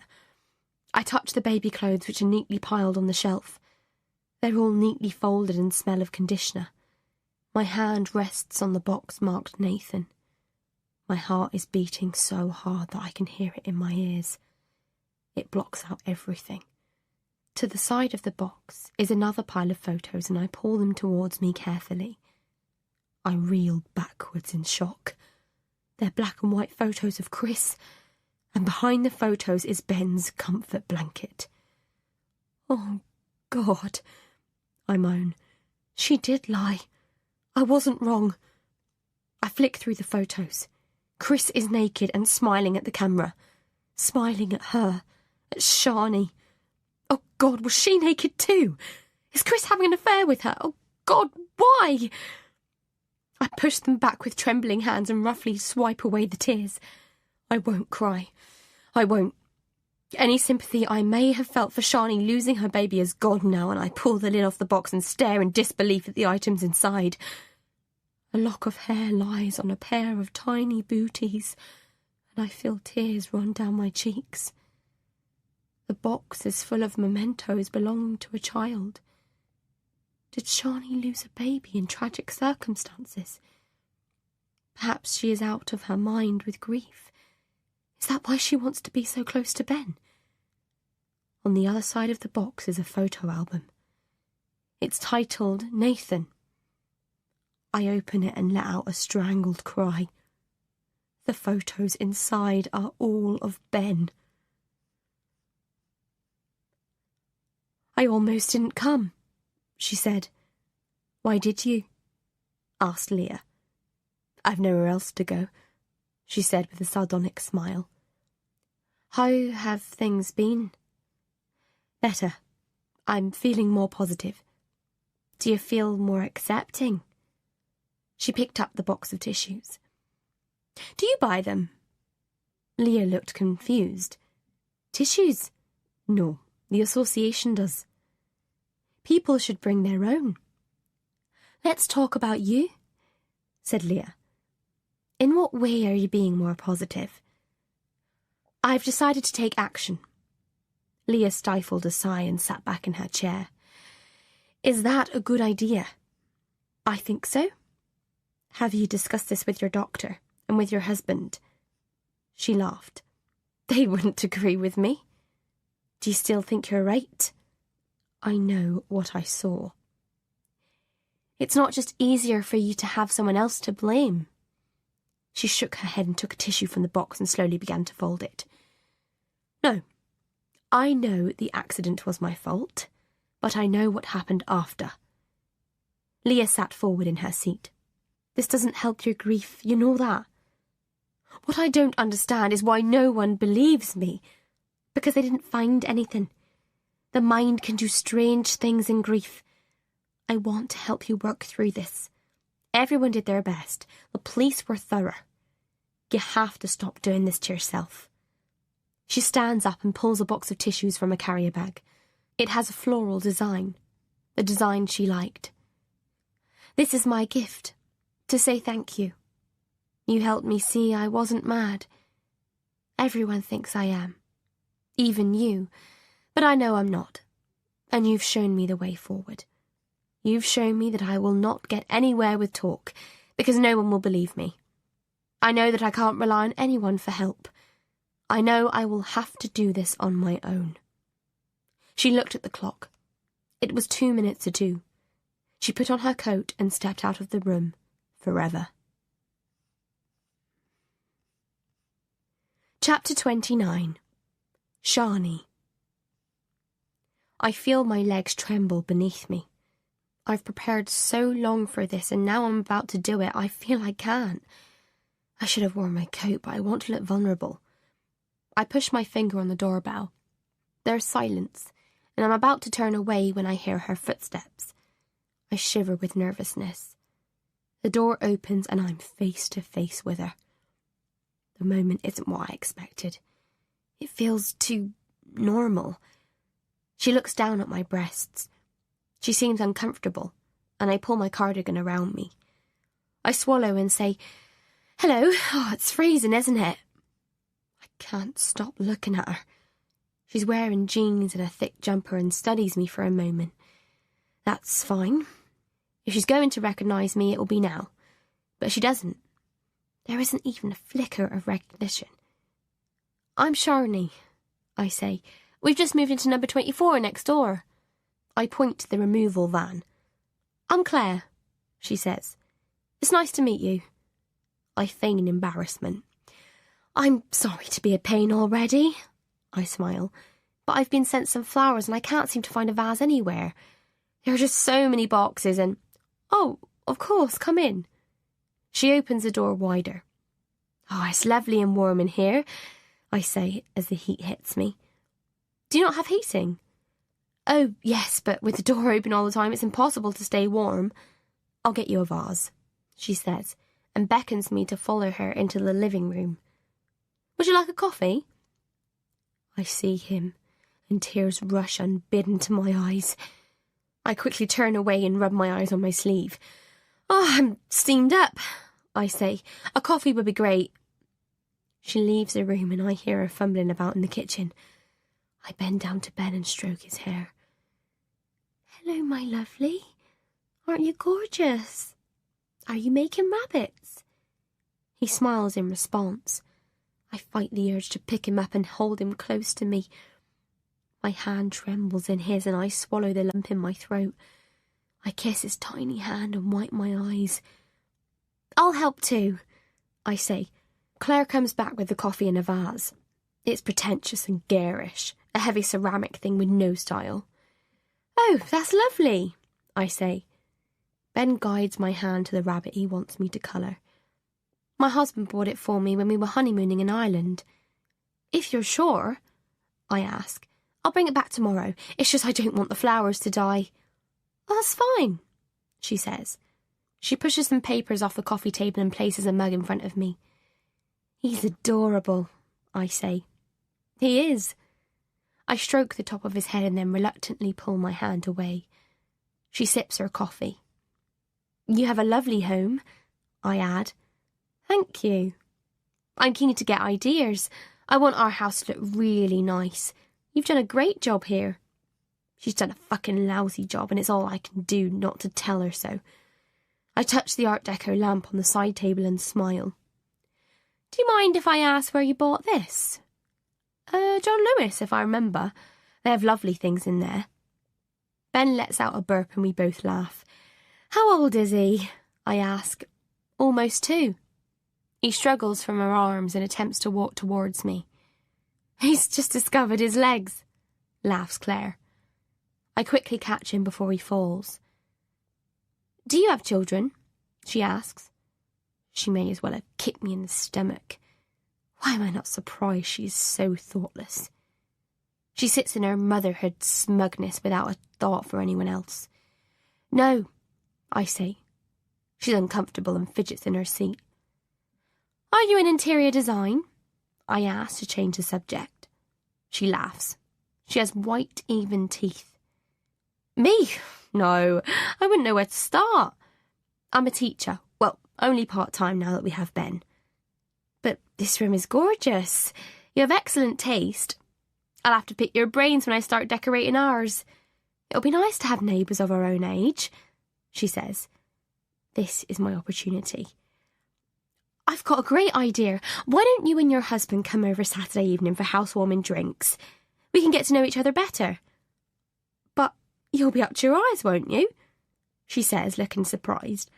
"We'll need a break. Do say you'll come." "I'll need to check with Chris, my husband, but I'm sure it'll be okay." "Great," I say, getting up from the couch. "Shall we say about 8? If you can't get a sitter, then bring the toddler with you." She looks uncertain. She wants to ask if she can bring him, but doesn't want to look too clingy. I need to get out before I do something I'll regret. "Thanks," she says finally. "Enjoy your flowers." "Flowers?" I repeat and then I remember. Oh, shit. "The ones you needed the vase for?" "Oh, yes," I say, picking up the garish vase. "My mum sent them. Thanks, Claire. See you on Saturday." Chapter 30. "Just taking a break," the removal man shouts from the van. The men sit in the cab with steaming mugs of tea. I nod as I pass, enter the house and close the door firmly behind me, my hand gripping the vase. I'm shaking. "Fucking bitch," I hiss before throwing the vase with all my strength onto the kitchen floor. The vase smashes, sending pieces of colourful ceramic scattering across the room. I grip the sink as my stomach heaves and I wait for the nausea to pass. From the corner of my eye I see my phone flashing on the kitchen counter. I force my trembling legs over to it. There's a message from Tom. "I'm on my way back. Shouldn't be too long. How's it going?" I hear the removal men chatting at the front door and look around for the dustpan and brush. "Had an accident?" the removal man says as he points to the floor. "Yes, a vase. I don't think it can be repaired." "The perils of moving," he smiles. I sweep up the bits and then study the bottom piece before placing the rest in a carrier bag and throwing them in the rubbish. A quick search on Google brings up the pottery shop. "If you send some pieces, we can recreate it," says the man at the other end of the phone. "Fabulous," I say. "It's for a photo shoot for Vogue magazine. It has to be identical to the original." "How exciting. Please have the vase on us." "That's very kind, thank you." I click off the phone and go upstairs. The house is freezing. I search through a suitcase and find a thick jumper. My hand lands on the box and I pull it out carefully. The lid prizes off easily and I stroke my cheek with Nathan's lock of hair. I rest my back against the foot of the bed and allow the memories to engulf me. It seems like only yesterday I gripped Tom's hand. "How much longer?" I asked through ragged gasps. I could see the hopelessness in his eyes. "Almost there," said my mother, but not before I saw her giving the doctor a concerned look. It had been almost 16 hours. I knew that some labours went on a long time, but surely something should have happened by now. "We're going to have to do a C-section," the doctor said. I turned my head to look at him. Perspiration had run into my eyes and he became a blur in a white coat. "No," I said, but my voice wasn't as strong as I would have liked it to have been. 15 hours of labour had taken its toll. "I don't want that," I whispered to my mother. "We have no choice," said the doctor. "They know best," said Tom. I could see he wanted it to be over. I felt another contraction starting and grabbed Tom's hand. "It's going to be fine," he said. "Let's go," I heard someone say and felt a prick in my arm, and then there was nothing. Mum brought a huge bouquet of flowers. "I'll have to take them to the cottage," I said. "They won't let me have them here." "Have we got enough vases for that lot?" laughed Tom. "He's perfect," said Mum, holding up Nathan. And it was true. How did they manage to produce something so perfect? "He looks like you," said Tom. I squeezed his hand. He looked tired, and his unshaven face made him look older than his 36 years. "You look how I feel," I smiled. I felt every contraction. "Sweetheart," said Mum, stroking my arm. "There's something you need to know." Tom looked away, but not before I saw the tears in his eyes. "No," I said quickly before Mum had any chance to say more. I could feel things were wrong. A woman knows. "He had to remove your womb." I tried to block out the words. I shook my head emphatically. If I didn't accept them, they wouldn't be true. "You can't have any more children." My cheeks felt wet and I realised I was crying. Mum clung to my hand and I thought how pale she looked. "Couldn't it have waited?" asked Tom. "I'd rather she heard it from us than the doctors." "It's okay," I mumbled. Mum's tears fell onto my hand. "We'll visit the lakes together," I said as though she'd never spoken. "As soon as I'm out of the hospital, that's what we'll do. You, me and Nathan, okay?" Mum nodded. I hugged baby Nathan close to my breast. I wouldn't think about other babies. Not yet. Chapter 31. "I don't know why you're going to so much trouble. We barely know these people. They seem nice. It'll be good to have friends nearby," I say, chucking the Melba toast. "What do you think of the new lamp?" "It's okay. If you like it, that's what matters. I saw it at Claire's. I think it looks good on the landing. We ought to get that light fitting fixed, Tom. I've got an electrician coming."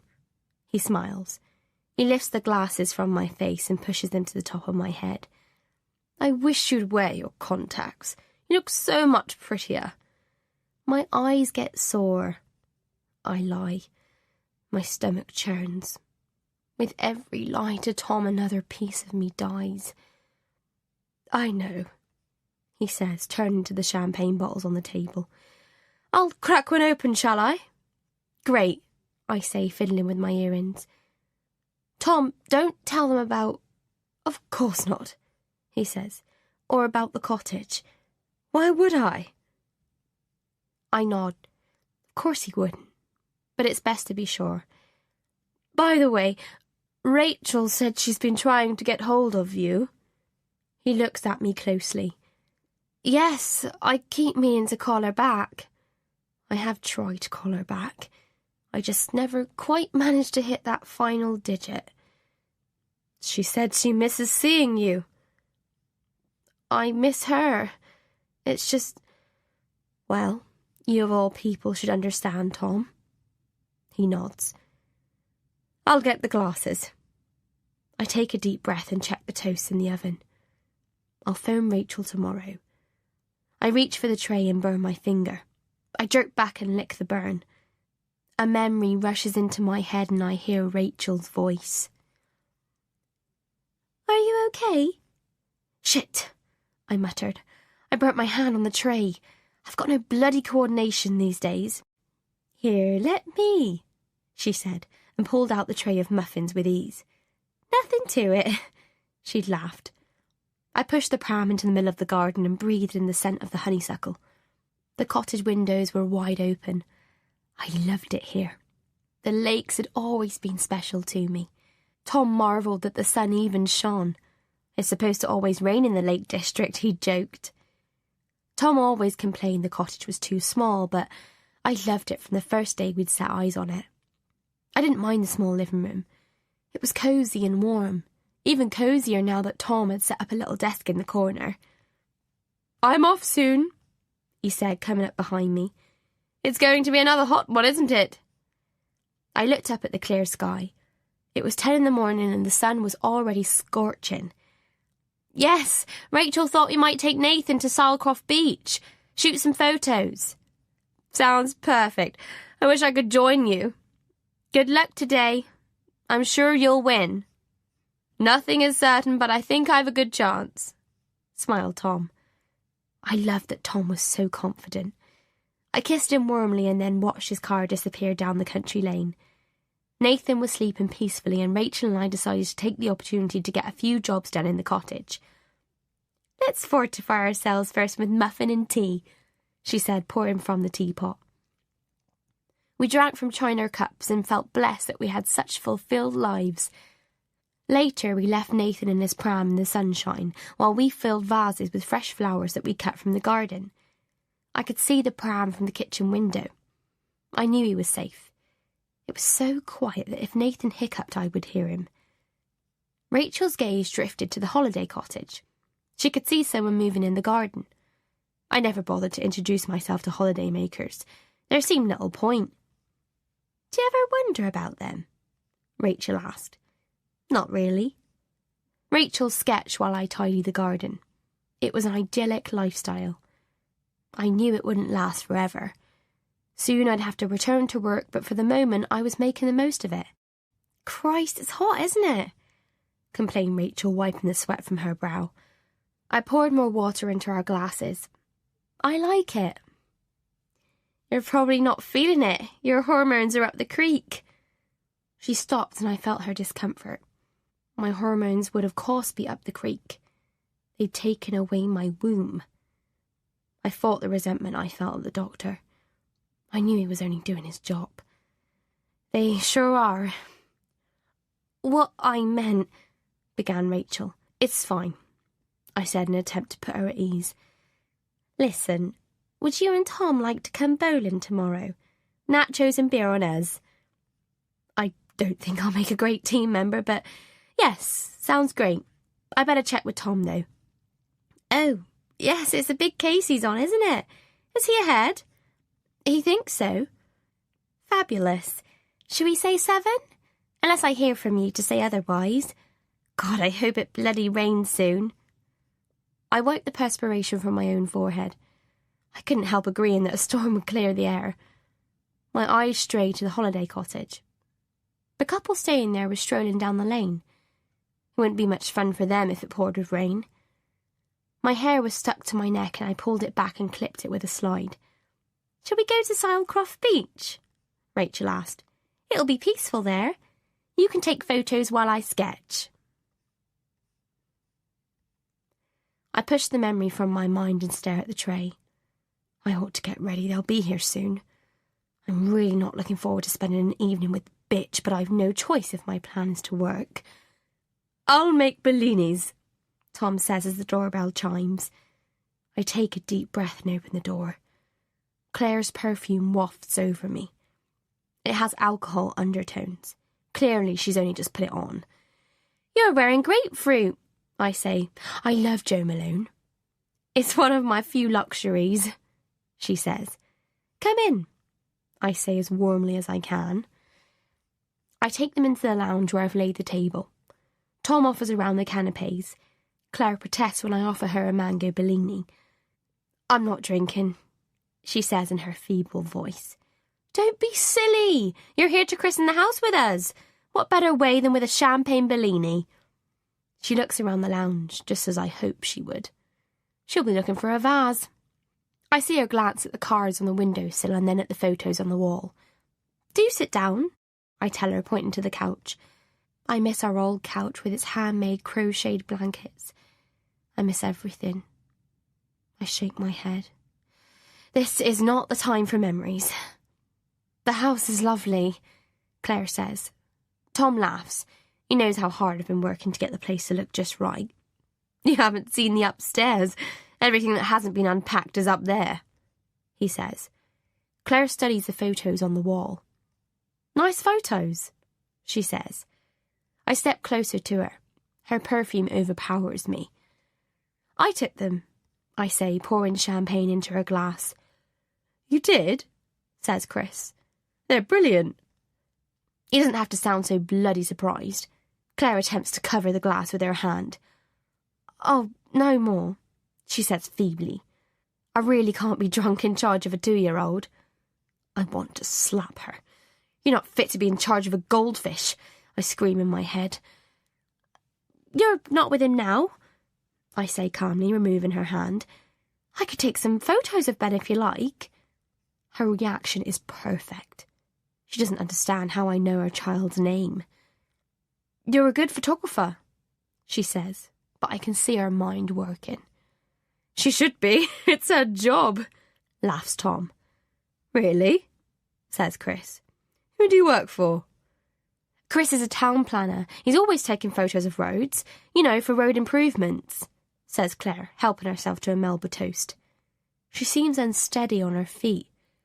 "It's not quite the same," says Chris. He seems embarrassed.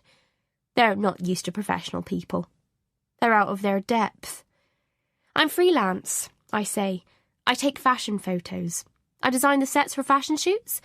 I do a lot of work for Vogue. Do you know it? I have a studio in their London offices."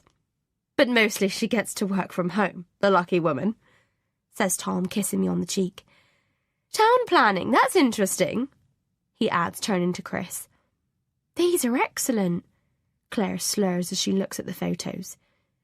"It would be great to have a professional photo of Ben," says Chris. "Wouldn't it, Claire?" I knew he'd take the bait. He's weak.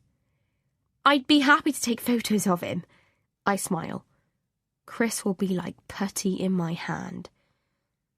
"What do you do, Claire?" Tom asks as he uncorks another bottle of champagne. "I'm a school teacher. I only do 2 days a week now." "She helps at the local nursery too," adds Chris. "That must be great for Ben," I say, trying to keep my voice flat. I don't want the sarcasm to show. "We'd like to get involved," says Chris. "We're key holders too, so should there ever be a problem, we're the first on the list." Tom likes Chris. I can tell. God knows why. The guy's an idiot. Poor Tom. If only he knew. "Lucky you," says Tom, clinking Claire's glass. "I feel like I do 8 days a week." "Tom's a barrister, so it never really stops," I say. "That must be really interesting," says Chris.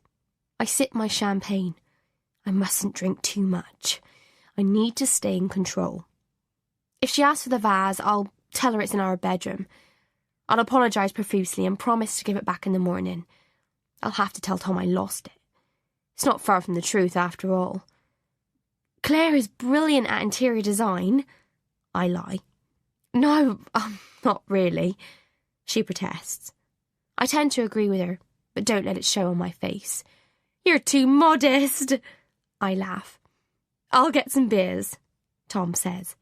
I'll get them, I say and grab Claire by the arm. I want to show Claire the kitchen. She looks surprised at the mess. I pull a tray of tartlets from the Aga while she looks around. The kitchen's a bit of a tip, I know. I thought I'd wallpaper. What do you think? I really value your opinion. Like hell I do. I think wallpaper would be nice, she says nervously. I'm not sure. Paint is so much easier, I say, deliberately confusing her. Yes, our kitchen is painted. Do you want a beer? I offer. She shakes her head. I take a breath and say, perhaps we could go to Liberty's together. How about Monday? You don't work Mondays, do you? I attempt to sound excited, but I'm not sure it works. How do you know I don't work Mondays? She asks sharply. Oh, my first mistake, but never mind. It has unsettled her, so perhaps it was not so bad a mistake after all. I pause for a second to think of a way to recover. It was Monday when we moved in. You were home. I just presume you don't work on Mondays. Oh, of course, I forgot. We could do lunch too, I suggest. This would give me more time with him. I'll have Ben, she says, as if I needed reminding. That's okay. It'll be great to take Ben out. I can take some photos of him. Kill two birds with one stone. Well, I pour more champagne into her glass. Let's get these beers to the guys, I say, ushering her back into the lounge. After 2 hours, Claire is so tipsy that she can't even find her phone in her handbag. We all respectfully look away as she pulls lots of rubbish from the oversized tote in an attempt to find it. She's worried about the sitter. She has no need to be. Catherine is perfect. I checked her out thoroughly. Can I use your loo? She asks. Sure, I say. It's upstairs first on the left. You've dropped something, says Chris. She fumbles around the floor picking things up. I manage to kick the keys behind my handbag before she sees them. I watch her stumble up the stairs. There's no light bulb, I call. Turn the lamp on.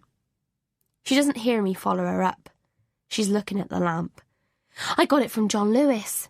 She starts. Her cheeks are red from the alcohol and her eyes look bleary. Call yourself a mother. I want to shout. Look at yourself. I'd never allow myself to get in this state. But instead I say, Sorry, did I scare you? It's okay, she says shakily and grabs the banister for support. I hope you don't mind, I say, pointing to the lamp. I love it so much. I thought I'd put it up here. I'm flattered, she smiles. You girls okay up there? I'm making coffee, calls Tom. Claire just saw our new lamp. I smile. You shouldn't have such good taste, Claire, says Tom. Do you want a coffee? We should be going, she says. I'm relieved. It's been a strain having them here, but things couldn't have gone better. I'll see you Monday, I say, forcing myself to give her a hug. You must come to us next time, says Chris. Come for dinner. We watch them walk down the drive and finally Tom closes the door. Oh, that went well, didn't it? He says, yawning. You seem to get on well with her. I can't think what you've got in common, though. I'll clear up, I say. I don't want Tom to find the keys. Chris is an okay guy. I'll see if he wants to play badminton one evening. I should tell him. I open my mouth to speak and then stop myself. Oh, I can't face his recriminations and the look of disbelief on his face. He'll be disappointed, let down. Just when I thought it was all over, he'll say. But he doesn't realise that it will never be all over for me. I'll load the dishwasher, he says. The keys are still beside my handbag. They're labelled nursery keys. I dropped them into my bag and then cleared the table. Chapter 32. I need to work fast. The woman is already neurotic. It won't take too long to push her over the edge. I make the most of my time with Ben. He loves the camera and I take lots of photos. Her ideas for the house are useless, but I pretend otherwise and wander around Liberty's with her pointing out things that I would never have in my house. Should we get a coffee? I ask. Sounds good. She agrees. I stay silent. I want her to offer. I'll get them, she says. You bought lunch. She throws the tote over her shoulder. Okay to leave everything with you? She asks. I smile. Sure. Oh, I must get some flowers before we go home, I say, pretending to look at a shopping list. She hesitates. It's killing her. She wants to ask about the vase. I can read her like a book. She doesn't know how to bring it up. She's clearly intimidated by me. I smile and wait for her to speak, but she doesn't. A cappuccino for me, I say. She nods and walks to the counter. There is a long queue. I wait until she can't see me and then I buckle Ben up and hook our bags over the stroller. Are you leaving? Asks a guy approaching with his girlfriend. Yes, we are, I say, standing up. I push the stroller to the other side of the room and sit at a table behind a pillar. I watch as Claire looks frantically around for us. Confident that she can't see me, I open the pharmacy bag and look inside. I carefully remove 10 diazepam tablets and slip them into my purse. I smile at Ben and adjust his blanket. Okay, gorgeous? I ask, pulling out my phone. We're by the window. I text and move my chair so I can be seen from the counter. Claire spots us and I wave casually from behind the pillar. She looks about to collapse and I almost pity her, but only almost. Oh, you look really hot, I say when she reaches us. Oh, it's stuffy in here, she says in a trembling voice. We had to move, I lie. The draft there was awful. I didn't think it was good for Ben. Oh, I wondered where you'd both gone. She's struggling to keep her voice even. I wonder how many diazepam she's already taken. Oh, muffins, I say. I didn't know what you liked, so I got blueberry. Chocolate's my favourite, I say, to add a feeling of disapproval to her anxiety. Her face drops. But blueberry is nice too, I add. I wait a while and then suggest she and Chris come for Christmas. I discussed it with Tom. He was surprised at my suggestion. It would be nice to have a child at Christmas, I had begun, and argued that we would only be on our own anyway, and then it would make me happy to have a child around at Christmas. Tom had agreed, but only after he had cross-examined me, checking that I could cope. I'll ask Chris, Claire says. Great, I say, but she doesn't hear me. A friend from school approaches her and I leave them chatting. I make my escape and walk around the food hall for a while. It's a relief to be free from Claire. Chapter 33. Jesus, mumbles Tom. What's wrong with that child? He's been screaming for ages, I say. Where are those earplugs? He flicks on the bedside lamp and I squint at the intrusion. Oh, I've got a lot on tomorrow, he grumbles, rummaging in a drawer. I can't bear listening to Ben's screams. It's all I can do to stop myself from marching to their door and bringing him back here, where he'll be safe and loved. I can't imagine what it's like for them, he mumbles before pulling the duvet over his head. I think about what I'm going to say to Rachel. Will she talk about Nathan? I close my eyes and picture her face. Tom begins to snore and I quietly climb from the bed and go to my office. I open the wardrobe and lift the photo albums from the top shelf. I have to search to find it, but when I do, the feelings of loss envelop me like a black shroud, and I feel like I'm suffocating. Rachel is smiling, her thick hair flying behind her. The sky is a clear blue and Nathan's face is visible under Rachel's cotton caftan. I close my eyes and allow myself to travel back to happier times. He's going to be the most photographed baby in the world, laughed Rachel. I composed the picture through the viewfinder and clicked the shutter. We laid Nathan on the blanket and stretched ourselves out on the warm sand. The sun burnt our faces. I felt happy and complete.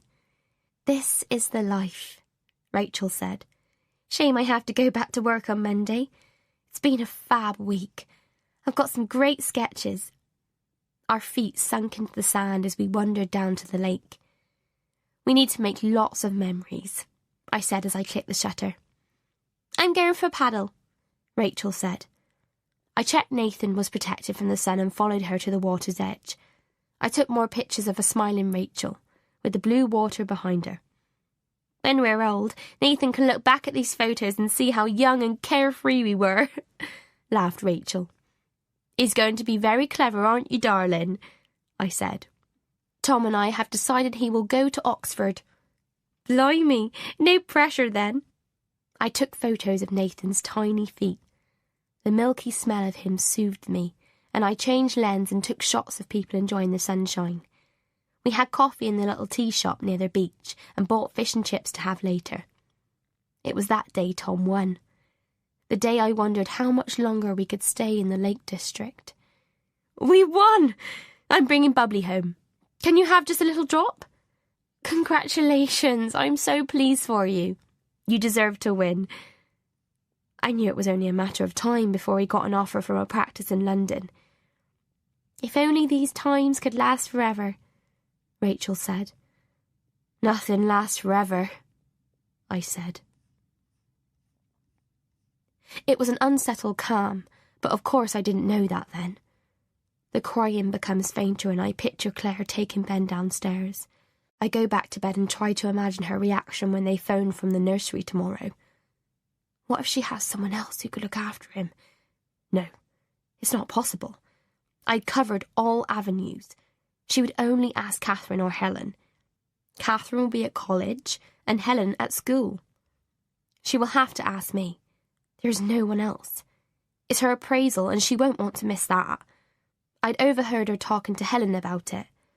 She's anxious about losing her job. She needs the money. She won't miss it. I'm certain of that. Disrupting Claire's life had been easier than I imagined. The nursery had closed at 7. I told Tom I had to go into the studio to sort out a problem with the Chanel shoot. He had a meeting with a client, so it didn't matter to him that dinner would be late. It was dark, but I'd spent some time looking around the nursery with the light from my phone. It's a good nursery. I'd be happy for a child of mine to go there. Not that I would ever need to send my child to a nursery. I'd be at home with my child. All day, every day. It took just a few minutes to block the sink and turn on the taps. I remembered exactly where the toilets were. Hopefully the place would be out of action for a couple of days. A shame for the other parents, but I had to think of Ben.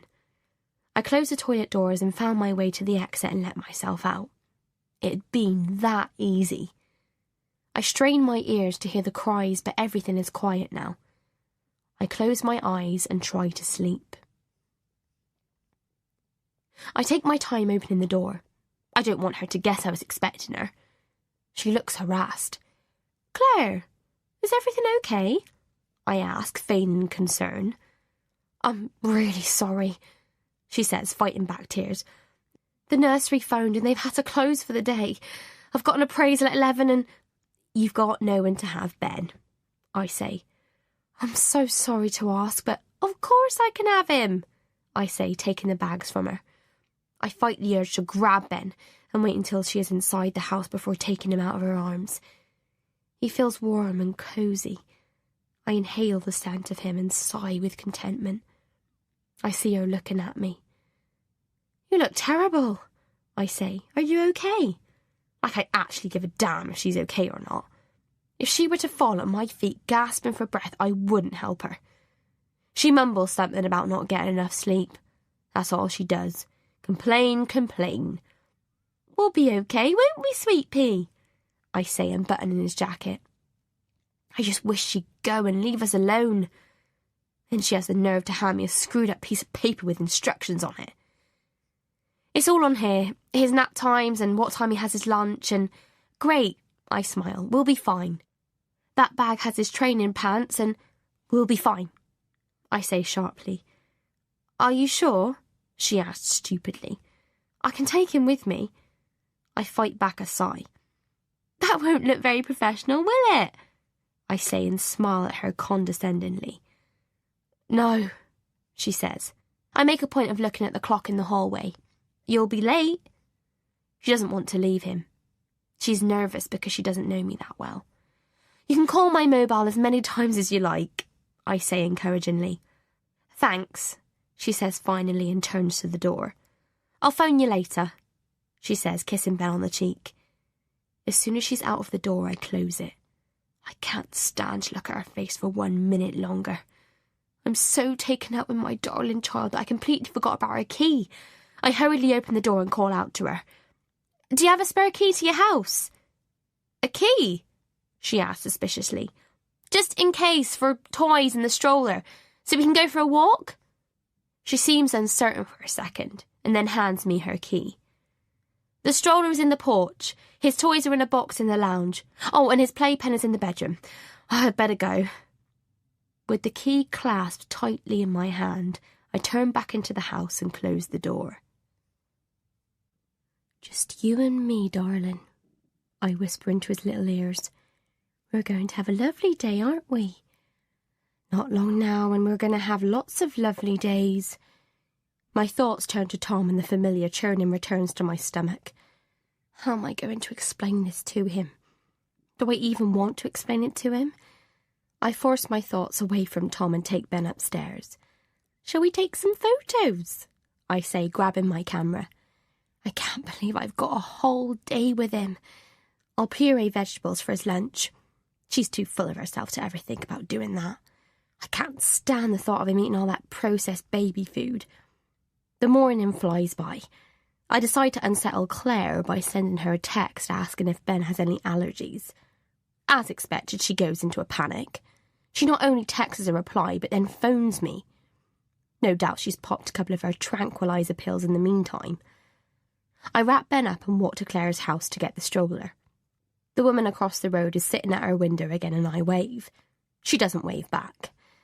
I'm glad I put the vase in a carrier bag. The last thing I need is a witness seeing me taking it in. The living room is a mess. A pillow and blanket are strewn on the couch. A half-eaten bowl of porridge lies on the coffee table alongside a cold cup of tea. Ben's toys are strewn all over the floor. I tut in annoyance and make my way upstairs for Ben's playpen. Not that I'll need it. No child of mine would ever be put inside a cage. I would watch him properly. The diazepam is in the bathroom and I take 5 yellow pills and slip them into my jacket pocket. The bedroom is tidy and I take a photo. Ben plays happily on the bed while I slowly look around and check labels. Come on, sweet pea, I say. Let's go shopping and get a copy of the key cut. I drop the nursery keys onto the floor as we leave and kick them under the couch. I place the vase at the back of the cupboard under the sink and hide it behind some cleaning bottles and dusters. The duvet cover is easy to find. The lamps are out of stock, so I order them to collect the next day. Waterstones is quiet and I have a coffee while Ben cuddles his new rabbit. Do you have the lovely bones? I ask the assistant. I can't remember the author. Yes, we do, she smiles. We're doing well, aren't we? I say to Ben. Let's get you some building blocks and some nice dungarees. He claps his little hands in excitement. I decide to get some rain so that next time we can come out he can toddle around while I have a coffee. The bedside cabinets are in stock and I arrange for them to be delivered tomorrow as well. We stroll around Marks and Spencer, where I buy Ben some new clothes. He's adorable, says the assistant. How old is he? Just over 2. What's his name? She asks, pinching his cheek. Nathan. His name is Nathan, I say. Hello, Nathan. Oh, you must be so proud. She smiles. We are, I say, smiling back. And Tom would be, if only he understood. The day goes much too quickly and I find myself hoping that Claire gets held up at the school. When Chris phones, I feel my hopes rise. I can't get hold of Claire. Everything's okay with Ben, isn't it? He's fine. He's having a nap. Oh, I should wake him, actually. I got carried away with work. The truth was I'd got carried away with printing the photos of Ben. I hadn't done any work. I'm sorry to have bothered you. Don't be silly. I'd be phoning every 2 minutes if I'd left my child with someone. Oh, we're not like that, he says. Has Claire been in touch? Yes, earlier today. Great. Well, I'd better get back to work. Thanks for having Ben at such short notice. I check the time and slowly remove the new dungarees. I'm ready for when she arrives. She's taken aback by the perfume I'm wearing and recognises it as grapefruit right away. I want to take everything from her, bit by bit, until she knows what it feels like to have her life stolen from her. How it feels to hang on to reality by a thread. Then she checks Ben's forehead. I fight back a comment and wait for her to see the photos, just the ones I want her to see. The best ones are upstairs. She's pleased with them. Excitement and pleasure are written all over her simple face. She tells me the appraisal went well, and then hesitates before revealing she has been offered more hours. This is my chance, and I grab it with both hands. You know, well, I don't mind having him if you didn't want to pay out to the nursery. Oh, it would be a shame if all the extra money you earn goes to pay the nursery fees. I'm home and he's no trouble. I try to sound nonchalant and shuffle the photos.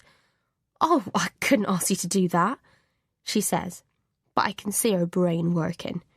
She's thinking about it. It's really not a problem to me, I say. Have a chat with Chris about it. She nods. Chris will say yes if he thinks he can save a few pennies. It's all I can do to hide my excitement. Chapter 34. So we'd love you to have Ben if the offer still stands. Oh, it would be a pleasure to have him, I say, giving Ben a loving look. We'll pay you, of course, she says earnestly. I'd be insulted if you paid me.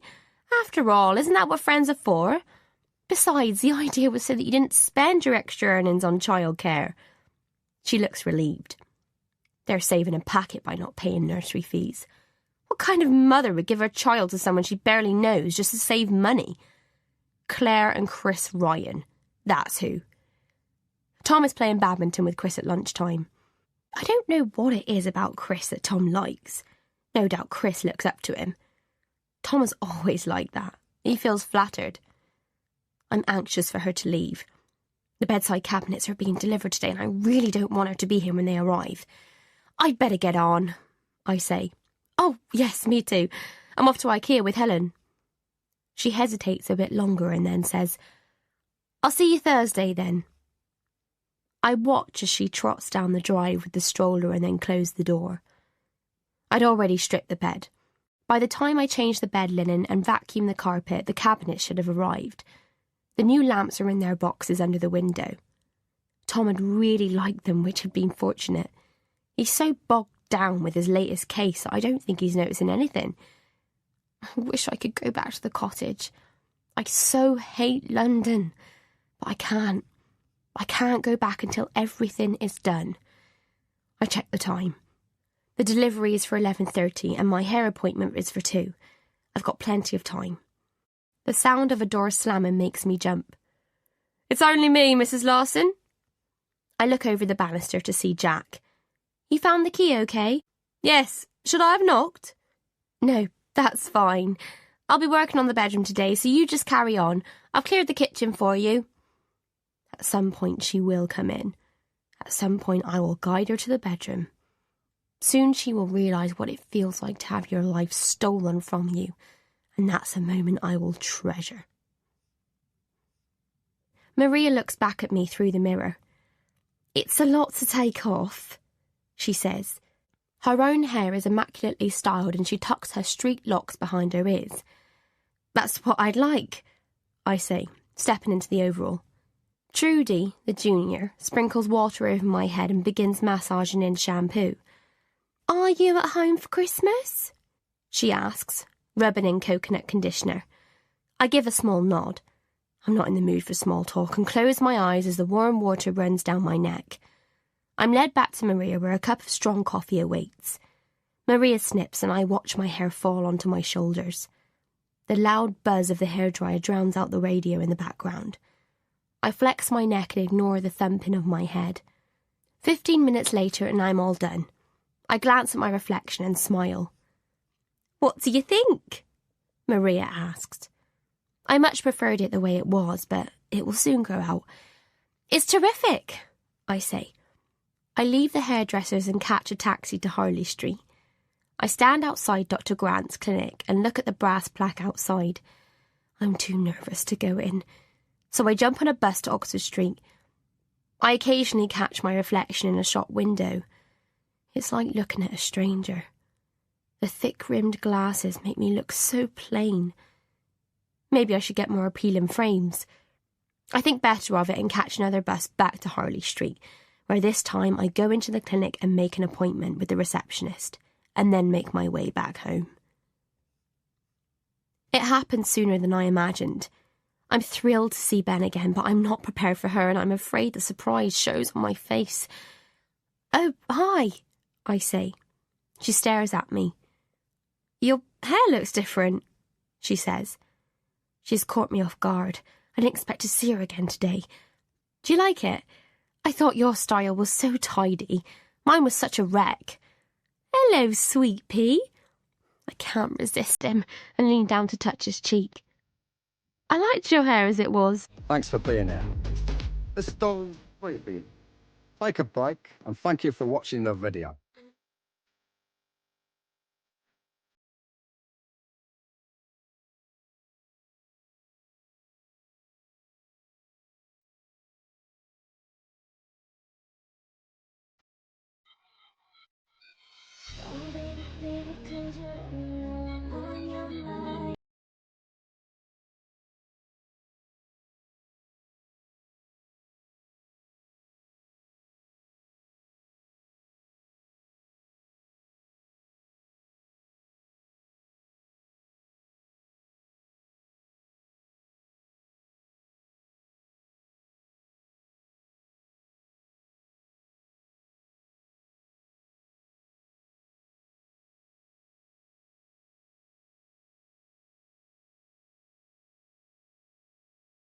She says.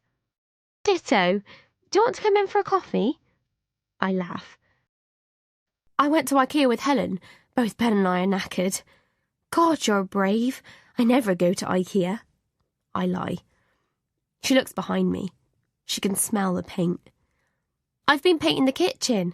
Oh, I know we looked at that great wallpaper, but anyway, come and have a look and tell me what you think." She takes Ben out of the stroller and follows me to the kitchen. She's surprised to see the painter. Her eyes widen when she sees the colour. "Sorry, did you think I was doing it?" "I'm giving out the orders." "This is Jack. If you ever need a painter, I can recommend him. He's the best." "Are you sure you don't want a coffee? I'm just about to make one." "I'm fine, really." "You've gone for the same colour as—" "Yes.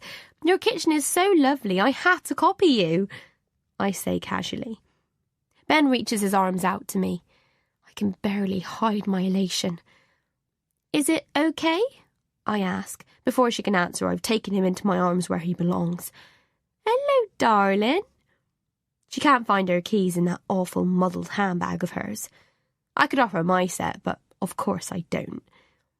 "Everything okay?" I ask, while not caring if it was or wasn't. "This damn handbag. I can never find anything in it. I can't find my keys now."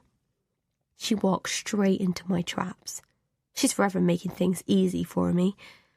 "Oh, I'm sure they're there. But you know, if you ever do get shut out, you can always come in here. There's a spare key under the old paint tin in the garden. That's how Jack gets in if I'm not around." I'm not sure if she's heard me, as she makes no comment. She asks to use the loo. I try to remember if I'd left the bedroom door ajar. Oh, I do hope so. She goes upstairs and I take Ben into the lounge. I don't want Jack to see me with him. I can't help wondering why Claire has come. Was she going to ask for the vase? I hear her footsteps on the stairs and I step into the hall with Ben. Her face is ashen. She's trying to hide it, but she's clearly shaken. Her hand grips the banister. I know she has seen the bedroom. I tried to hide my smugness, but I'm sure it shows. Chapter 35. Oh, I preferred your hair the way it was, Tom says, pulling off his shirt. It was unmanageable. He shrugs. In fact, I preferred how you had it a few years back and... Tom, I say sharply. Okay, I'm just saying. He finishes lamely. I pull a brush through my hair and say cheerily, I'm enjoying having Ben. He stops fiddling with his tie and looks at me. You're not finding it a strain? I don't mind you doing it, but if it becomes too much... I sigh. No, I'm not finding it too much at all. In fact, his phone beeps and he looks down at it. Oh, Christ, I'd better phone James. It's Saturday, I groan. We're expected at Claire's in 10 minutes. Oh, it won't take long. It'll take you another 15 minutes to do your makeup and whatnot. He wraps his arms around me and buries his head in my breasts. Oh, I wish we didn't have to go, he mumbles. I'd much rather stay here with you. She's gone to a lot of trouble, I say, stroking his head. I really should get my dress on. Okay, I'll see you downstairs. Wear your contacts tonight. You look far better with them. I don't want sore eyes. I lie. He nods absently. His mind is on the call he's about to make. Thanks for inviting us, says Tom, handing Claire the bunch of flowers I bought from the garage. She has the photos I took of Ben on display and a pain shoots through my heart. I turn away and smile at Claire's friend, Helen. Hello, I say. I think we met in Mark's. Good memory, says Helen. I've been admiring your photos of Ben. I'm forced to look back at the photos. I keep a smile pasted on my face. If you'll excuse me, says Claire. She looks harassed and anxious.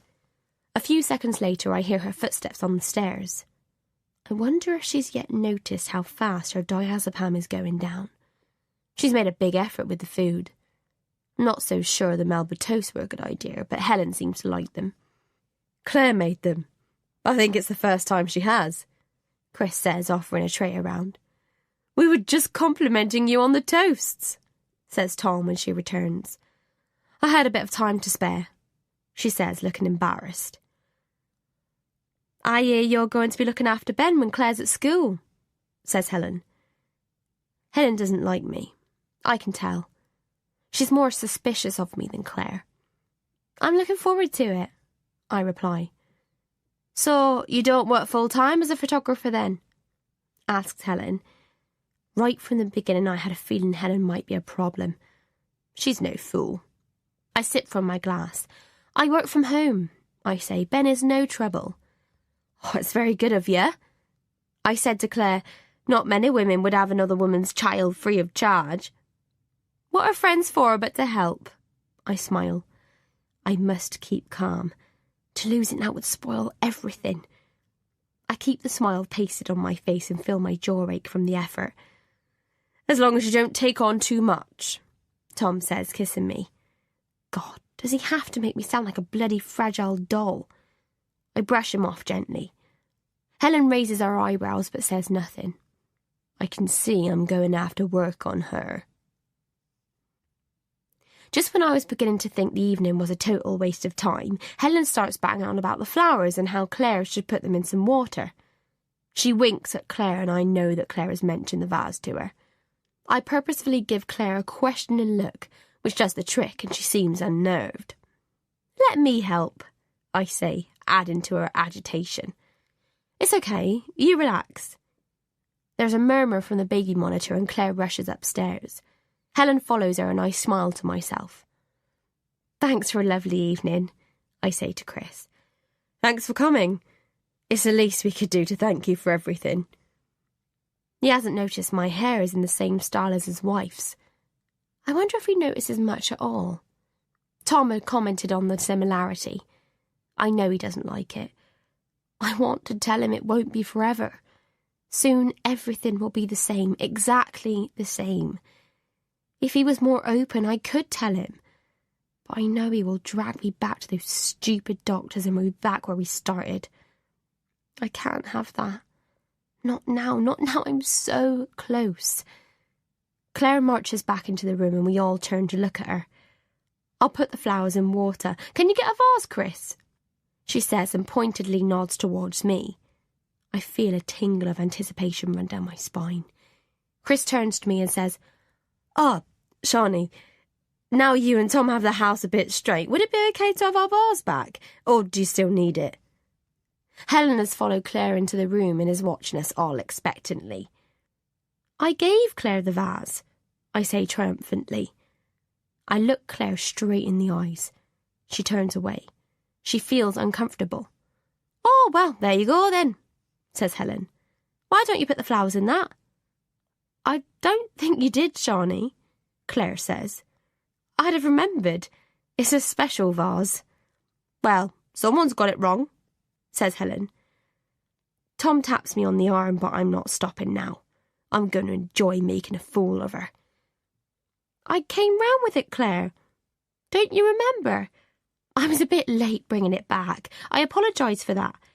You were having trouble with your washing machine?" She struggles to remember. Her face shows recognition, but of course she doesn't recall having the vase. I decide to kick her while she's down. "The postman knocked, but you didn't hear him." I smile at Chris. "I remember you brought a package," she says reluctantly. "I gave you the vase and you put it under the sink." "Well, let's get it then," says Helen as she marches to the kitchen. I could have kissed her. We all watch as Claire argues with Chris. "I wouldn't have put it in the cupboard under the sink," she hisses. "Perhaps you were in a rush," he says. "You don't believe me?" I want to ask her how it feels not to be believed. Helen rummages in the cupboard while Claire stands over her sipping a glass of wine. She's nervous, edgy even. She's starting to wonder if she did forget. "I wouldn't bother, Helen, it isn't..." She begins as Helen pulls out the vase. "Is this it?" she asks, her cheeks red. "But..." Claire begins. Helen retreats to the garden for a smoke. I keep silent. I'm enjoying Claire's discomfort. Tom joins Helen and I continue to look at Claire. She seems to shiver under my stare and turns to look at Helen and Tom from the kitchen window. "I didn't know Tom smoked," she says finally. "I think I'll join the smokers. I could do with some air," says Chris. God forbid he should have to face a confrontation. I sip my wine and say, "Tom and I had a bit of an upset some years back. We almost broke up, in fact. We found different ways to cope. Tom took up smoking and I gave myself the luxury of a breakdown. I'm not sure why I'm telling her this. The last thing I want is to make things easier for her. I want to stay the vulnerable one. I need her to like me for a bit longer." "Oh, I'm so sorry," she says. I shrug. It's past. I look at the vase, that hideous, awful vase. "I'm sorry about the vase. I don't know why you don't remember." "I get anxious," she says. I lost a child, and ever since..." Tears fill her eyes. My heart hardens, but I manage to say, "I'm sorry, Claire. When did that happen?" She doesn't answer, but instead kicks me in the stomach by saying, "Anyway, I have Ben now." "Yes, you do," I say, and this time I'm unable to hide my feelings. I make an effort to put it right by draping a comforting arm around her shoulders, but it's so forced I feel sure she can tell. Thankfully, the others are at the door. "They're coming back. Why don't you go upstairs and freshen up? I'll make coffee," I say, removing my arm. "Everything okay?" Tom whispers. "Yes, I think Claire is tired. We should go after coffee." "Sure," he smiles. I pick up the lovely bones and then put it down again. Tom taps on his Apple Mac. "How did you find tonight?" I ask. "Yeah, okay. Chris is all right. She's a bit intense for me. I don't know why you like her." I slide down under the covers. I twiddle my toes and say, "Are you happy with the kitchen?" "Sure." "Do you think she's a good mother?" "Who?" "Claire," I snap. He groans. "I don't know, Shawnee." I fight back a sigh. I really thought I could talk to him. Maybe tell him how I've been feeling. Open everything up with him, but I can see that I'm not going to be able to do that. "I wish you'd stop smoking," I say. "I'll try again," he says, but I know he isn't really listening to me. "I'm going to sleep," I say, turning over. "I'll only be 10 minutes," he says, kissing me on the cheek. 20 minutes later, I can still hear the tapping of his keyboard. I think of my time with Ben next week and drift into sleep. Chapter 36. I look up at the office building. I'd been here before, many times. I stood outside looking up at the windows knowing that he worked here. I'd watched him leave the building often. Sometimes he was alone and sometimes he was with work colleagues. I probably hate him more than I hate her. How can he stand by and watch it happen? What's wrong with him? She's an evil woman and an even more evil mother. I'm almost glad she lost her baby to a cot death. She thinks I don't know about that. There's nothing I don't know about Claire Ryan. I probably know her better than she knows herself. I can't let the same thing happen to Ben. I can't and I won't. I confidently stroll into the foyer and make my way to the reception desk. The receptionist smiles warmly at me. "I'd like to see Chris Ryan," I say. She clicks her mouse and studies the computer screen. I don't have an appointment, though," I say with an apologetic shrug. "Oh," she says, lifting her eyes. "I'm his neighbour, Sharni. I just wanted to ask him a quick question." She seems to size me up and then says, "Yes, he's free. He's having lunch. He has a meeting in 10 minutes, though. Go in." I open the door and am hit by a scrunched up ball of paper. "Oh," I say, "was that a reject?" He's surprised to see me. He's wondering how I know where he works. I cover myself by checking with Tom first. "I hope it's okay for me to call in. The girl at reception said it was your lunch break," I say coyly. "How did you know where I worked?" he asked. "Tom mentioned it." "Oh, right." He's handsome if you like that kind of man. The boyish, helpless-looking type. He's the kind of man Claire would go for. His brown hair is cut in the newest style. It makes him look innocent. His heavy-lidded eyes look curiously at me. He's weak. He doesn't think things through. Everything is superficial for him. I show him a copy of the Vogue that features the Chanel shoot. He's impressed, as I knew he would be. Success appeals to him. "Claire will be pleased to see a copy," he says. "She said it was your anniversary in a few weeks. 7 years together." I lie. He won't question it, and if he does, she'll say she thought he'd told me. And then she'll doubt herself, find herself wondering if she told me after all. "Yeah, a whole 7 years," he smiles. "I would have got less for murder."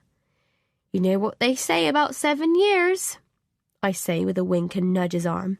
I then mention the photographs. I'm confident and bold. I make it all sound perfectly innocent and he believes me. "That sounds great. Thanks, Sharni." "Give me a text tomorrow when I've got my diary in front of me and we'll fix a time," I say, handing him my card. I could fix a date now, but I want him to have my contact number in his phone. It was that easy. Helen was going to be a bit harder. I'll work on her next. Most importantly, though, I need to change Ben's doctor's appointment, as there is no way she is going to take him for his vaccinations. God knows, she'll most likely mess that up too, just like she messes everything else up. My time with Ben is one of the happiest of my life, and they are for him too. I finally got him off that stupid blanket, and he now loves his cuddly rabbit. I knew he would. He's getting decent food inside him instead of that ghastly processed rubbish, and now he has a mummy who loves him with every part of her being, just as a mummy should. All I have to do now is get rid of this imposter, who calls herself Mummy, and everyone can be happy again.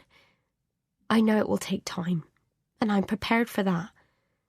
I'm scared to attend my appointment with Dr. Grant.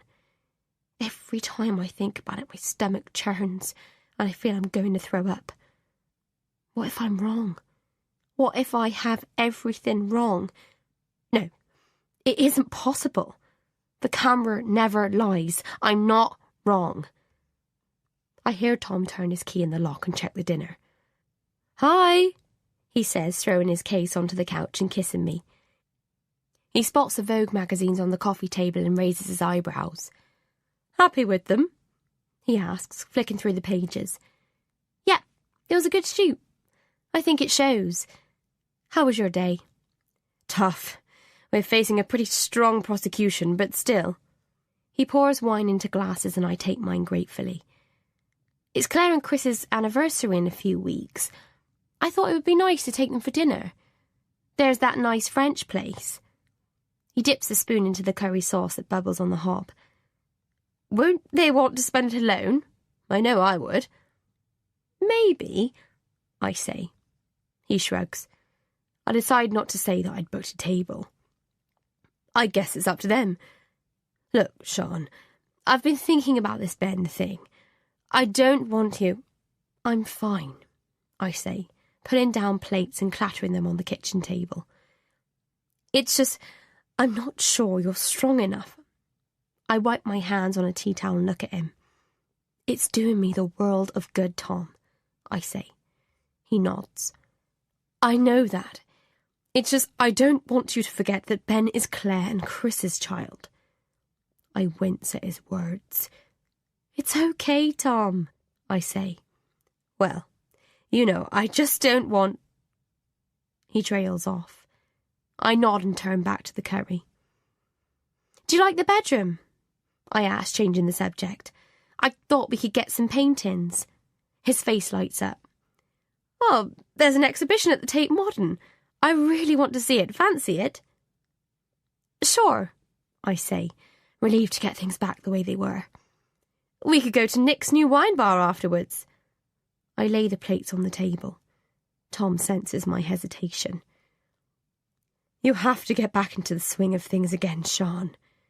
Just being friends with a neighbour isn't enough. I can't keep seeing Nick and Rachel and all the old guys on my own." "I know. It sounds good. It'll be nice to see Rachel. Just Nick and Rachel though, Tom, okay?" He smiles. "Great. Let's have dinner." I tried to picture Rachel's face the last time I had seen her. Her look of sympathy and bewilderment was too much to bear. I block out the memory and pour more wine into my glass. It will be okay. Everything will be okay soon. Chapter 37. "Rachel, hi, it's Sharni." I can't believe how my breathing has quickened. Her voice sends memories flooding through my brain and I have to grasp a chair for support. "Sharn?" There's disbelief in her voice. "Yeah, it's me. I've been leaving messages on your voicemail." She isn't accusing. She's simply stating a fact. "Yes, I know, I'm sorry. I don't feel ready yet, Rachel." There's silence, and I have no idea how to break it. I'm very close to hanging up when Rachel says, "I've missed you." I fight back the tears. "I'm not the same." "That doesn't matter." I wipe the tears from my cheek. "Tom and I thought we'd pop into the wine bar one night." "That would be wonderful," she says excitedly. "Great. I'll text you when. Tom's at badminton at the Mo, so I can't ask him. Anyway, I'd better run. Millions to do." I hang up before she has time to say goodbye. The tears flow and I allow them free rein. I've held them back for too long. "Let it all out," Rachel had once said. "Let it out, Sharn. You'll be all the better for it," said Rachel. "It can't be true," I said. "Tell me I'm dreaming." Her face had been kind, sympathetic as always. I wanted to hear her say that we'd go walking along the beach when I was better. She could sketch while I took photographs. But she didn't. I wish it was a dream, Shan, I really do, she sobbed. I looked down. Her hand was clasped in mine. Hers was pink and warm, mine blue from where the catheter bruised me. I can't remember properly. You will. The doctor said you're in shock. I looked beyond her to my mother. She looked tired, washed out. Her eyes met mine and I knew it was true. Nathan had gone. Why couldn't I remember? No, I said. Darling, said Mum. She'd lost a lot of weight. I hadn't noticed it before. I'd been so preoccupied with my precious baby that I hadn't even noticed my mother deteriorating in front of my eyes. And now all that was precious had gone. No, I screamed. Mum wavered in front of me and Rachel's hand tightened on mine. Tom stood on the other side of the bed. His grief-stricken face leaned over me. It's okay, Sean. It's okay. But it wasn't okay at all. It would never be okay again. I looked around the kitchen. The fresh paint is irritating my throat. I wonder what Claire is doing. She'll be wondering what I'm doing. I note that she hasn't invited me round while the men play badminton. I check the time and grab my coat. I check upstairs to make sure everything I want her to see is easily accessible. She may not come in, but if she does, then I want her to be unsettled. My tears have dried, and I force my lips into a smile before leaving the house. I arrive home to find her in the back garden. She looks sheepish and makes some excuse about looking for a broom. I pretend to believe her and invite her in for coffee. She's flushed and nervous and backs away, claiming she's meeting Helen. I smile and go back into the house. Everything was going according to plan. I decide to make a nut roast for dinner. Tom's into a healthy eating regime. Smells good, he says, coming in from the garden.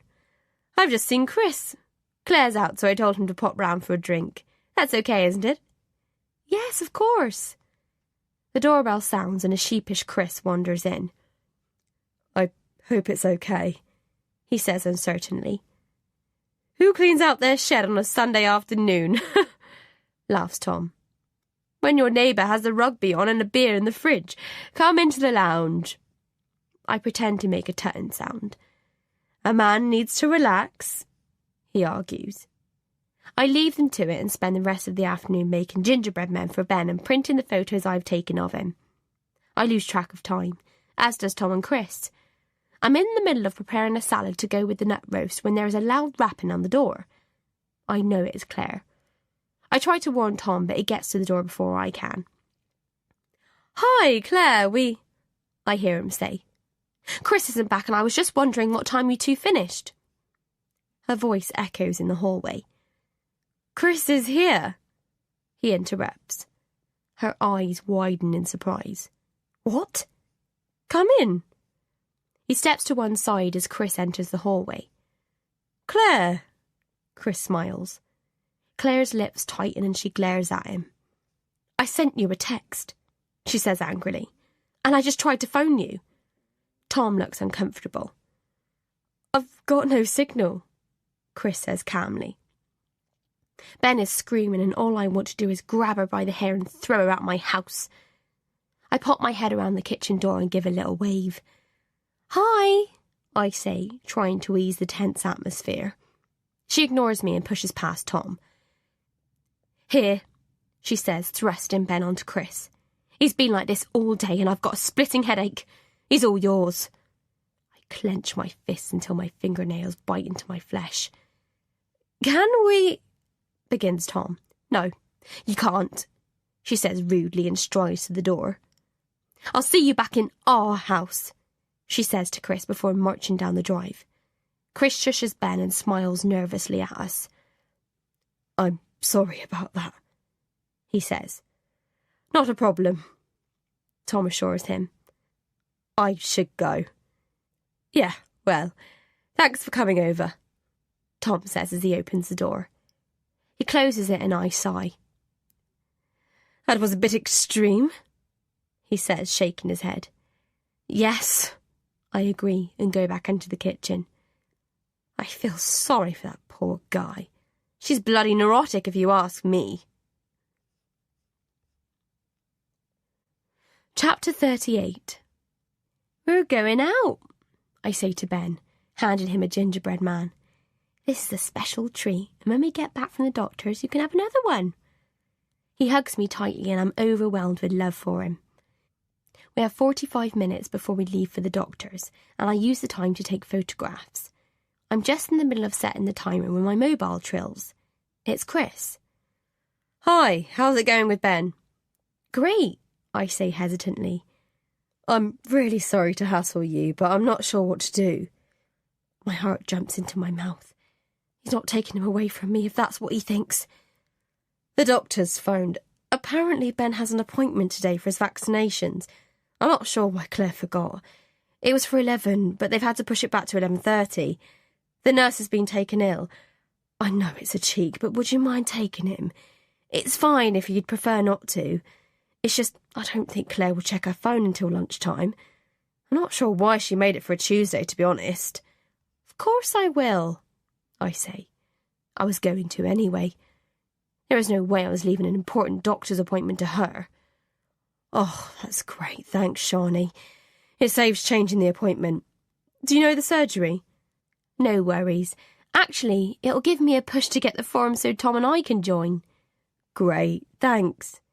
He hangs up, relieved that he's passed the responsibility on to someone else. Hello, I've brought Ben for his vaccinations. Mrs. Ryan couldn't make it? The receptionist gives us a warm, welcoming smile. Oh, yes, we have left a message for her. Are you Shawnee? I nod. Mr. Ryan said you would be bringing Ben. It's the least I could do. I was surprised, though, that Claire had made the appointment for a Tuesday, as that's the day she works. She studies her computer screen. Well, Mrs. Ryan changed the appointment herself. I sigh tiredly. She did? Oh, dear. I think she's overworking. She gets very confused about dates these days. The receptionist smiles kindly. She'll never repeat this to Claire. It's more than her job is worth. But I've planted the seed and that's all that matters. Claire is a bad mother, and I want the whole world to know. At least he is here, she smiles. Is there anything I should know? I'll be having him all day, you see, I say. I'm sure the nurse would be happy to advise you. I'll ask a few other questions while I'm with her.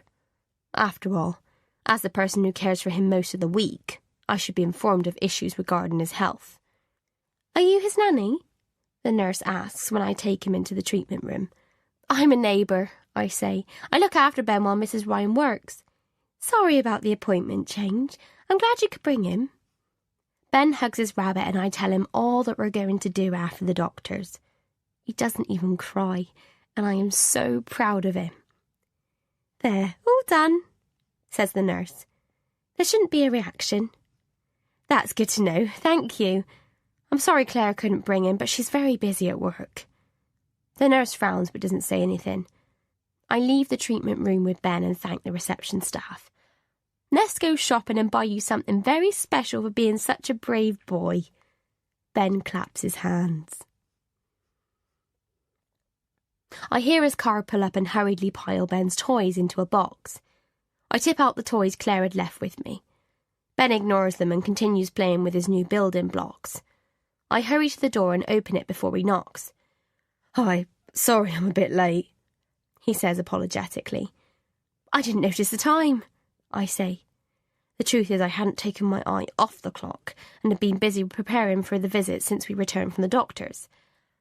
I have to be back at 4, he says. He's been drinking. I can smell it on his breath. Tom would never drink during work hours, not even at lunchtime, and most certainly not if he was driving.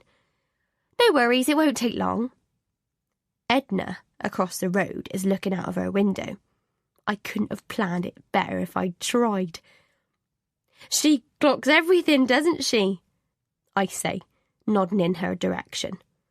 He raises his eyebrows. A worry frown creases his forehead. He's anxious the old girl might tell Claire that he came here. It doesn't look good. Claire and Tom are at work, and here I am, letting Claire's husband into the house.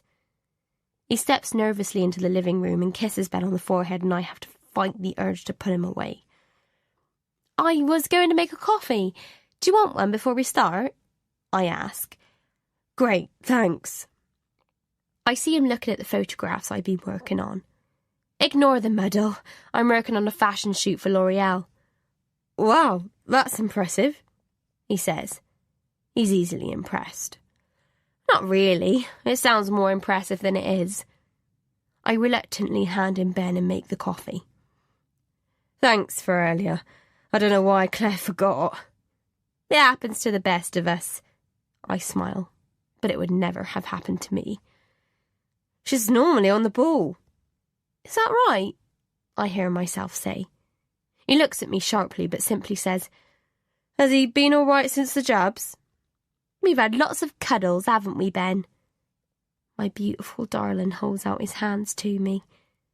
You're certainly a hit, says Chris. You hang on to him. I'll get the camera. I want to get this over with. I've no intention of taking portraits of my beautiful boy for them. Naked photos are best, I say, setting up the backdrop. I ignore his surprised look. Naked? He repeats. Just your shirt off, I say, taking Ben from him. I'm not interested in your puny little body, I want to snap. I remove Ben's top to encourage him. He looks at the window. He's worried about Edna. Right, he says, pulling off his shirt. Claire will love these. I don't respond. If he thinks I'm giving her a cosy family photo, he's mistaken. There's only one photo I want her to see. I've found a great restaurant, I say. It's French in the West End. He nods. He has no idea why I'm telling him this. I've booked a table for your anniversary. Tom and I would like to take you out. I thought 8 would be a good time. I'll surprise Claire with the photos. He's struggling not to look surprised. Right, he says finally. That's great. I'll tell her. We'll need to get a sitter. I position him and begin to take photos. I focus on his torso and tell him how to stand. He'd make a good model. I'll do a few of you first to get the light right. I don't want to be fiddling around when I take Ben's photos, or he'll get agitated. He's uncomfortable but does it anyway. I do them as quickly as I can. I don't want him in the house any longer than necessary. Thanks for that, he says. He kisses Ben on the forehead and turns to the door. Thanks for taking those, and for taking Ben to the doctor's. My pleasure. I smile. My jaw aches from so much forced smiling. Finally he's gone. I can breathe a sigh of relief. Claire barely talks when she collects Ben. She's slightly early, so we're not quite ready. I hand over his comfort blanket and the carrier bag of our usual stuff and smile. He's been very good, I say, especially at the doctor's. Good, she says, forcing a smile. I can tell I'm getting to her. Have a nice evening, I say before closing the door. That evening we hear them arguing again. Chapter 39. I love this, Tom says. This would be perfect in the bedroom. Shall we get a print? I look at the painting. I don't really understand it. I've never understood modern art. It's nice, I say. Are you okay? He says, turning to me. I smile. I can't say that all I really want is to be with Nathan. He'll think that I've gone off track and demand I go for more counselling. He'll also stop Claire bringing him to me. I'm thinking about our meeting with Rachel and Nick later. It'll be fine, he says, draping his arm round my shoulder. Let's get the print. OK. I wander around the gift shop, idly leafing through books while Tom examines the print. I see my reflection in the window and wonder how Rachel will view me. It will be a shock to see me, I imagine. I'm wearing a black dress from All Saints and a white cashmere cardigan, but I still didn't look like the old me. I'm much thinner in the face than when she last saw me. I plump up my hair with my hands. God, I so wish we didn't have to go to the wine bar. Ready? Says Tom. The wine bar is heaving, just as I expected it would be. I hadn't expected there to be so many people. It's been almost 3 years since I've been somewhere like this. I spot Rachel. She can't hide the shock from her face, and it takes her a while to recover, but she's managed to do so by the time we reach them. Hey, says Nick, hugging me. God, it's amazing to see you, Rachel says. I hug her and smell her Rive Gauche perfume. It's comforting and evokes wonderful memories. I'll bring over a bottle, says Nick. I've kept the table in the corner for us.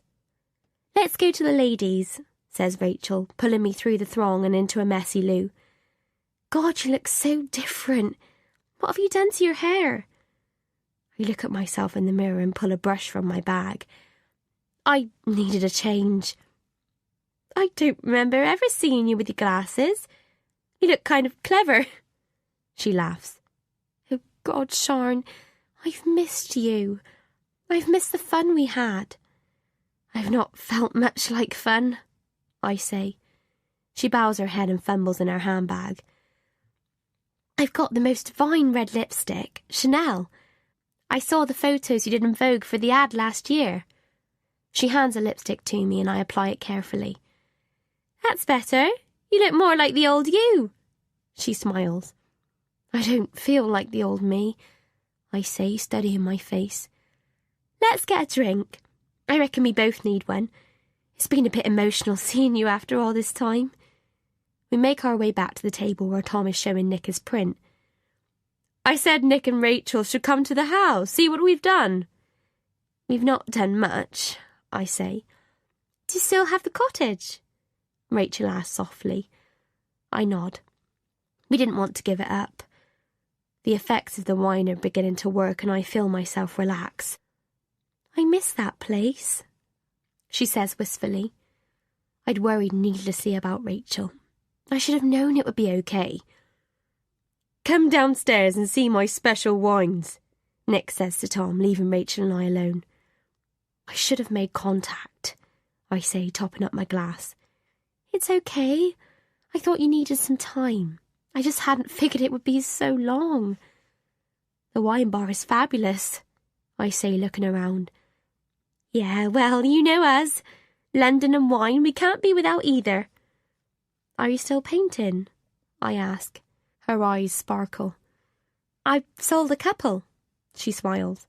That's wonderful. We look at each other. I miss the cottage too, I say. Why don't you go back?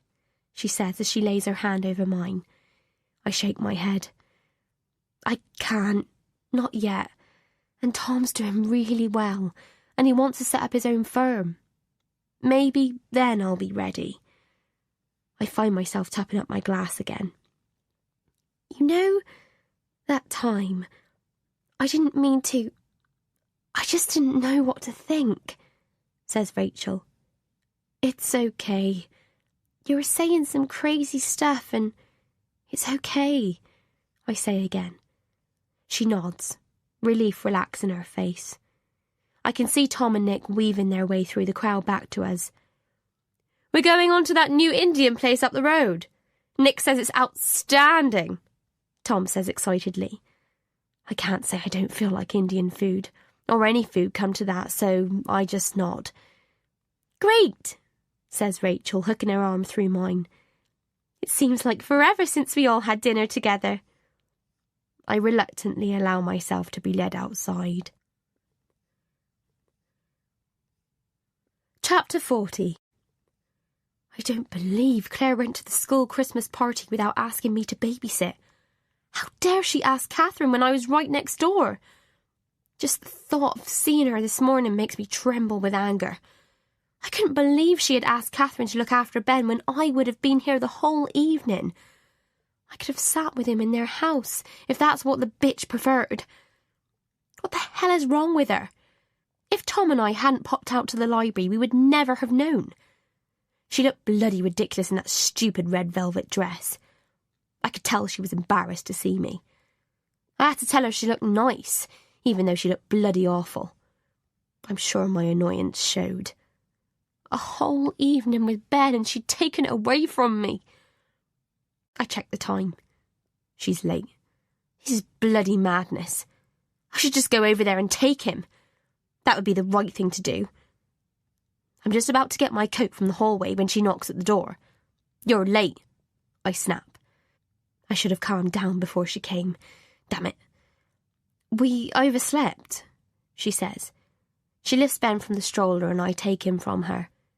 Shawnee, about the anniversary dinner you've arranged, she begins. Is the restaurant okay? I say, attempting my friendly voice, my I like you voice. It's just, I really wanted to spend that evening with Chris, just the two of us. Oh, of course, I should have realised. I'll cancel it. She's so nervous, her lips are quivering. It was nice of you to, she says, but trails off. Not a problem. Maybe we could all do something on the Saturday. I obviously misunderstood, Chris. I thought it was all okay. Misunderstood? She asks, raising her eyebrows. I've got her again. When I saw Chris at his office the other day, we were joking about the 7-year itch and all that, so maybe I just misunderstood what he said. I thought he was keen, but I must have got that wrong. She tries not to show her distress, but I've thrown her. Serves you right, you evil little bitch. I don't give her a chance to come back and quickly add, he said he would tell you. He did tell me, she says stiffly. I shrug. Not that I ever want to go out with her. It'll never happen, but winding her up is good. I'll check with Chris, she says. Well, not to worry. Did you have a nice time on Saturday? I ask, trying to hide the bitterness in my voice. Ben clutches her necklace and I pull him back sharply so that the chain breaks. Oh no, I say. Leave it with us and we'll get it repaired. It's okay, she says. It's the least I can do, I say, taking it out of her hand. I know a jeweller who can do it. We'll see you later then, I say dismissively. She doesn't seem to hear what I'm saying. She's probably wondering when the hell I was in her husband's office and what the hell I was doing there. I close the door before she has reached her car. I look at the necklace and feel a cold chill run down my spine. Ben reaches out for it. Not this one, darling. This one is no good. I put the comfort blanket away and then pull out his box of toys. He whoops with delight at the sight of them. Why don't you make some bunny rabbits while I check my emails and then we can go out? I sit him at the table with his crayons and paper. I quickly scroll through my messages, checking there is nothing urgent, and then send an attachment with the L'Oreal prints for Michael, the fashion editor, to check over. An email from Helen catches my eye as I scan my inbox. I click into it. It is from Claire's friend. Hi, Shawnee. I've got a terrible nerve, I know, but the photographer we hired for the school Christmas photos has let us down at the last minute. Would you be able to help us out? Or do you know anyone who could? We'd be so grateful. You can get me on my mobile. Love, Helen. Her mobile number is at the bottom of the email. I grab my phone and call her. She answers right away. Hi, Helen, it's Shawnee. I just got your email. Oh, thanks for phoning. I hope you don't think I've got a cheek. I'd love to help. I can take the photos for you. Oh, wow. I didn't really expect you to do it. I thought you might be able to recommend someone. I'd love to do it. I can do it at cost price too. I know someone that can print the photos with frames at a discount. I would love to support the school in any way I can. Wow, that's brilliant. Thanks so much. No worries. When can I come? We had everything arranged for tomorrow. Is that okay? I realise it's very short notice. Not a problem. I'll be there, I say and hang up. We're going to have a really lovely day today, I say, lifting Ben into my arms and kissing him. Chapter 41. I feel like I'm walking on air as we leave Dr. Grant's office. I've done it. There's no going back now. Oh, you were such a good boy, I tell Ben. A really good boy. I push the stroller into John Lewis and take the lift to the toy department. I nearly cancelled the appointment. What if I'd made a mistake? How would I explain it to Tom? No, I can't tell Tom, not yet. My stomach churns when I think that I could be wrong. Let's go, I say to Ben, feeling like I've been reborn. The shadow that has weighed over me for so long has lifted. Everything around me seems clearer and brighter. I've done the right thing. It will be proved that I've done the right thing. Ben points to Santa's grotto and I smile. We sit and wait by the Christmas tree with its glittering baubles and prettily wrapped packages. Ben's eyes are fixed on Santa's grotto, his little face alert and curious. We wait for 20 minutes, but when the time comes, the look of wonderment on Ben's face makes it all worthwhile. "And what's your name?" Santa asks. "Nathan," I reply. "Mama," he says, grasping my hand uncertainly. "Say hello to Santa, darling. You'll get a present." I pull my Nikon from my bag and take a photo. I need to make lots of memories. After collecting the necklace from the jeweller, I take Ben to Winter Wonderland. The smell of roasting chestnuts greets us and I decide to look around the Christmas market when we have finished. I pull my phone from my bag and switch it off. "Just you and me," I tell Ben. It's getting colder and I put his mittens on. I know he'll pull them off, but it's a fun battle. He giggles at the sight of another Santa and points until I agree to take him again. We play on the swings and then watch the Gruffalo on a large screen. He clutches his rabbit close to him the whole time. We mingle with other parents and their children, all celebrating Christmas like we are. Ben naps in the stroller as I wander around the market, and by the time we finish, it's almost 5. I picture Claire's panic-stricken face when she finds she can't get hold of us. She'll be home by now and frantically knocking on my door. Or has she gone into the house? Will she phone Chris in her panic? Has she accused him of having an affair with me yet? Oh, she must be wondering what I was doing at his office. It'll be driving her insane. I hope she knows what it feels like to be isolated, to feel totally helpless and to have no one supporting you. I hope she's experiencing that horrible feeling of being alone right now. "Let's get a drink," I say as I open the door to the cafe. I take the stroller from the bus driver and thank him. Once I have settled Ben, I take my phone from my bag and turn it on. It bleeps immediately. There are 5 missed calls and 3 text messages from Claire. "Running late. School concert rehearsal going overtime. I hope all is okay." I tap in her number. She answers on the first ring. "Hi, Claire, it's me. I've had no signal. I had to pop into the office. They had a crisis and I had to help out. We were in the basement. Ben's great. He's had lots of attention and loads of new toys. Oh, and I got your necklace repaired. I'm really sorry we're late. I've given Ben his tea and..." I can hear her breathing heavily at the other end of the phone. "When will you be back?" She interrupts. As if she has got any right to make demands. I almost tell her so, but I bite my tongue. "In 20 minutes, but traffic is really bad." I lie. I'm literally just around the corner. "Okay," she says meekly. "See you soon," I say cheerily. I click off my phone and walk slowly home. Claire opens the door. She looks terrible. Her hair is a mess and her face is blotchy. She's clearly been crying. I try to feel sympathy for her. "Sorry we're late," I say. "The traffic was crazy. He's great though, and here's your necklace." She takes the necklace and mumbles a thank you.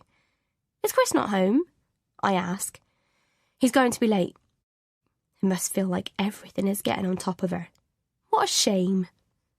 "You look knackered," I say. "It's been a long day." "I'll leave you to it then. Bye-bye, sweet pea." I lean forward to kiss Ben, but she pulls him away. He struggles to get to me, but she holds him back. I hate her in that moment more than I've ever hated anyone. "Mama," he says, reaching out to me. She wants to kill me. I can see it in her eyes. "Oh, bless him," I say before turning and walking down the driveway. "Oh, bless him," said Rachel. "He smiled when his daddy knocked down all the pins." I laughed. "Here's to the top legal brain in the country," toasted Nick. "Oh, sod off," laughed Tom.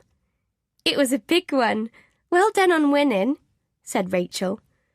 "You'll be off to London next and won't want to know us," smiled Nick.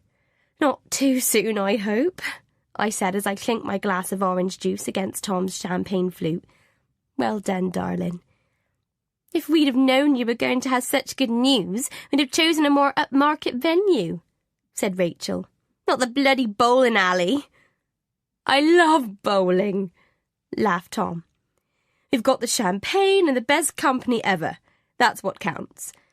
The thing is, though, I'm at a disadvantage. My partner is injured." "Objection, Your Honour," I said, jabbing him in the ribs. "I've just had a baby. I'm not injured, I'm exhausted." "Sustained," said Nick, slapping Tom on the back. Rachel leaned over her to peek at Nathan. "He's so adorable. I just want to keep on holding him." "He's handsome, just like Tom," laughed Nick. I hand him over, feeling suddenly empty without Nathan in my arms. "He's like Sharni. He's got her fair hair and blue eyes," argued Rachel. I sat contentedly and watched the others play, my camera recording Tom's shouts of joy and Rachel's perfect bowling. Nathan slept soundly throughout, and I was so grateful for such a good baby. Tom looked at us often, sending kisses or cheeky winks. My heart overflowed with love for him. It was the happiest time of my life. Chapter 42. "I can't stand it," I say. "I'll have to go round." "It's not our place, Sean." "But he's screaming. He's really distressed. She needs to give him the bunny rabbit." "I agree, her screams aren't helping the poor little mite. She's got a bit of a temper by the sound of her," Tom says as Claire's shouts penetrate the walls. "I'm going round, Tom," I say. He puts out a hand to restrain me, but I ignore it. "Sharni, it really isn't your place." I go downstairs and open the front door and come face to face with Chris. "Sharni, will you just wait a minute?" Tom calls, following me down the stairs. He stops at the sight of Chris. "Christ, mate, what's up with Ben?" he asks. Chris looked haggard and embarrassed and turns to me. "He doesn't have his comfort blanket. Do you know where it is?" I deliberately hesitate. "Sean?" asks Tom. "I gave it to Claire when I brought everything round." I lie. "She seems to keep forgetting and—" "Oh, I don't know why she keeps forgetting things," Chris sighs. "It could be the diazepam," I say. Chris's head snaps up. "How do you know about those?" he asks. I look at Tom. "Sharni saw her diazepam diary in the kitchen when we were round at yours," Tom explains. Chris shakes his head miserably. "I don't know what to do. She's getting anxious at the smallest thing. I'm sure Ben's picking up on it." "It's not good for him," I agree. "If we can help," begins Tom. "Do you want me to come back with you? I can help look for the comfort blanket," I say. "If you're sure you don't mind," Chris says uncertainly. I somehow think the sight of me will rile her even further, but I don't say that. "I'm happy to help," I smile. Ben is still screaming and I can hardly bear it. Claire looks at me wildly and then to Chris, her eyes questioning. "Sharni doesn't have it," says Chris simply. "I gave it to you," I say. "When you picked Ben up, I gave you everything." She's about to disagree with me and then she looks at Chris and seems to stop herself. "Try his rabbit," I say. "He loves it. He's been cuddling it all afternoon." "That won't work," she snaps. Chris gives me an apologetic look. I ignore Claire and go to Ben. He looks up at me and hiccups. His crumpled face breaks into a smile. "Here you are, sweet pea," I say gently, handing him the bunny rabbit.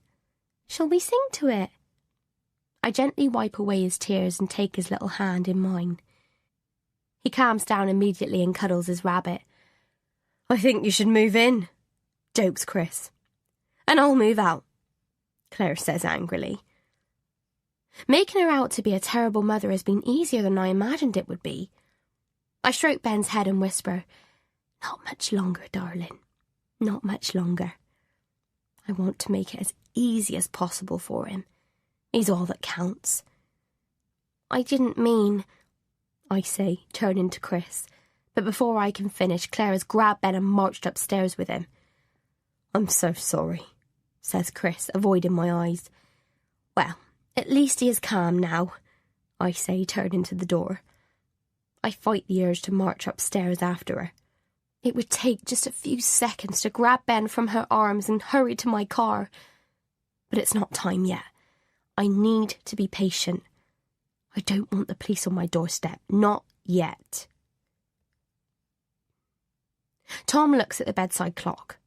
We're silent as we listen to the muffled sound of Claire's voice through the bedroom wall. Tom turns the light on and says, "What is she on about, Shawnee?" I feel myself blush. I sigh. Claire has been accusing Chris of having an affair with me for the last 10 minutes. I went to Chris's office to ask him if he wanted me to take some portrait photos of him with Ben. I was going to give them to Claire at their anniversary dinner. You remember I told you about that? He looks thoughtful. I vaguely remember. That was not very sensible, was it? What do you mean? I want to shake him. Is he really that blind? She's obviously got issues, he says, yawning. And it's not fun hearing her scream all kinds of abuse about you. She's clearly got the wrong end of the stick, I say. It was supposed to be a nice gesture. The woman is unhinged, he says, looking at the time. You should probably steer clear of her. I think you should tell her you can't have Ben anymore. I clasp the bed covers tightly. That would be really unfair on him, don't you think? It's not his fault his mother is neurotic. Anyway, we don't want to make things worse. They are our neighbours after all. He fumbles in the drawers for earplugs. This is getting ridiculous, that's all I know. I can't put up with this too often, and I don't want to listen to her ranting about you in that slanderous way. It's unacceptable. She needs to get off those bloody pills, if you ask me. A good glass of wine wouldn't do her any harm, and would be far better for her than Valium. I snuggle close to him. I'm sure everything will be okay, I say. He grunts and clicks off the light. Well, I don't want her here for bloody Christmas. That much I do know. Chapter 43. I'm worried that Claire is looking at nurseries. I've pushed her too hard. I may have to put my plan into action sooner than I'd wanted. But I'm not ready yet. There are still things I need to do. I think it would be better for you to pull back from them, Tom says, putting on his jacket. You're not that strong yourself. If she finds a nursery, all well and good if you ask me. I'm stronger than you think, but I don't tell him that. You probably shouldn't have gone round there, I say crossly. You've just made things worse. It takes her ages to get over things, it seems. I couldn't let it go, Sean. She was way out of order. I sigh. I've got the school photo shoot today, I say. Great. Enjoy it. Drive carefully, it's blowing a gale out there today. His words echo through my head. The front door slams and I sit on the stairs as the memories assail me. What are you doing, Sean? Tom demanded as he hurried into the bedroom. I wanted to move the crib nearer the window, I smiled. You've just had a baby. It's not that heavy. I exhaled and wiped my forehead. The humid weather seemed never-ending. I placed my hand on my lower back and looked admiringly around the room. It's looking nice, isn't it? I said, taking Tom's hand. He won't be using this room for another 2 years, grimaced Tom. I really don't know why I had to give up my office. I've got a feeling I'm going to be in competition with this little guy for some time. You'll always be my main man, I said, happily wrapping my arms around him. The sun shone in through the window and cast a halo over us. Have a good time. Drive carefully, Tom said, kissing me passionately on the lips. Take good care of my boy. I always drive carefully, I smiled, slipping in my contact lens. Give your parents my love. I followed Tom out into the sunshine and placed Nathan carefully into the baby carrier in the front seat. I wish you could come with us, I said, kissing Tom. Some of us have to work. I kissed him again and he stroked my bottom. How are things? He asked, nodding. Are you up to having me tonight? I might be, I smiled. Let's see, shall we? I pulled the blanket from my holdall. I'd crocheted it myself, especially for Nathan. I laid it over him and kissed him on the cheek. It was hot in the car, and the air conditioning was not working properly. There had been talk of storms for days, but nothing had materialised. I felt myself perspiring, and was grateful I brought along a change of clothes. Nathan slept the whole journey. By the time I arrived, my dress was clinging to me. Mum hurried out of the farmhouse and lifted Nathan from the car. It's so hot, I said. I've made some lemonade and your Aunt Wendy is here. She can't wait to see Nathan. It was another perfect day. I lazed in the garden while my parents doted on Nathan. The homemade lemonade was refreshing, and Mum's fruitcake, as always, was delicious. Oh, he's a real credit to you, said Aunt Wendy. You need to make the most of him. I only had one too. Just make sure you don't spoil him. Try telling Tom that, I laughed, taking Nathan from her and putting him on my breast. The storm began brewing early in the afternoon, but it was only light showers and everyone complained how it hadn't eased the mugginess. I phoned Tom and said I had decided to stay for supper. I was enjoying the attention everyone was giving Nathan. When the time came to leave, I was disappointed to see that the earlier light rain had now turned into a torrent. A strong wind had come up, and Mum looked out of the window, concern etched on her face. Maybe you should stay the night, she said worriedly. I haven't got far to go, I said. I'll drive slowly. I'd only gone a mile when the wind picked up. The road was busy, making it difficult to see through the spray that lashed at the windscreen. I turned onto a minor road only to find it flooded. The car shuddered beneath me as I made my way slowly through the water. Shit, I muttered.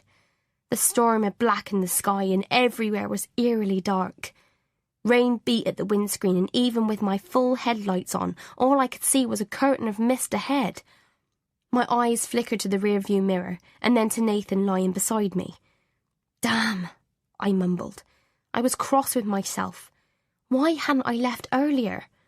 It was hard enough navigating the roads in the dark, but the addition of the heavy rain made me anxious. My dress felt damp beneath my breasts. Nathan would need feeding soon and I was still a long way from home. Oncoming headlights blinded me and I shielded my eyes. Nathan had started crying, no doubt picking up on my anxiety. The dashboard clock said almost 9. I was so late. My head had started to pound and no amount of neck flexing seemed to help. Nathan's cries were getting louder and I could feel myself tense with each breath. The road cut through a wood and we were now in pitch blackness. I knew the turning should be coming up, but everything looked different. Thunder cracked through the night, making me jump.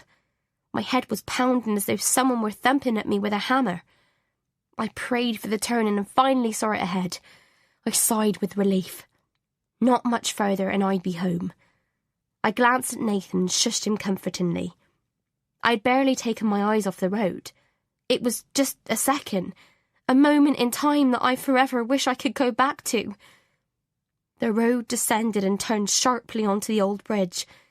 It narrowed at this point and I braked sharply as an oncoming car turned the corner, its headlamps flashing. For a brief moment I was blinded. I was going too fast. I screwed my eyes up against the blinding light, struggling to see. My foot reached for the brake and then I saw it. A deer had run out of the woods. In the sharp glare of my headlights was its terrified eyes reflected back at mine. "Oh, God!" I'd screamed. My hands instinctively tightened on the steering wheel and turned it frantically. I braced myself for the thud as the car hit the animal and reached my hand out to cover my baby. I ran my foot down hard on the brake. There was nothing except silence, and then I saw the bridge gliding towards me as if in slow motion. The world seemed to spin around as tree branches crashed and scraped against the side of the car. "Oh, God, help us!" I screamed. It felt like there was grit in my eyes and I struggled to see the baby beside me. It comforted me that I could feel his warm body under my hand and hear his angry cries. The nose of the Gulf lurched onto the bridge with a thud. My hand slid from Nathan as I was thrown forward. The windscreen came up to meet me and everything went black. Chapter 44. Claire never seemed happy when she finished work, but I can't understand why. The children are really nice and polite. They are perfect little models too. The teachers seemed delighted with my Christmas backdrop. "Can I stand by the elves?" asks a rosy-cheeked child. "Of course. Would you like your friends to stand with you? It's important that we get the tallest at the back, isn't it?" "Oh, yes," she says. "Hands up if you're the tallest," I asked a group of kids in front of me. Helen smiles and pushes some of the children forward. She's changing her opinion of me, I can tell. "How about if I take a teacher group photo?" I call to Helen, who laughs excitedly. "Oh, one of us? That makes a change." "It's not normally what we do," says the head uncertainly. "But I agree it's a good idea. We don't have all the staff in today, though." "We could phone around," says Helen. "We're only 3 down. Do you want to call Claire?" I frown. "I'll leave that to you," I reply with a smile. The other teachers laughed amongst themselves. "I don't imagine we'll be able to do it until after the kids finish at 3, says Jeff. "That's fine," I say. "I'm enjoying it." "I'll take Shani for lunch, shall I?" asks Helen. What a turnaround. I never imagined Helen would be keen to take me out to lunch. Helen turned out to be okay. Claire had obviously made her suspicious of me. She took me to a little place just around the corner from the school. "God, you've got some patience," she says, offering me a cigarette. I shake my head and she shrugs before lighting up. "I love kids," I say. "That's more than I bloody do." "But you're a teacher." "Doesn't mean I have to like the little darlings." Here we are. The cafe is small but quaint. Helen knows her way around and leads me to a table in the corner. "So, what's happened between you and Claire?" she asks, her directness taking me by surprise. I wonder if Claire has shared her suspicions to Helen about Chris and I having an affair. "Has Claire said something?" I ask. "I had a text this morning. She seemed upset. I said I'd give her a ring at lunchtime, but I don't want to be all excited about you taking a teacher photo and stuff if things are not good between the two of you." This is my opportunity to isolate Claire completely. I almost feel bad doing it, but not for long. I want her to know exactly what it feels like to be totally alone, to not have anyone believe you, to feel like no one is on your side. I'm not really sure what I've done, but she's got it in her head that I'm having an affair with Chris. Oh, it's my fault. I should have known she was insecure. I thought I'd give her a portrait photo of Chris and Ben for her anniversary. Tom told me where Chris's office was, and I popped in when I was passing one day to see what Chris thought of the idea. He said he'd text me when he could come round and have the photos taken. "Oops," says Helen as she looked at the menu. "I'm having a jacket potato. What about you?"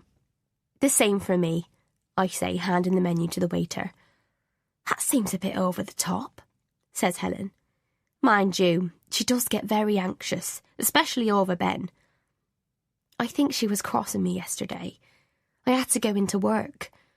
I was a little late getting back. The traffic was awful. I didn't text because I thought we'd be back in time and Ben was fine. She was pretty edgy. I tried to calm her, says Helen. So Helen has been seeing what a paranoid, anxiety-ridden wreck she is too. She takes a lot of medication, doesn't she? I say to add fuel to the fire. Helen's head snaps up. She clearly doesn't know about the diazepam. She said it was aspirin. It's Valium, I say. I don't think they're good for her. Cry, she's always popping the things, Helen says. I shouldn't really be saying this, I say, lowering my voice and leaning towards her. But last night, Chris came round in a bit of a state. Seeing Ben was screaming and Claire couldn't find his comfort blanket. But I'd given it to Claire earlier. Claire was in a terrible state, shouting and screaming. I'm sure half the neighbourhood could hear her. Look, said Helen, I've got to phone her. Let me see if I can talk around. Maybe you two can talk after the photo session. I don't think she'll come. I think maybe those pills are affecting her. I'll be honest with you. I am a bit outspoken. I thought you were a bit odd at the beginning. You know, that stuff with the vase and... Anyway, I'm starting to think that maybe Claire's not well and probably needs our help. I'll call her now. I struggle to hide my smile. As soon as I see Claire, I know my time with Ben is over. She knows something. I'm not sure what she knows, but she's wary of me. She won't be bringing Ben round, that's for sure, but it doesn't matter now. Helen smiles at her, but she doesn't smile back. Anger is written across her face. She thinks she's hiding it well, but she can't hide it from me. I raise my eyebrows at her and then turn to the head. Thanks so much for this, he is saying. I've enjoyed it, I say, and I have. Here's Claire, calls one of the supply teachers. Oh, she's brought Ben, says someone. Isn't he gorgeous? They surround her and look admiringly at Ben. I say in the background, there'll be plenty of time for me and Ben soon. Claire glares at me, but I pretend not to see. Great you could come, says Helen. We're just about to start. Let's get this show on the road, says Jeff, before some of us lose our nerve. Sure, I say, turning to the other teachers. If you could all come up on the stage, please, that'd be great. Claire is uncomfortable. She constantly avoids my eyes. I wonder what nursery she will take him to. These are going to be really fabulous, I say, pushing the shutter. Maybe we could do 12 individual ones, laughs Helen. Make a school calendar. What do you think, Jeff? Obviously we'll keep our clothes on. Everyone laughs and I deliberately look Claire in the eye, but she quickly turns away. When we finish, Helen invites Claire to have a coffee with us. She shakes her head. It's completely thrown her that I'm friends with Helen. I have to get Ben back, she says. Oh, come on, Claire, have a drink with me and Shani. Jeff taps me on the arm and asks me to step on stage. He makes a little speech in front of the teachers, thanking me for stepping in at short notice and for supporting the school. The teachers clap enthusiastically. I watch Claire's face contort into an ugly grimace. Helen smiles widely. She thinks everything will be sorted over coffee. I know it won't be. I can read Claire's face like a book. She feels alone, totally isolated. Her husband is wary of her and I've taken the one friend she could talk to. Even the school isn't her sanctuary anymore. If she tries to tell any of these people what a scheming woman I am, she knows that none of them will believe her. Best of all is that Ben is more comfortable with me than he is with her. Hi, Shawnee, come in, says Chris as he opens the door. You're not eating, are you? I ask. No, we're finished. He leads me into the living room. There's no sign of Sweet Pea. I imagine she's put him down for the night. I've been meaning to congratulate you on your news. Tom said your company landed a big contract. He smiles proudly. Yes, it's in Amsterdam. And you're going there in a few days. Yeah, I've got to meet the contractors. I'm looking forward to it. He looks up to the ceiling. Claire's in the bath. Do you want me to... Oh, no, I just wanted to say I'm really sorry, but the photos I took of you and Ben didn't come out. The memory card got corrupted. Oh, I'm so sorry. Oh, that's a shame, he says, looking at the photos of Ben on the wall. I'm really sorry, I repeat. It's okay, honestly, Chris replies. It all went a bit pear-shaped in the end anyway. I'm not sure if Claire would want them now anyway. There's a creak on the stairs and we both look up. Claire stands barefoot, a white towel draped around her wet body. Her eyes meet mine. I find it hard to hide my feelings. I just thought I'd tell you both that the memory card must have got corrupted. The photos didn't come out. I'm really sorry. That's a shame, repeats Chris, looking up at Claire. Claire doesn't speak. Her silence is disarming. Tom and I were wondering if you'd like to come over for a drink tomorrow night. Tom feels he said a few things he shouldn't have. That's nice of you, but we're going out tomorrow. It's our wedding anniversary, says Chris. Oh, of course, I'd forgotten. I hadn't forgotten at all. I don't offer to babysit. There's little point. Thanks, says Chris. I'll see Ben tomorrow, I say. Yes, says Chris. Claire glares at him and then goes back upstairs. I follow her with my eyes and then turn to Chris. Oh, I hope she feels better soon, I say, and walk to the front door. Claire doesn't bring Ben the next day. Chris sends an apologetic text saying he hopes we can work things out when he returns from Amsterdam. I see Catherine arrive at their house. Oh, no doubt she's broken up for the Christmas holidays. I wave to her and she waves back. I spend the morning getting everything organised and then leave the house for my hair appointment. I'll spend the afternoon getting everything ready. The day I had been waiting for is almost here. I don't want there to be any mistakes. Chapter 45. I flick through an old copy of OK. My eyes scan the numerous photos of glamorous celebrities and royals. I think you're done, says Maria, taking a peek under the foil. I watch in wonderment as she blow-dries my hair. My skin seems to look smoother with the new colour. It really suits you, says Maria. You should have had this colour before. I used to be this colour, I smile. It suits your complexion, says Maria, holding up the mirror to show me the back. In fact, you look really different. I slip on my glasses and glance out of the window at the heavy rain. Oh, are you driving? Maria asks, slipping the black nylon overall off me. I nod. Oh, I hate driving in the rain, says Maria. Do you want another tea before you go? No, I'm fine. Watch out for floods, won't you?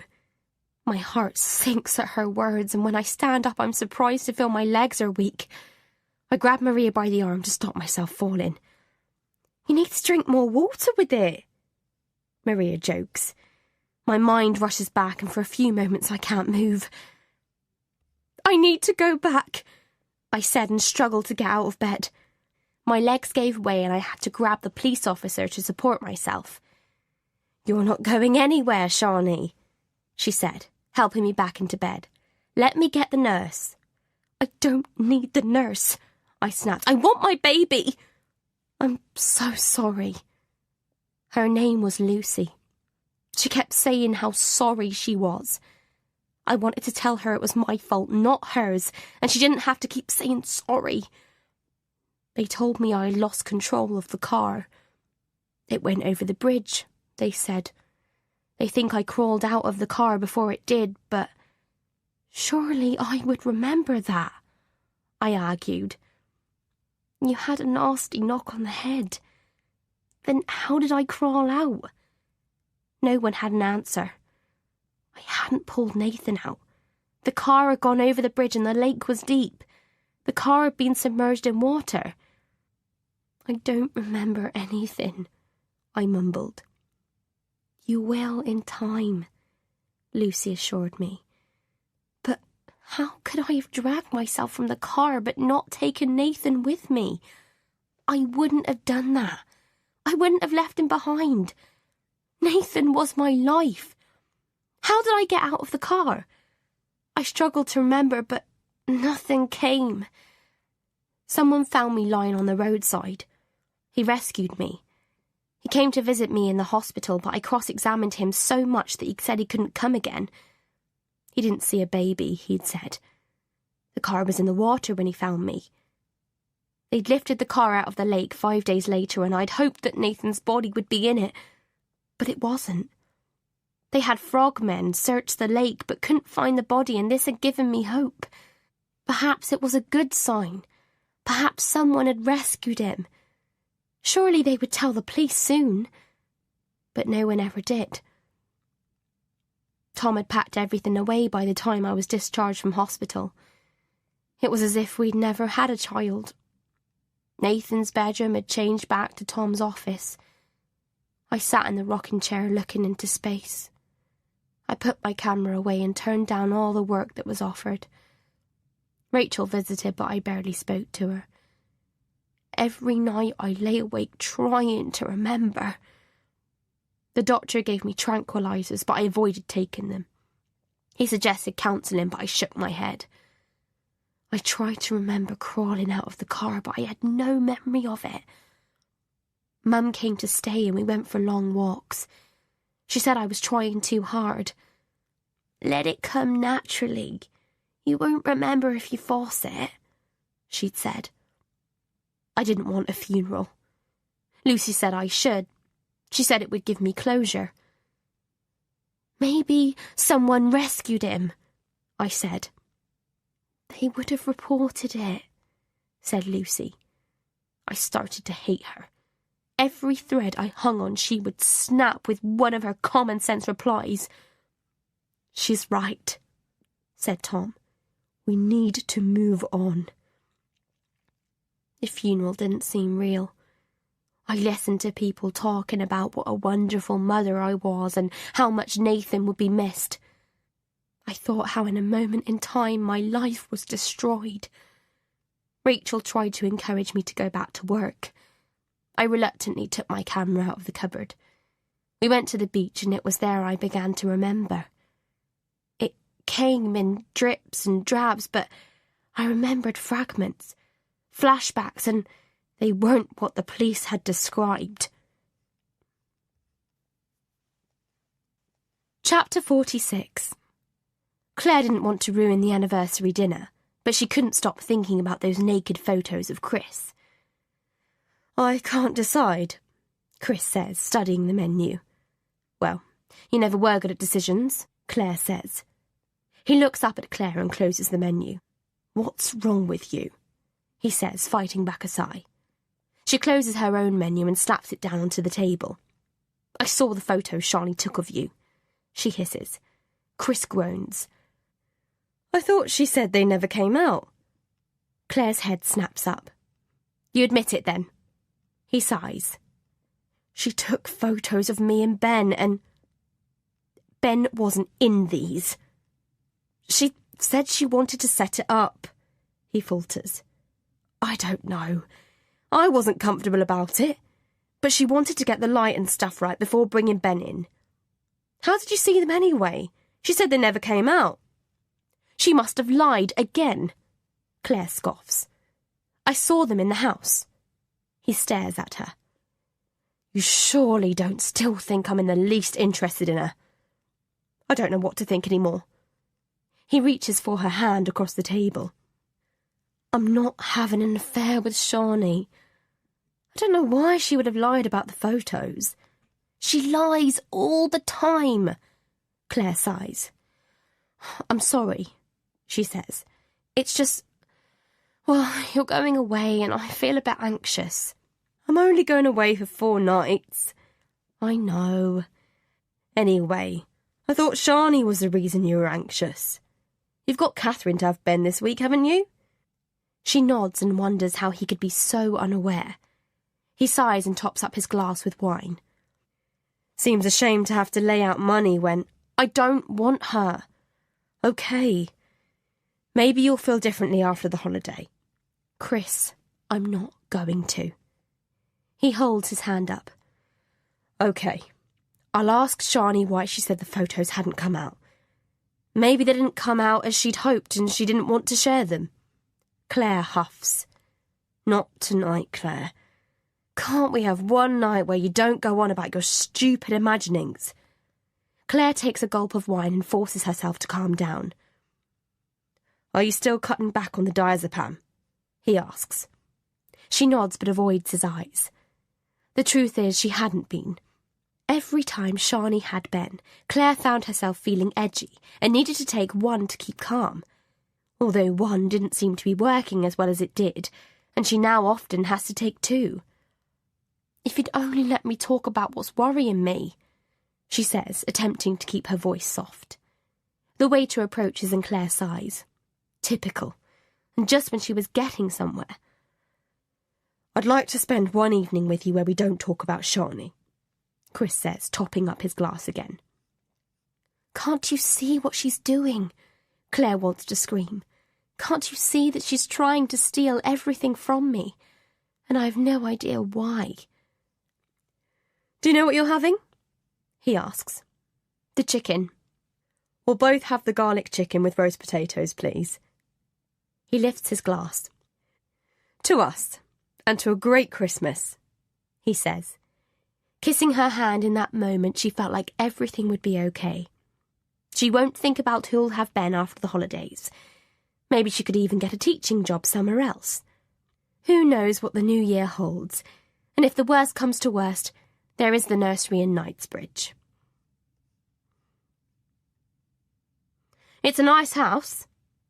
Claire feels slightly bad at getting the house valued the first day Chris is away, but it seemed the perfect time. School had broken up and it gave her time to clean. She'd read in a magazine that the smell of coffee and freshly baked bread helped to sell a home, although the only thing Claire really cared about was getting the right price. She'd spent the morning polishing furniture and scrubbing floors. The house was spotless and smelt of coffee and pledge. You've made it cosy, says the estate agent, glancing at the back garden. Thank you. Why are you moving? It's a reasonable question, but she can't possibly say it's because her neighbour is a raving lunatic who's trying to steal her life. We want something bigger, she lies. He looks at Ben. Ah, a bigger family. Yeah, I know the feeling. She nods, but it feels like a knife has just stabbed her heart. It's such a flyaway comment. Just because she has a child, it doesn't mean she can have more. The three of you at the moment, is it? Yes. There's no need to mention that Chris is away and has no idea that she's putting the house on the market. Chris is still hoping she'll change her mind about Shani. You'll feel better once the holiday is over, he'd said. But all she wants is to get as far away from Shani as possible. You'll get a good price, says the estate agent as he measures the walls. Oh, good, says Claire. How soon do you want it to go on the market? As soon as possible, really, although we don't want any for sale signs outside. Ah, that really does help a house get seen. All the same, we'd prefer not to have one. Not a problem.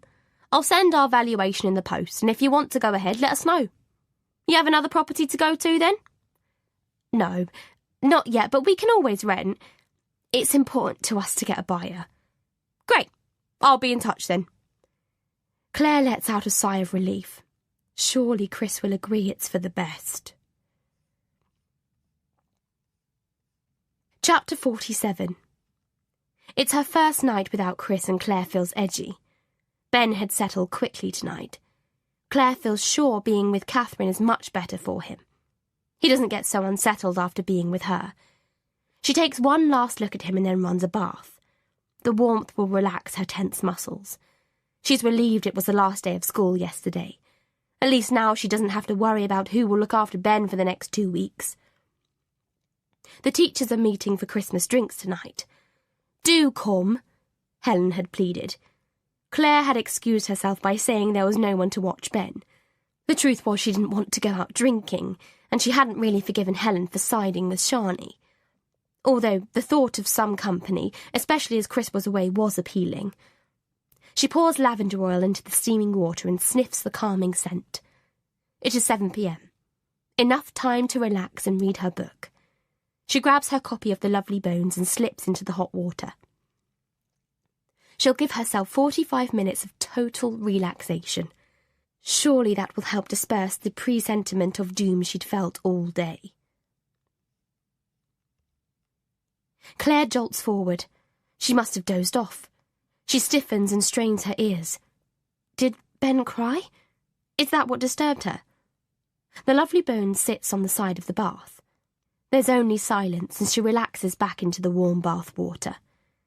She strokes her hands gently over her belly and feels tears well up in her eyes. She again thinks of Ben and shakes her head. Poor Shani. Is she unable to have children? She wonders. But she couldn't hate Claire just because she has a child. Has it turned her head? It's understandable. After all, hadn't Claire been there herself? She shakes her head to block the memories, but they're determined to haunt her. She thinks of the diazepam in the cabinet and feels her heart flutter with anxiety. How can there only be 12 tablets left? She can't possibly ask Dr. Rawlins for more, not this soon. She trembles at the thought of being without them. She'd been trying to cut back and felt sure she had been doing well, which doesn't explain why the number of pills has gone down so quickly. She can't discuss it with Chris. He'll only accuse her of taking more than she should. She climbs from the bath and reaches for the towel she had thrown over the sink and glances at the bathroom cabinet before opening the door. The bottle of diazepam beckons to her. She'll just take one to calm her down. A little hiccup sound comes from the baby monitor and Claire smiles. She reheats the bath water and steps back in, allowing herself to relax as the diazepam takes effect. Her mind drifts and memories of her baby overwhelm her. He was such a beautiful baby. The last 2 months of the pregnancy had been very difficult. The preeclampsia had made it almost impossible. But she'd done it. They'd done it. We would not recommend another pregnancy, the doctor had advised. It would be a considerable risk for you. She thinks of the photos of her baby in the bedside cabinet drawer. She'd not been able to look at them. Maybe she'll be able to once they've moved. She won't have to worry about Shani. They'll buy a nice house where there is a good nursery. Perhaps she'll become a childminder. It would be lovely to have a house full of children. Yes, that's what she'll do. She'll speak to Chris about it when he gets home. It will be good for Ben to have other children around him every day.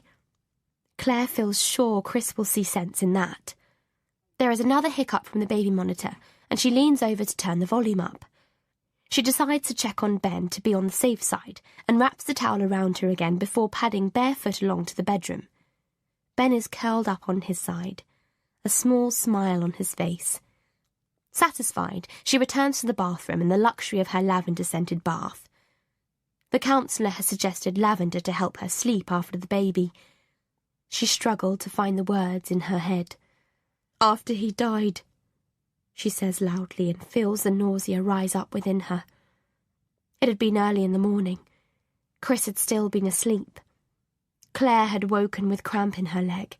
She hadn't intended checking on the baby. She'd felt sure he was asleep. He looked so peaceful. She tucked his blanket around him and then her hand had brushed his tiny feet. He was ice cold. Claire had screamed until her throat was hoarse. She shivers in the bath and forces herself to sniff the lavender. She craves another diazepam but makes herself think of something else. I must think of nice things, she tells herself. I have Ben. Everything is all right. Ben is all right. I just checked him.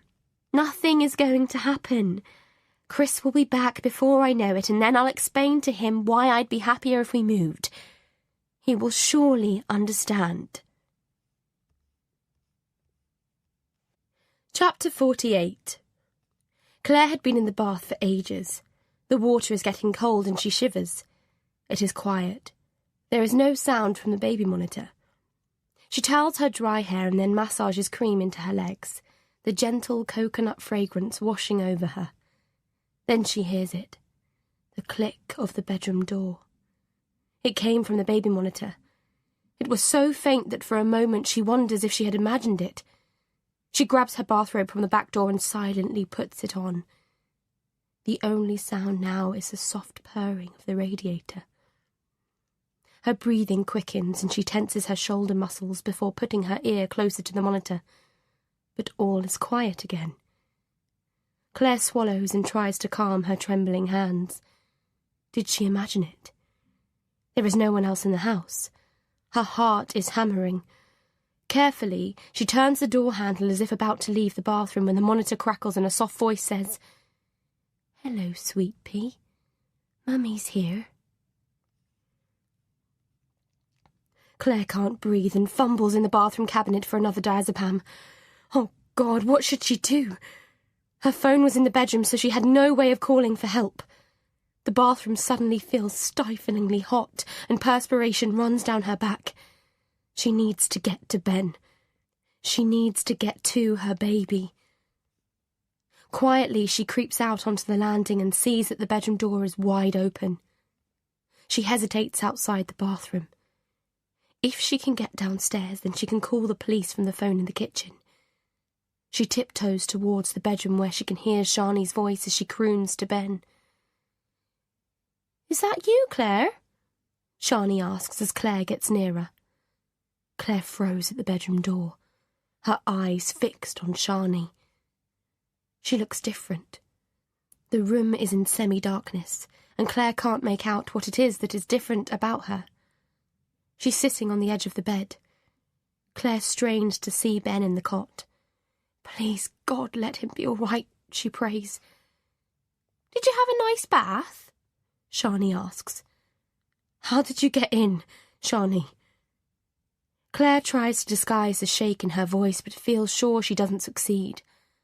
"Oh, I have a key. Did you forget that?" "I never gave you a key." Claire stares longingly at the phone on the bedside table. "But you gave me yours. I couldn't resist getting a copy." Ben moves in his cot and Shani turns to look at him. Claire feels her stomach contract. "He's a good sleeper, isn't he?" smiles Shani. "I love watching him sleep. I always did." Something flashes in her hand as she moves and Claire fights back a gasp. "I'm going to call the police," she says dramatically. Shani looks down at the pointed scissors in her hand. "Oh, have I frightened you?" Claire grabs the banister for support and shivers even though the heating is on high. "Shani, what are you doing?" she squeaks. "You shouldn't be here." "I brought the comfort blanket," she says as she lifts up the colourful blanket. "You keep asking for it, don't you?" Her smile turns to grimace as she cuts through it roughly with the scissors. Claire takes a step back. "He doesn't need this silly thing," Shani says condescendingly. "It's dirty and full of germs. What's wrong with you, letting him put this filthy thing into his mouth? The bunny rabbit is far better. What a fuss you made over this stupid thing. He doesn't even want it now." She stands up and walks towards Claire, who gasps for breath and turns to run downstairs. She trips over her toweling robe in her haste. She puts out her hands to soften her fall. Shani watches as Claire's body bounces down the stairs, her hips jarring against the steps. Claire cries out as she lands with a thump onto her knees. "You must be careful," says Shani, moving slowly down the stairs. "Shani, please, you don't know what you're doing," Claire begs. "I know exactly what I'm doing." Claire scrambles to her feet and tries to limp to the kitchen, but Shani gets there before her and slices through the phone cord with the scissors. "What are you doing, Claire?" she asks. She pushes Claire roughly and she falls against the cooker. "Oh, God!" Claire groans. She can't see Shani for the tears blurring her eyes. "I don't think he can help you either," says Shani, pulling out a kitchen chair. "I really don't want the police to come just yet. You and I need to talk, Claire." Chapter 49. Shani. Once the memories started to flow, I felt they would never stop. They would come at odd times, taking me by surprise. "Are you okay?" I looked up. My hand felt hot and I realised I was gripping the mug of coffee. I'd forgotten where I was and looked around. Then I remembered the cafe at Silecroft Beach. I'd gone with my camera. I'm fine, I said softly. I just felt a bit faint, but I'm fine now, thank you. I rubbed my eyes and the action triggered another memory. I gripped the table with my other hand. I pulled my phone out of my handbag and checked the time. I had 15 more minutes. I'd expected Tom to believe me. I never for one moment doubted he wouldn't. Shani, I think you need therapy. The doctor warned you something like this might happen. The mind plays tricks in grief. You have to face the truth and move on. Are you saying I'm making this up? It sounds too crazy to be true. I don't believe I'm hearing this. All I'm saying is that your mind is making it up. It's easier than accepting Nathan has gone. What? He took my hand. Shani, you have to accept that Nathan has gone and that we can never replace him. I don't want to replace him, I shouted. You don't have to remind me that I can't have any more children. You need the counselling, Sean. You should have had it. Women that lose babies like this sometimes lose their minds. I'd stared at him. Is that what he thought? That I was losing my mind? I'm not losing my mind. I'm remembering things and the police will believe me. But they didn't. Oh, they acted as if they did, and they did all the right things, conducted all the right investigations, but all the time I knew they agreed with Tom. It was a figment of my imagination. A way to justify things, and after a while I began to wonder if they were right. Maybe I should make a bigger effort to move on. Tom said I should look at the last photos I'd taken. It will give you closure, he'd said. But what if it hadn't been a figment of my imagination? What if it had all been real? How would I know? I sat in the cafe and sipped the coffee. It was now cold. I looked at the clock. It was almost time for my counselling session. Chapter 50. Claire watches in horror as Shani fills the kettle. She's totally insane and frighteningly calm. Do you want a cup of tea? She asks in a matter-of-fact tone. Claire shakes her head. She wishes she could stop her knees from trembling. Her body is damp from sweat and her eyes are sore from staring at the scissors in Shani's hand. She pulls open the toweling robe and checks her hip. It's grazed and bruised, but thankfully there is no swelling. I'm having one, Shani says casually. By the way, have you heard from Chris? Is everything going well? You do have the perfect life, you two, don't you? Claire's throat is so dry she feels she will choke. Don't you think it's perfect? Says Shani, her voice now hard. It's not perfect. No one's life is perfect. You have a much more perfect life, Claire stammers. Shani seems to ignore her and pours water into a mug. Tom will be looking for you, Claire says. I doubt it. He's gone to a dinner. Both our husbands have deserted us tonight. Claire lets out a small sigh as Shani places the scissors on the table. Shani looks at her and smiles. I'm not going to do anything silly with these, she says, pointing to the scissors. I'm not an idiot. Shani, please, if you leave right now, I promise I won't tell anyone that you came here. We can just pretend this never happened. Claire's voice is high and shaky and she hates herself for it. Shani laughs. Yes, you'd like me to pretend none of this ever happened, wouldn't you? Shani, do you want a diazepam? She asks. Do you have any left? I've got loads. She pushes her hand into her handbag and produces a bottle. I've been stealing yours. Very bad of me, wasn't it? Claire stares in disbelief at the tablets. No one believed you, did they? You told Chris that you hadn't been taking more, but he didn't believe you, did he? Oh, it's horrible when no one believes you, isn't it? You feel so alone and isolated, don't you? I know exactly how you've been feeling because that's how you made me feel. I wanted you to know what you put me through. You took my life away from me, Claire, and you think you could just run away from me and move house? Claire widens her eyes. I saw the estate agent come here. I saw him taking photos of the house. I see everything. It was just a valuation. Chris wanted to know how much the house was worth. Claire lies, clenching her fists. You're such a liar, laughs Shani. Why would you do this to us? Claire sobs. We've done nothing to you. Her eyes are transfixed on the chain around Shani's neck. She's wearing a pink dress that sparkles at the collar. Her hair is blonde and shimmers against the deep pink of her dress. That sense of familiarity about her nags at Claire again, and she tries to remember where she'd seen her before. The sound of Shani's mobile comes from the baby monitor, and Shani shakes her head in annoyance. Why did you leave your phone in Nathan's room? It is bound to disturb him. She gets up and walks to the stairs. Claire sees her opportunity.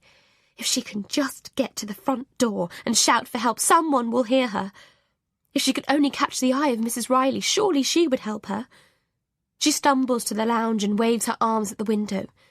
The sound of footsteps on the stairs sends her hurrying back to the kitchen. Going somewhere? Shani asks, pushing her back into the chair. He's still asleep, fortunately. It was a call from your friend, Helen. I think Helen likes me. What do you think? Oh, and you've had a text from your loving husband, Chris. I've texted him back for you, saying you'll call him later.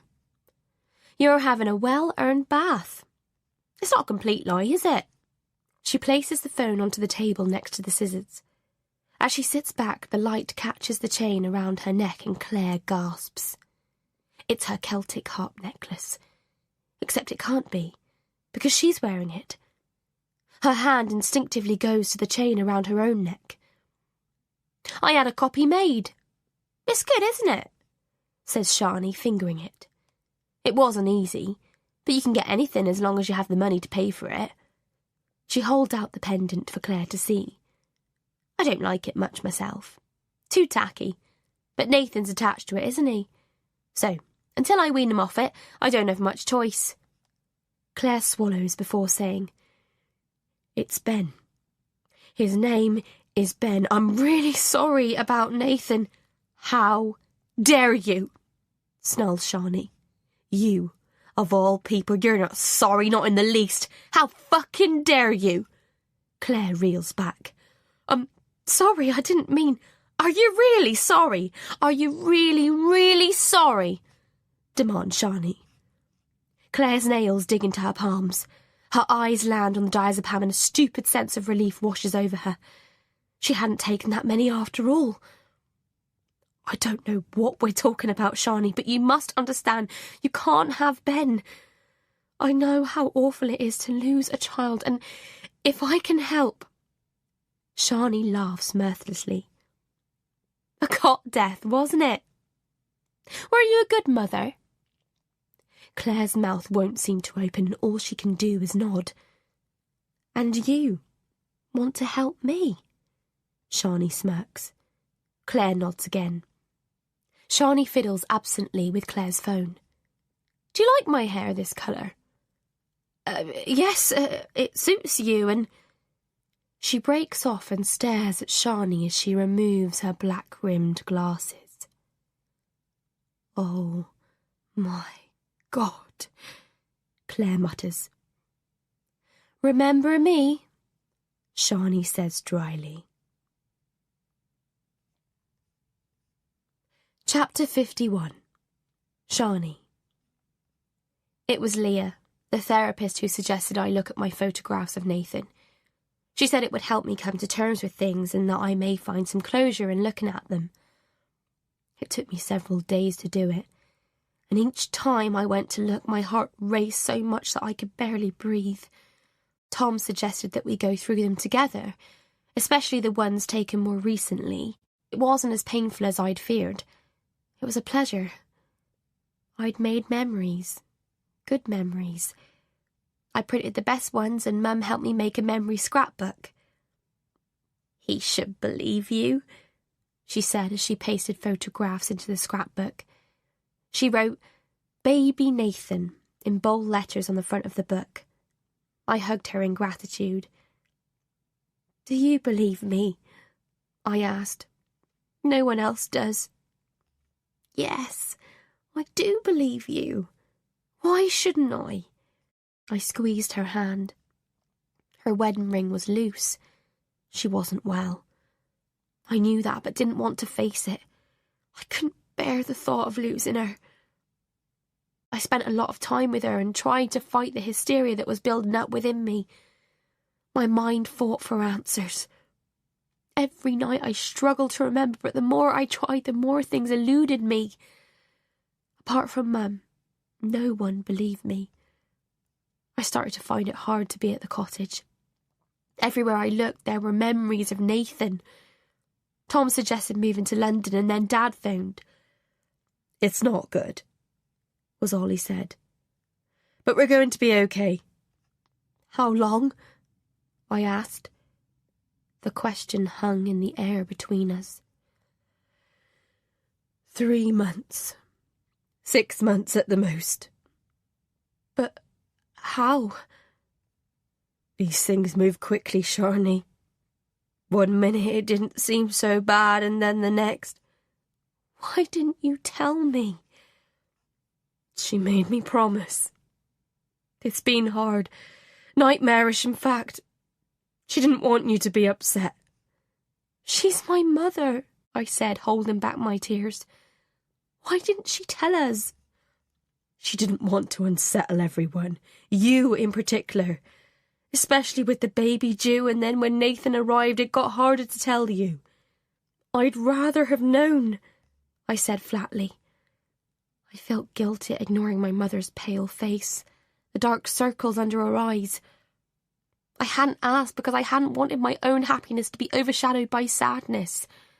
How could I have been so selfish? "Make the most of the time," Dad said softly. I moved in with her and Dad and took care of her. It was the most natural thing in the world, and Tom understood that I needed to do it. The night she died, the memories flooded back and I thought I would drown in them. I'd lain alone in my old bedroom, the dark closing in on me. The memories had come naturally, just like my mum had said they would. Everything was suddenly crystal clear. The accident played in my head like it had only happened yesterday. I opened my eyes and felt the throbbing in my head. It took time for my eyes to focus, and for a long time I couldn't understand where I was or what had happened. I then heard Nathan whimper and went to turn my head. A sharp pain shot through it and I groaned. The car was moving slightly, and I gasped as I remembered. Oh God, we're on the edge of the bridge. The car had broken through the wooden side of the old bridge, and I could see the water of the lake ahead of me shimmering in the moonlight. The seatbelt was cutting into my chest, and the airbag was preventing me from moving. I struggled to reach Nathan. "It's okay," someone said. "Oh, thank God," I mumbled. I could taste blood in my mouth. "The baby is okay. You just relax and I'll get him out," she said. I felt movement, and then she was leaning over me. "Come on, little one," she said kindly, and I saw the small bundle in her arms. My baby was going to be okay. "Thank you," I said gratefully. "You were driving very dangerously," she said. I remembered the deer and the blinding headlights, but my head was fuzzy and her face kept fading. "You should drive carefully when you have the baby." "No," I said weakly. "I wasn't driving fast." She leaned down and looked me in the face. My eyes were sore and gritty. I couldn't see her very well. I heard the click of the seatbelt and felt the pressure release from around my chest. Something dangled close to my face, and I stared mesmerised at the charm that hung from a chain around her neck. Her hands grabbed me roughly under the arms and pulled me from the car. She laid me on the road. I could feel the cold wetness on my back. I could hear her straining and the creaking of the bridge. I heard the crash as my car hit the water. "I saw you. I know how fast you were going," she said. She stopped to get her breath and I listened to her panting. "You should be grateful I was here. God knows what would have happened to your baby otherwise. You're so careless. You're always leaving him alone in the pram in the garden.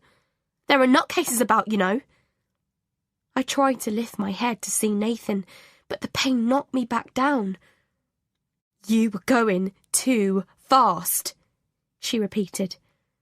I struggled to keep my eyes open. The darkness seemed to penetrate my very soul. "It's all right, darling," she murmured, and I heard Nathan's whimpering. I could hear her steps moving away from me and Nathan's cries becoming more distant. I tried to yell, but nothing came out. My body wouldn't move, and my lips wouldn't open. I pushed my hands against the ground to lift myself up, but it was futile. My eyes were heavy, and it was an effort to keep them open. I turned my head and watched as she laid my baby onto the seat of her car. I heard the door close and then her footsteps as she walked back to me. "He'll be well looked after," she said quietly. "You need to sleep. It'll be over soon." I heard the door close and then the sound of her car driving away. I felt tears run down my cheeks. I was helpless to save my baby. I closed my eyes and allowed death to take me. Chapter 52. I insisted over and over again that I saw her. The police officer asked me to describe her, but of course I couldn't. I couldn't even describe the pendant around her neck, and even if I could, what help would that be? I couldn't describe the car or give them the registration number. I couldn't see her. It was dark, I said, but it all sounded so ridiculous when I said it out loud. "Can you tell us what kind of car she was driving?" I was on the ground. I couldn't see the car. "We'll need more information," the officer said, but I didn't know any more. I only knew she had taken my baby. "She took Nathan," I kept saying. "She kidnapped my baby." But no one believed me. The officer said the car had gone over the bridge and that Nathan must have still been in it. They were very sorry. The water was deep under the bridge and the currents could have swept him anywhere in the lake. They had divers in the water for a week but found nothing. I saw her. She took my baby. She must have been watching me. She knew I'd put Nathan out into the garden in his pram. She told me I was a bad mother. They all gave me pity and looks. "You were in a terrible state when they found you," said Tom. "You weren't conscious. You couldn't have seen anyone. And besides, what sort of person would take Nathan and leave you to die?" The police found no evidence in the car. It was 5 days before they lifted it out of the water, and by then any forensic evidence would have been washed away. The only fingerprints they found in the car were mine and Tom's. "She must have worn gloves," I said to Tom, but it sounded feeble even to my own ears. "Please stop this, Shani," he'd begged. "You must accept he's gone. God knows I wish he were here too. I just thank God that you are." A motorcyclist called Sid had found me. He'd almost hit me as I was lying on the road. The police said I must have climbed from the car before it went over the bridge and that I hadn't managed to get Nathan out. I got tired of telling them that it didn't happen like that. It had been her that had pulled me out, her that had rescued Nathan, and her that had left me to die. Rachel came to visit often, but I was distant. I couldn't understand why no one believed me. The photos haunted me. I packed away the scrapbook and albums and refused myself the luxury of looking at them. I tried to work and attended the counselling sessions just as everyone wanted. Chapter 53. But I thought you were dead, says Claire. I'm sorry to disappoint you, Shani says coldly. You can't have him. You're a terrible mother. I know, I saw you. You have no right to a child. Claire flinches as Shani's hand comes up and connects with her face, the slap stinging her cheek. She grabs the table to support herself and sobs uncontrollably. You bitch! You crazy bitch! Shani yells. There's something wrong with you! Claire screams. Shani laughs and throws the bottle of pills at her. There's something wrong with me! Talk about the pot calling the kettle black! Claire lurches for the scissors, but Shani is quicker and gets there before her. She brandishes them in front of Claire's face. I should kill you, she snarls, her eyes sparkling. You stole my child and left me to die. Claire stares at Shani. It can't be her. It's not possible that she survived that night. She closes her eyes and feels her body sway. If only she could get to a phone. But who would she call? Chris is in Amsterdam and there was no one else. She can't let her take Ben. She'd rather die than let her take Ben. Her eyes fall on the scissors, and a surge of hope shoots through her. How did you... she begins. A motorcyclist found me. I expect you hoped I'd be there all night. Claire bites her lower lip until she draws blood. How did you find me? She asks. Shani sips from the cold mug of tea. It was easier than I thought. You were everywhere. I don't know why I didn't see you. You were in every photo, just hovering in the background, stalking me. Someone had to watch over Ben, Claire says defensively. I started thinking how odd it was that you were in every photo, so I decided to zoom in closer on you. I recognised you, but I couldn't remember where I'd seen you. I couldn't see the woman who stole my baby that night, so I couldn't be sure it was you. But then I remembered. You holidayed at the cottage. You and Chris came that summer. You were getting over the cot death, weren't you? And then you saw us. Me and Nathan. You neglected him all the time, Claire snarls. You left him alone in the garden, alone on the beach while you frolicked with your friends. Once, you left him in the garden while you played loud music. God gave him to me so that I could look after him and love him. You don't know what you're talking about. Nathan was loved. He was never left alone. I was always close by. You just needed any excuse to steal my baby. You're mentally unbalanced. It isn't your baby, it's ours. His name is Ben, not Nathan. You're so deluded. Did you really believe you could just steal someone's baby and never be found again? Did it never occur to you that I would come looking for you? Shani leans towards her and Claire shrinks back. This was your downfall, she says, pulling at the chain around Claire's neck. It was in every photo. You were wearing it the night you stole my baby. I remember seeing it dangling in front of my face. Claire fiddles with the necklace nervously and says, No one will believe you. Claire was right. Nobody had believed her. Memories flash unbidden into Shani's head. Can't you see it? I demanded. Can't you see it's the same necklace as the one I saw? Rachel bit her lip. Shani, What? I questioned. Loads of women could have that necklace, she said nervously.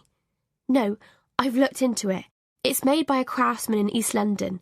Every piece he makes is unique and... Have you told Tom this?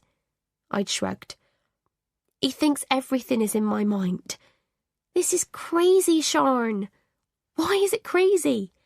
You can't accuse some woman of taking your baby because she wears a necklace. I just told you that. The police found no evidence in the car, apart from you and Nathan. She was wearing it. I saw her. I didn't imagine it. I'm not saying you imagined it, but it was a big shock, and... So, you are saying I imagined it. No, Oh, for Christ's sake, Rachel! I can't do this, Sharni. Fine, then don't do it. I listened to her car pull away and then went back to the photographs. Everyone had said looking at photographs would be healing for me. It had been difficult looking at them all over again, especially with Mum gone. But no one could have known how healing it would be. Nothing mattered to me except getting my baby back. I'd phoned the agency who rented out the holiday cottage, but they wouldn't give out the names of their customers. My neck ached from studying the photos. The weather was cooler now, and I strolled around the garden. I'd looked at the holiday cottage. The cleaner had waved, and my heart had jumped into my mouth. I took a bracelet from my jewellery box and hurried over. "Hi, it's a lovely day, isn't it?" I said, tapping on the door. She turned and smiled.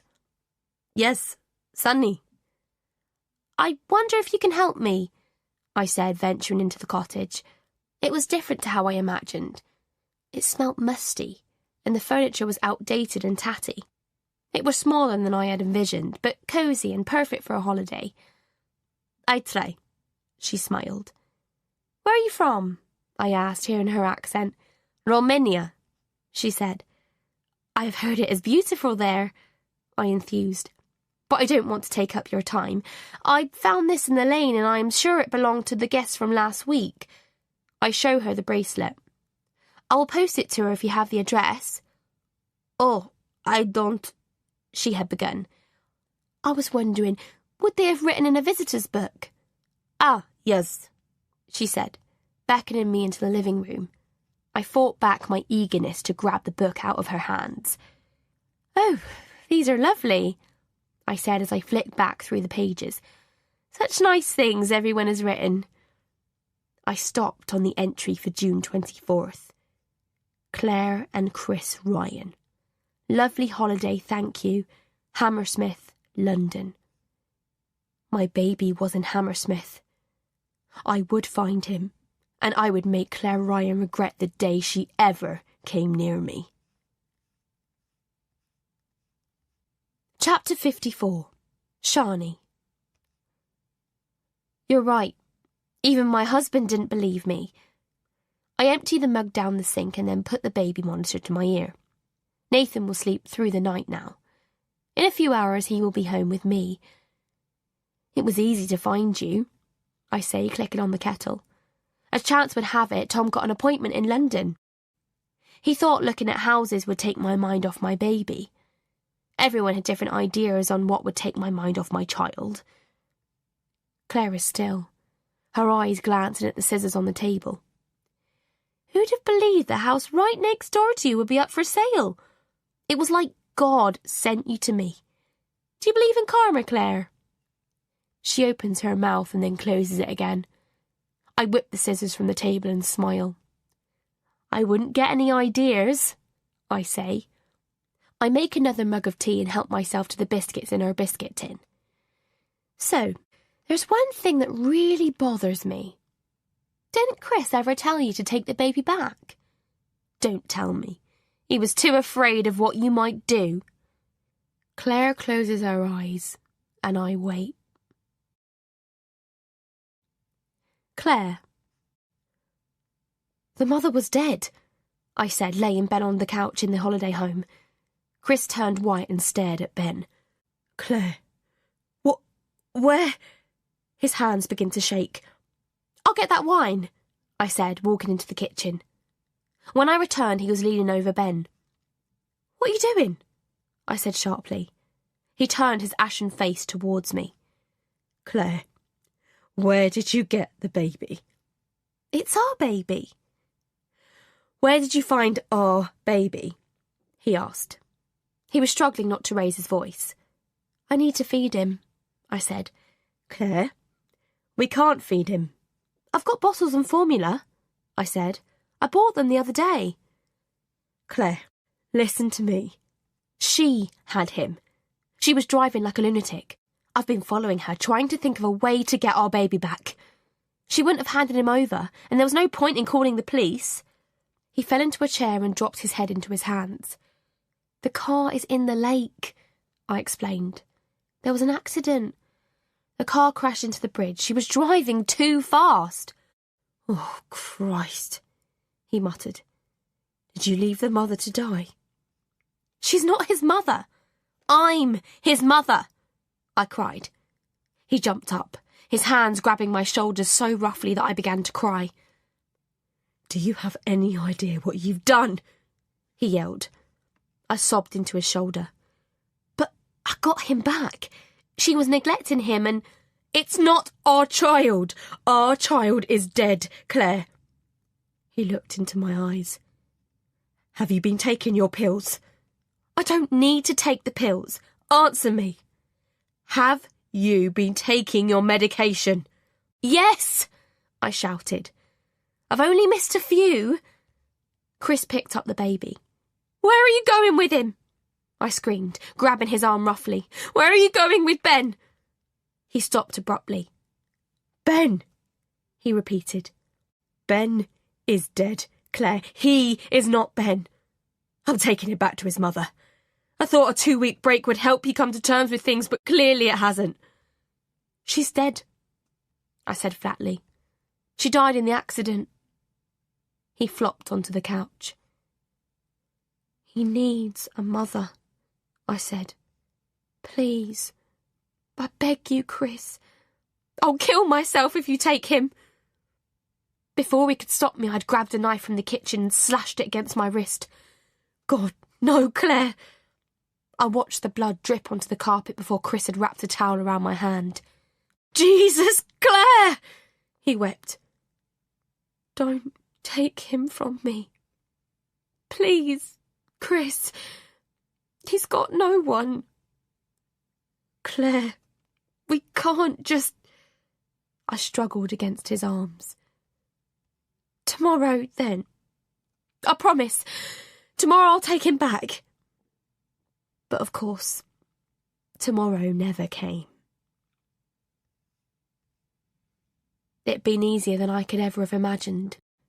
I didn't plan it. God sent me to him. He sent me to the holiday cottage so I could rescue him from his evil mother. It had been Chris's idea to take me away. He thought it would be good for me. To help you get over the cot death, he'd said. How could he ever believe that I would get over it? Dr. Marks had suggested it. I'd admitted that I hadn't continued my medication. I felt fine.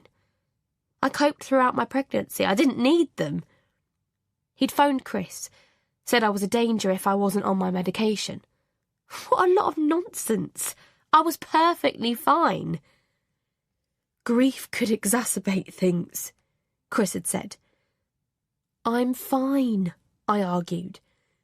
You must go back on them, Claire. How about if we have a little holiday and go to the lakes? And so I'd pretended to take them again.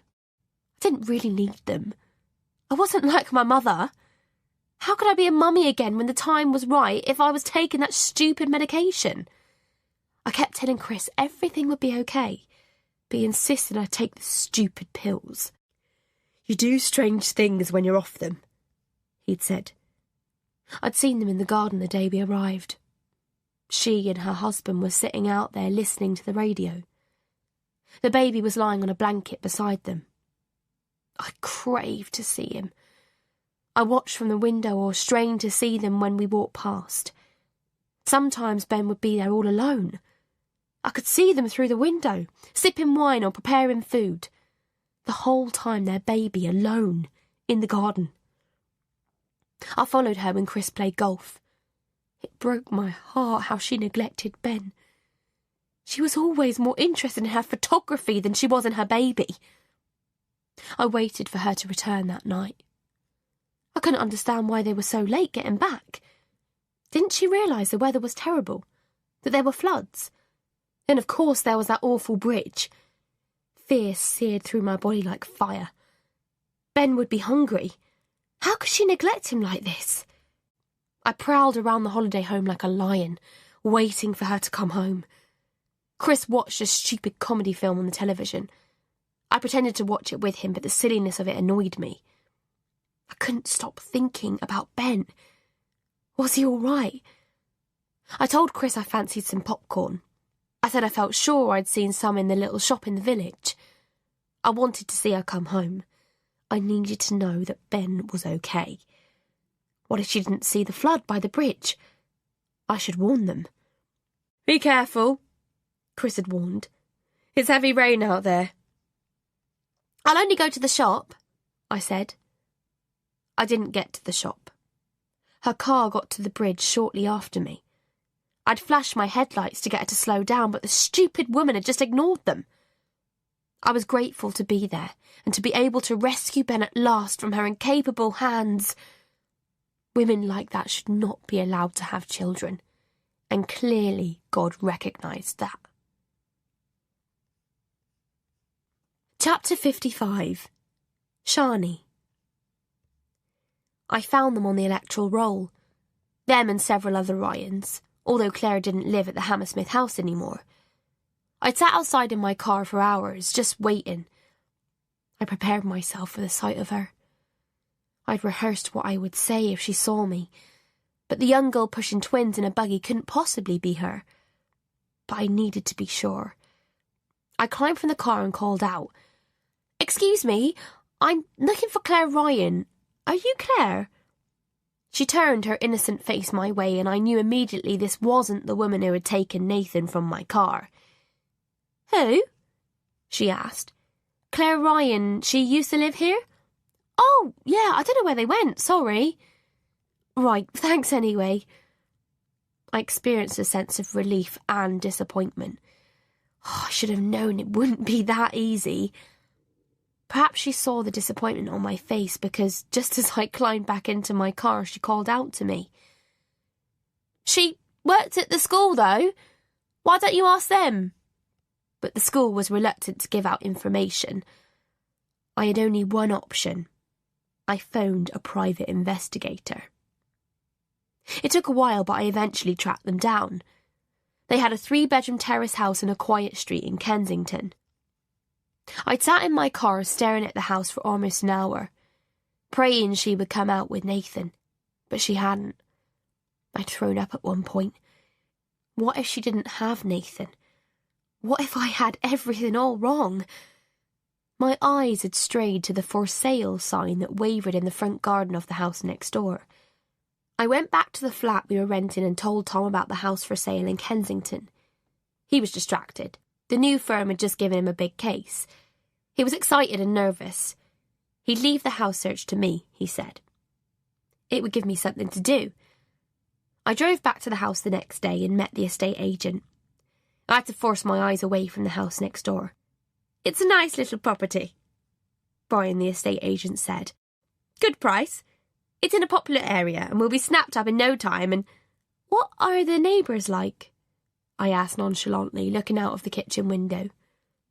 "A young couple that side," he said, pointing to Claire's garden. "They have a toddler, but you won't hear much through these walls, and the other side—" My head spun, and I held onto the back door. Sorry, I missed what you said." "A young couple that side. I didn't hear about the other neighbours. Your end of terrace, so you've just got a little park that side."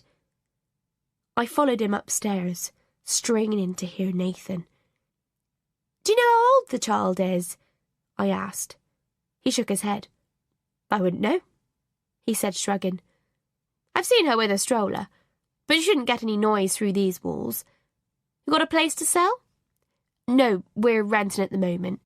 "Great, no chain for you then." "I'll come back with my husband," I said. I checked out the nursery. They didn't have any spaces until the following year. I said that was fine. I was happy with it. They showed me around. It was good enough for Nathan, at least for now.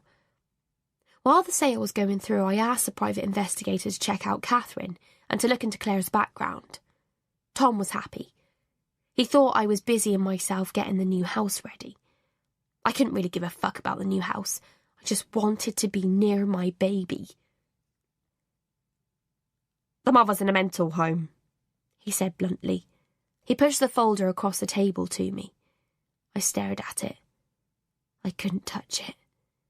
Information about the woman who was claiming to be my child's mother was encased inside. A mental home, I repeated. Yeah, schizophrenic. Been there for years. The daughter never visits. Is Claire Ryan also insane? I asked softly, not wanting to hear his reply. Say again? Is her daughter, Claire, also insane? I say loudly. We're all insane, he laughed. I stared stonily at him. Well, I'm no expert. I'm just a private investigator. She's been under psychiatric care in the past. She's on medication. It's all in there. He nodded towards the folder. Can't you tell me? I asked. He pulled the folder back and opened it. Her medical records state that she was on antipsychotics. She has a history of schizophrenia. But she had a baby, I said. Yeah, she has a son, Benjamin, 2 years old. I've got a copy of the birth certificate here, he said, handing me the paper. It seems the condition is well controlled on medication, although it looks like she hasn't been filing her prescriptions for some time. Her doctor has her on anti-anxiety drugs. So she's been looking after a child without medication, I said, my heart thumping in my chest. Yep, looks like it. How did you get that information? He coughed. Well, we don't divulge our sources, I'm afraid. Thank you, I said, standing up and grabbing the folder. The ticking of the clock on the wall was driving me crazy. The door to Dr. Grant's office opened and he beckoned me in. I looked at the folder on his desk and felt my breath catch in my throat. We've done the DNA test, Shani. I looked at him hopefully. The muscles in my chest tightened with tension. They were conclusive. I exhaled and relaxed in the chair. Oh, God! Ben is your child. I'm presuming you will want to contact social services. Nathan, I corrected. I began to shake. Let me get you some water, he said kindly. I took the glass with shaking hands. This is the documentation that you need. It's something that needs to be handled delicately, Shani. You realise that? I nodded. You've got to contact the social services. Yes, I said, taking the paperwork. I will. Would you like to come back with Tom? I'll tell Tom, I interrupted. You must think of what's best for the child. I stared at him. How dare he? I'm the one who has thought about Nathan. Not one person believed me. Not even my husband. Tears rolled down my cheeks when I thought of my mother. I couldn't even phone her to say Nathan had been found. Nathan was okay and I was going to get him back. Thank you, I said, tucking the envelope into my handbag. If there is anything... Yes, thank you, I repeated and walked to the door. I walked past the receptionist and into the cold outside. I lifted my face to the wind. He was my child. I hadn't been wrong. My baby had been stolen from me and I was going to get him back. I didn't need the social services to help me, and I didn't need Tom. They didn't help me when I needed them most. I'll be damned if I'll let them do this. Chapter 56. Helen stumbled down the steps of the restaurant and giggled. I can't believe I'm pissed on cider, she laughed. Plus those beers, laughed Julia. Oh, yeah, giggled Helen. How many bottles are you taking to Claire's? Asked Julia. Well, I'll drink them even if she doesn't. Julia lurched down the steps behind her. I don't know why you bother with her. She's totally nuts if you ask me. Have you got the school photos to show her? She's all right, and she is all by herself tonight, Helen hiccuped. Maybe we'll come with you then, said Julia. Helen shook her head. No way, she'll bloody kill me. It's enough I'm going round there half pissed. She kissed Julia on the cheek and hailed a cab. Thanks for a great night. Helen was worried about Claire. She'd been funning with her ever since the school photo session with Shani. She'd ignored her calls and only responded to the drinks invitation when Julia had texted her. It concerned Helen that maybe she hadn't come because she'd been there. She didn't want to fall out with Claire, but lately she had been behaving a bit oddly, especially about Shani. It was a bit extreme, all the things she had been saying. Everyone at school thought she was a bit odd. Helen burped and ignored the cab driver's look of disgust. You're not going to throw up, are you? He asked. I've not drunk that much, she lied. Hopefully she'd be able to get a cup of coffee at Claire's and sober up a bit. Surely the teacher Christmas photos would cheer Claire up. Then again she thought, maybe not, especially as Shani was the one who took them. Here, please, she said as they pulled up to Claire's house. The lights were on and she sighed with relief. Chapter 57. Shani pulls a letter from her handbag and places it on the kitchen table. It sits between them. She nods at it. That states that I am Nathan's birth mother. I took him to be tested when I was looking after him one day. It's a DNA test. It proves without doubt that I am his real mother. Claire stares at the sheet of paper. It's all lies, she says. You know you took him. You could have killed him too. You were driving too fast. Look at it! Shani screams. Claire throws the letter angrily onto the floor. You're threatening me in my own home. You're the one holding the scissors, she says boldly. Shani picks up the paper from the floor and looks at Claire, her eyes menacing. She suddenly lunges at Claire, grabbing her hair and pulling her head down, forcing her to look at the paper. Claire's eyes smart and she struggles to focus on the writing in front of her. Read it! Shani yells. The doorbell sounds, but Shani doesn't hear it. She is too intent on pushing the letter into Claire's face. Read it, she repeats. Claire closes her eyes against the words. Shani finally releases her and Claire looks up into her angry face. What does it matter? Shani says, folding the paper. You know the truth. Claire looks past her to the kitchen window and sees Helen watching them. She gives her a pleading look. Helen shakes her head, her eyes full of horror. I'm going to take Nathan now, and then I'm going to call the police to tell them who took my baby and where they can find you, Shani says. Claire watches in horror as Shani gets up and walks out of the kitchen. You can't take him, she screams. I won't let you. Do something, screams a voice in Claire's head. Don't let her take your child. Stop her. Stop her now. She hurries to the cutlery drawer and grabs the carving knife, cutting her hand on another as she does so. She can't be without him. She'd kill her before she let Shani take him from her. She should be dead anyway. She should have died that night on the bridge. Christ, what's going on? Helen mutters as she stares through the window. A wave of nausea overtakes her, and she throws up the cider she had consumed earlier. When she looks back through the window, Shani has gone. She twists the handle of the back door and swings it open. Are you all right? She shouts from the doorway. What in God's name is going on? Helen! Claire shouts. You have to help me. She's got a knife and she's trying to take Ben from me. Please help us. Oh my God! I'll call the police, Helen says, fumbling around in her bag for her phone. I've called the police. I need you to help me. Shani. I'd underestimated her. I was so intent on getting my child back that I hadn't planned things properly. Her eyes are wild and her features contorted as she leaps forward, swinging the carving knife in her hand. She swings it viciously from side to side and I feel a sharp pain as the blade strikes my hand. I manage to grab the scissors, but not before she aims the knife at me again, and I grimace as it catches me in the thigh.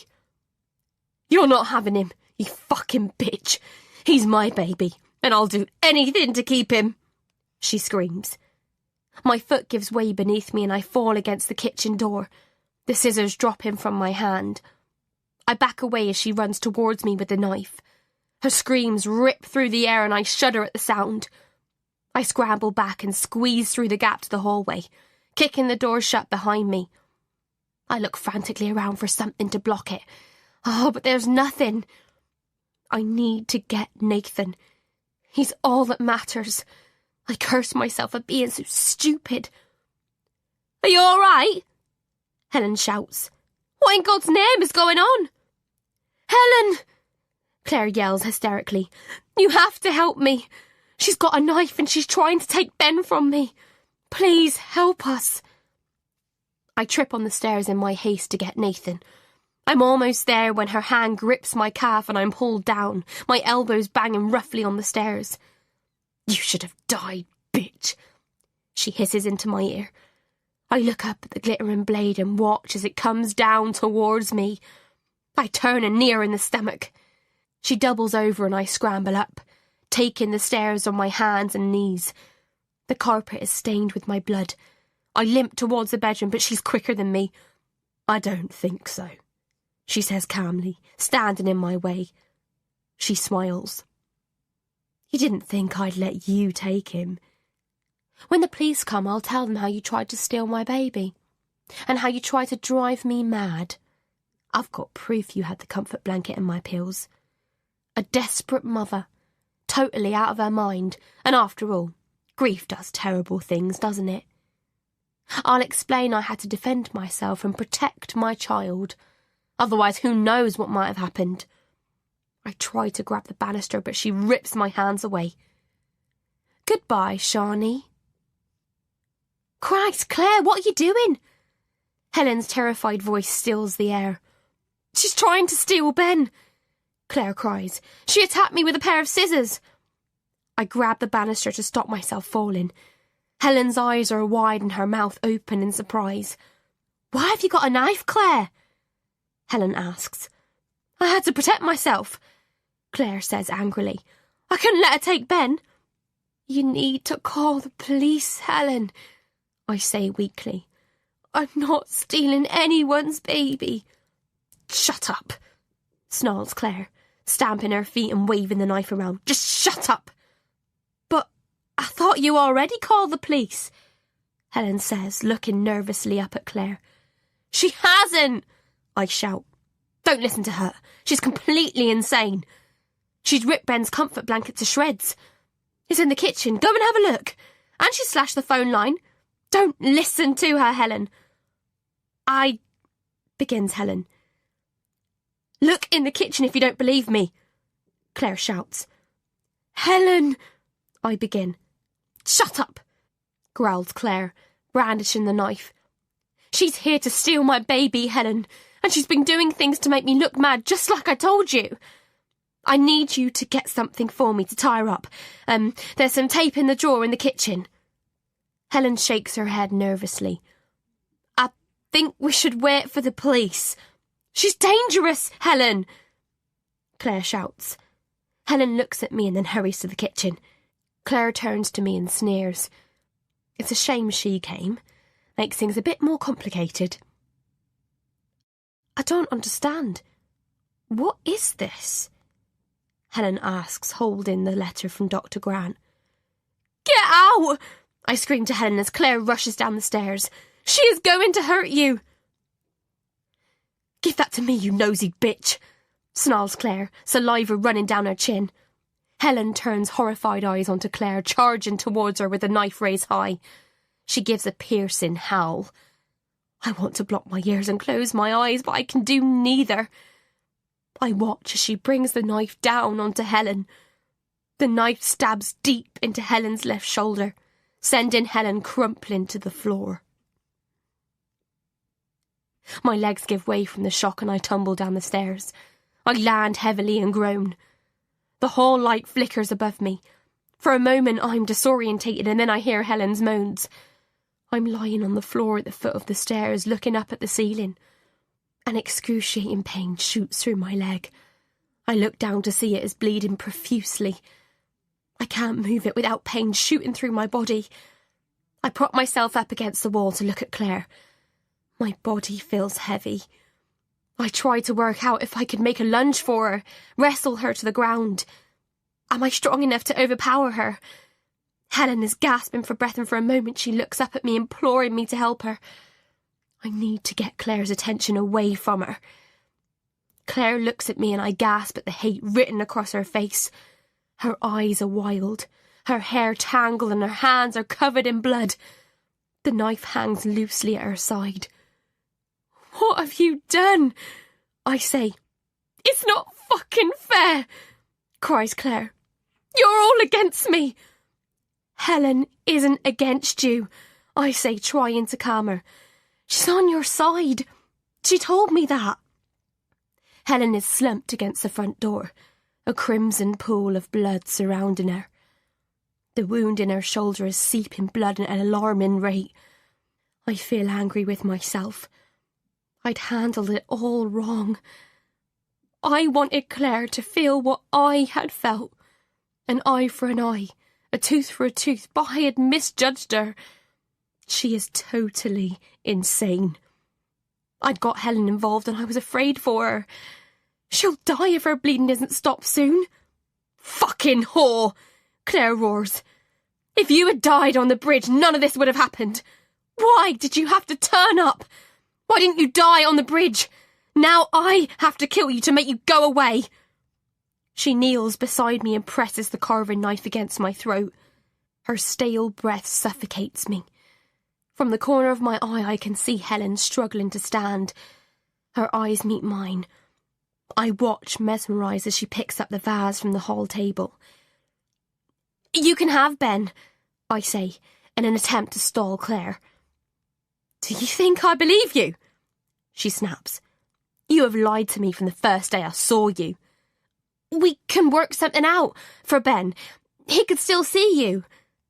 Helen struggles with the vase. I have to keep Claire's eyes on me. "I'm not making fucking deals with you," Claire scoffs. I watch Helen lift the vase with her right hand. Her left arm, red with blood, hangs limp at her side. "You're nothing but a liar," Claire spits, pressing the knife into my throat. At that moment, Helen releases a piercing scream and brings the vase down onto Claire's head. The vase smashes, showering splinters of ceramic over me. Claire falls limp into my lap. I feel the blood seep through my dress and onto my legs. Helen falls to the floor beside me with a grunt. I turn to look at Claire's face. Her eyes are wide and accusing. Even in death, she is angry. I push her off my lap and turn to Helen. "Helen, stay with me," I beg. I rip the sleeve of Claire's bathrobe and press it against Helen's wound to stop the bleeding. She is pale and her eyes heavy. "Talk to me, Helen," I say. "Don't close your eyes." Helen mumbles something and I feel her pockets for her phone. With trembling hands, I call 999 while pressing against the stab wound. It seems like an eternity before I hear screaming of sirens, and I cry with relief. Chapter 58. When Tom arrives, the street is cluttered with police cars and ambulances. I sit in a wheelchair, cradling Nathan in my arms, and watch without emotion as they bring out Claire's lifeless body on a stretcher. The blow from the vase had cracked her skull. "I believed you," Helen had whispered before losing consciousness. "Will she be okay?" I ask. "She will be fine." The paramedic smiles. "She's lost a lot of blood, but that's all." I watch Tom walk towards us. His face is haggard and his eyes are soft and wet. "Christ, Sean. I knew she was unbalanced, but I never for 1 minute..." I look down at my clothes. I'm covered with blood and my hand and leg are bandaged. He sits beside me on the doorstep and I hand him Nathan. "I'm not looking my best," I say, making a feeble attempt at a joke. "You've looked better," he agrees, taking Nathan. "Say hello to your son," I say simply. A small tear drops onto his hand as he takes him. "My son," he says quietly. Nathan wraps his hand around Tom's little finger. "Why didn't you tell me?" he asks, his eyes meeting mine. "Because you wouldn't have believed me. Just like you never believed me before," I say, trying to hide the bitterness from my voice. "You could have tried. I was afraid you'd stop me, that you'd stop me seeing him, and I couldn't bear that." He cradles Nathan, stroking his tiny fingers. "Shawnee. She lost her mind after her baby died. You remember, you said that to me. You said, women that lose babies like this sometimes lose their minds. Oh, I'm so sorry, Sean. Can you ever forgive me?" He lays his other hand in mine. "It's just, I don't know that I can forgive," I say, wiping the tears from my eyes. "It's been very hard, Tom, finding Nathan all on my own, fighting against all the people that didn't believe me, and lying to you because I didn't want you to treat me like a mental case." He winces. "Shawnee, I'm so sorry. Perhaps it was easier for me to deal with the fact that he'd gone rather than having to think someone had taken him. But someone did take him, and I nearly died getting him back." He wipes tears from his cheeks. "I just don't understand how you could have given up on him like you did," I say. "I'm sorry." "I'm going home to the cottage. That's where I belong. I belong by the lakes. You belong here in London. I can return to the cottage now I have Nathan. Everything is complete again. Finally, I can go home." He doesn't attempt to argue. "Will I see you?" he asks. "I hope so. We'll want to see you. I'll stay a bit longer. I want to make sure Helen is okay." "I want to make this up to you. I know it's a huge thing to ask, but will you let me try?" I nod. "I can't stay in London," I say. He holds out his hand and I take it gratefully. "You need to get checked over at the hospital. Come on." "I wonder if Chris knows," I say with a shiver. "Let's go," says a paramedic. He pushes me onto the ambulance tail lift. I look back at the house one last time before closing my eyes. Chapter 59. I take the lemonade into the garden. The sun is hot, and I lift my face to it. Nathan toddles towards me, clapping his hands with pleasure. "This is your favourite, isn't it?" I laugh. He'd forgotten the pendant and the comfort blanket. I like to think he's forgotten Claire, but I don't suppose he has. I tell myself it is just time before I get my child back completely. I still have nightmares about that night. Claire's wide, mad eyes haunting me. I place the tray onto the patio table and pour the lemonade into glasses. "Here," I say. Helen takes a glass.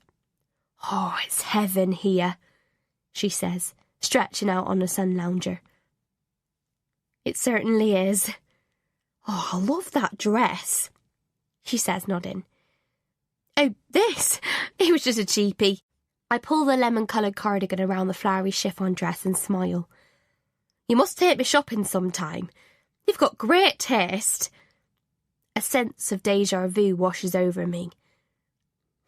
"Sure," I say. "Thanks so much for inviting me. It's the perfect place to chill in the summer break." I nod. "How's the arm?" "It's still weak, but, it'll get better." "How are things at school?" "Oh, fine, Still the same little monsters." She smiles. Her face clouds over. It was weird those first few weeks. When we look back, we could see the signs were all there. We just weren't aware of them at the time. I wish you'd said something. Would you have believed me? I guess not. She turns at the faint sound of music. Are they your neighbours? She asks. I glance at the holiday cottage where a young couple are sitting in the garden. No, I say softly. They're holiday makers. I never know who they are. I guess you're very wary since... I smile. Still, she says innocently, holiday makers can't do much harm, can they?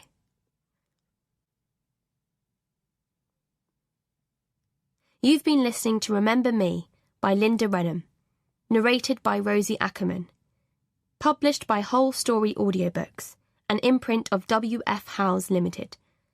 This work is copyrighted Raucous Publishing 2017. This recording is copyrighted Whole Story Audiobooks.